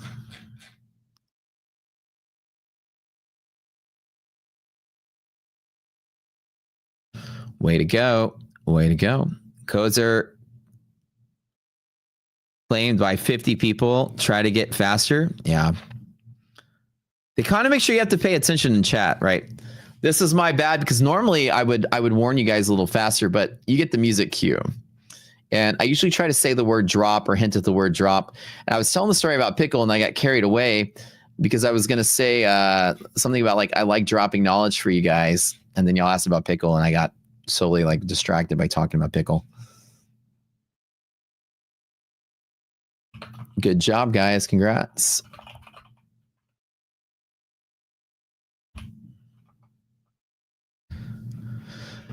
So all day today, here is my particular thing that I'm waiting for. All day today, we have pressed up to zones and not created a move to the upside. I'm waiting to see whatever I end up getting. If there's a move here, there could be a move there, but I feel like at this part of the hour, there is nothing else to say, and I'm very glad I'm sitting out. I did take my licks. It could have been much, much, much worse, but hey, you know what? I'm okay with it. So for now, it's going to be pretty boring for the rest of the day because a lot of times people just try to force trades or try to predict where things are going to go. The market really hasn't gone anywhere since 15 minutes after market open. We're still sitting at the same levels. Apart from chopping all around, I'm not trying to actually trade this chop either back to the middle. We're not getting a lot of excursion, maybe 30, 40 points in either direction, and I'm trading it back to middle.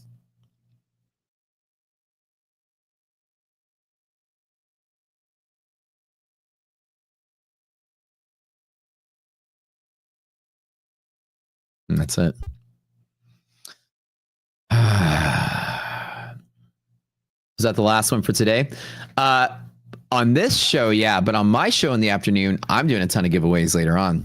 So we got some MyFundedFutures accounts I'll probably give away. You guys hang out in the afternoon after we're done here, which will be about 10 minutes from now. You guys can always come hang out with me in the afternoon. So thank you, MyFundedFutures. Yep, I do giveaways every afternoon as well.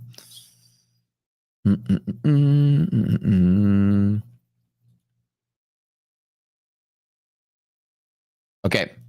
So those of you Rock Scooter peeps, the update is now live. So if you refresh your browser, you should get the new update. Actually, you probably won't have to refresh your browser because it's done server side. All right. So new update is out. The conversion update. Like I said, today was such a great day. I woke up, went to trading, market goes crazy. In the middle of that, some of my accounts disappear. In the middle of that, we notice a design flaw in one of my newest releases, and I'm on tech team meetings to try to get it updated. I got a release push live, tested and pushed live to production, which means all while trading, all while streaming. Can you believe that? Man, I get busy sometimes. And the fact that I am able to manage all of that without going crazy blows my mind. So,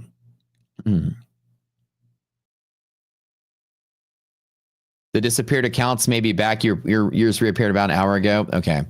I'll have to check. I actually have closed down the browser that was running in just to see if it would work and reopen it. Nothing happened. I'll check again in a little bit. Without going crazy. Okay, let's be real. I am going crazy. I think trading's hard enough. It's hard to trade and manage company and do all this stuff all on stream. You guys even get to watch me trade on stream. You guys get to watch me run a company on stream too. It's a scramble sometimes. So when you guys see me out here and sometimes I fumble, sometimes I'll mess up, sometimes I'll make bad trades, and sometimes I'll make mistakes. And sometimes it's due to just dumbness. Like I'm not paying attention or I'm distracted or I'm in a phone meeting and I'm, feel lucky especially when you're trading, right? That you have the ability to focus purely on your trading. I get distracted by so many things. Imagine what it's like having to do 5 things at once while trading is hard. So when you see streamers up here trading, like especially people on this show, morning show, afternoon show, Tom, Athog, all these guys trading live for you, understand that's really hard to do. And I think people don't think about it. You got to cut your streamers some slack out there and be nice to them. It's really hard to make money trading. It's really hard to make money trading with everybody watching you every move you do. Even if pick your nose, everybody's going to clip it and see it, right? You got to wear pants. You can't stand up not wearing pants. You have to always be on. So you always give your streamers some love out there. It's a hard job. Vic's picking up a little bit of momentum. Yep. Oh, there goes the platform. There goes the browser, right on time at 12:30 every day. It is true that Matt's section going to be 2 dose. 2? How many giveaways I'll do? Probably a lot. I'm in a good mood today. I knocked out a bunch of stuff. I'm in a great mood today. I'll do some good giveaways later. But other than that, kind of, expiration mechanics are going to be, what are governing the rest of the day. It's very often that on expiration, the market is just pricing in nothing, right? You fall to match the dynamic of where all the stocks have moved to, and then they're all going to close, obviously, out the month in the last 2 hours of the day. You usually get that ramp up of volume, and it's going to be pretty unpredictable. It's very common that a market like this stays here and doesn't go anywhere. Like we hover around these key levels in NASDAQ and S&P and don't go anywhere. And so it's kind of, you don't have to always say, okay, where's it going to go for now? I've seen expirations that literally you just fall and it just sits there all day and you get nothing out of it. And what kind of sucks is that every time the market moves up, you chase a long, or moves down, you chase a short, and you can get chopped out when markets don't go anywhere. That is the worst feeling in the world. So for me, I'm going to wait for some volume pivots. If I get them, I'll take them. If I don't, I don't. And probably can just wait, see the rest of the day, and see if I get anything better. 5 more minutes. You guys have me here. What is the quad witching OPEX? So somebody said that today, and y'all had me confused thinking it was September already. Every 3 months, you have an effect where you get index options, index futures, and stock options all expire on the same Friday. It's the 3rd Friday of March, June, September, and December. So you just get a lot of money shifting around. And whether it implies there's going to be, more movement or not, I think it's debatable. I think it's just to note that there's going to be some extra possible weirdness as people are possibly in a boat where they're going to be assigned positions or whatever. Because something ran in the money that they didn't think would, or something, and could cause an additional selling and buying pressures. Not guaranteeing that it will, but that'll be next month. And we get the witchings. Which month? Every 3 months. Wait, you lost in bingo? Where were you playing bingo at, Keith? Like bingo online or bingo at like an actual place?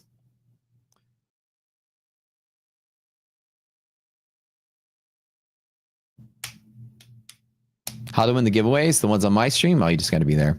Here in MyFunded, we usually drop a code on the stream. We drop it in chat. We put it somewhere else. Oh,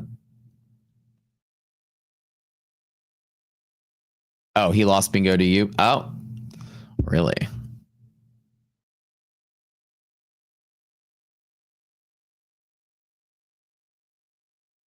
Okay.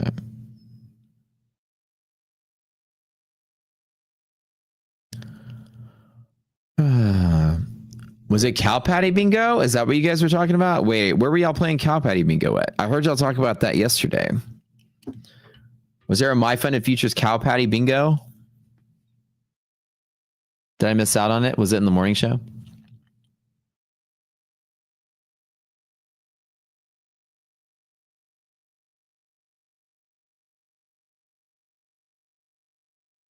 Right. Well, guys, I am sort of running out of time here. You guys got me about 4 more minutes. Any questions you guys have about anything I did today, my trade plans, fundamental stuff, what's going on in the market, feel free to ask. Y'all got me here for just a little bit. Where do I think we bottom out if the market sells off from here? The S&P really has support like it's 64.30. If there is just that kind of day the market dies, it's down in here. I don't think that happens, but I do think the market does support at worst case scenario from there.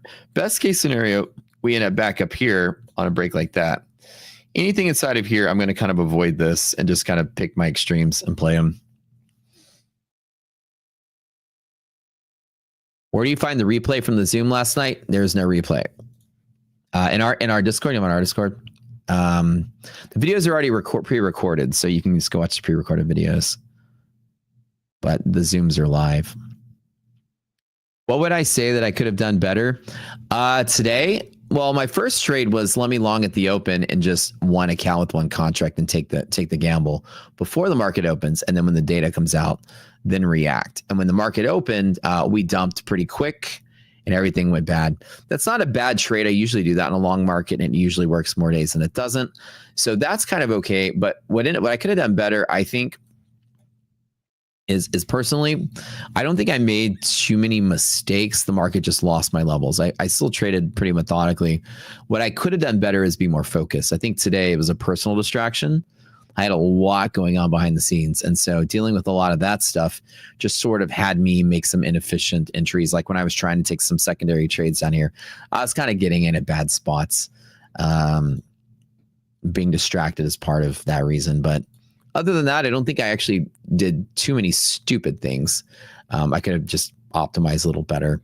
And some days the market's just going to fall against whatever pivots or go against your pivots that you're looking at, and you just got to react. So I reacted pretty good. I think the losses could have been much, much, much worse. And then, yeah, so this morning, right before I started my stream, first thing I said was, guys, I feel like today is going to be one of those days I just wish I didn't do anything. Like at the end of the day, I'm going to say, man, I wish I would have slept in today. I just had this weird feeling that expiration was going to be stupid, not like crashing or not like blowing people up, but just dumb. The market just fell and stayed there. That's pretty dumb, right? You don't have any opportunities to take moves and make any cash on moves like this, and it sucks. And it looks like my intuition was right, but you know, no reason. I just felt weird to me. Friday's always the worst day of the week. Yeah, I did call it right, but I still tried to trade it, and it is what it is. But guys, I'm out of time. I'm out of here. I gotta head out to my channel. I'm doing my afternoon show. It's the end of the week, so thank you guys for staying with us here all week on MyFunded TV. We love you guys to death. Thank you for supporting the channel, getting us up to 20K viewers. 20K subscribers. That's amazing. I'm throwing my link in chat. You guys want to still hang out for the rest of the day, and I'll be live trading. Thanks for dropping the link in chat. And thank you all, team and mods and everybody, for being here. Thank you, MyFunded, for all the amazing resets and accounts you guys give away all week. We really love you guys, and we'll see you guys next week as we finish up this week with 20.3K subscribers. That's awesome. Sub to the channel if you haven't yet. Make sure you do that before you get out of here. And we'll see you tomorrow or Monday. Have a great weekend, guys. I'm out. Bye-bye. Yeah. Charts scribbled like hieroglyphs, secrets in the mist. Candlesticks whisper, every wick got a twist. Fibonacci spiral, price dance in a trance. Pyramids of profits if you catch the right glance. Inner circle move, shadows on the screen. Trading on the edge, chasing that dream. Cipher in the candles, fortune in the haze. The cipher in the riddle, money through the maze. Liquidity hunts, snipers in the dark. Stop loss graves marked by the market shark. Order block sermons, preaching through the pain. Catch the ICT code, ride the profit train.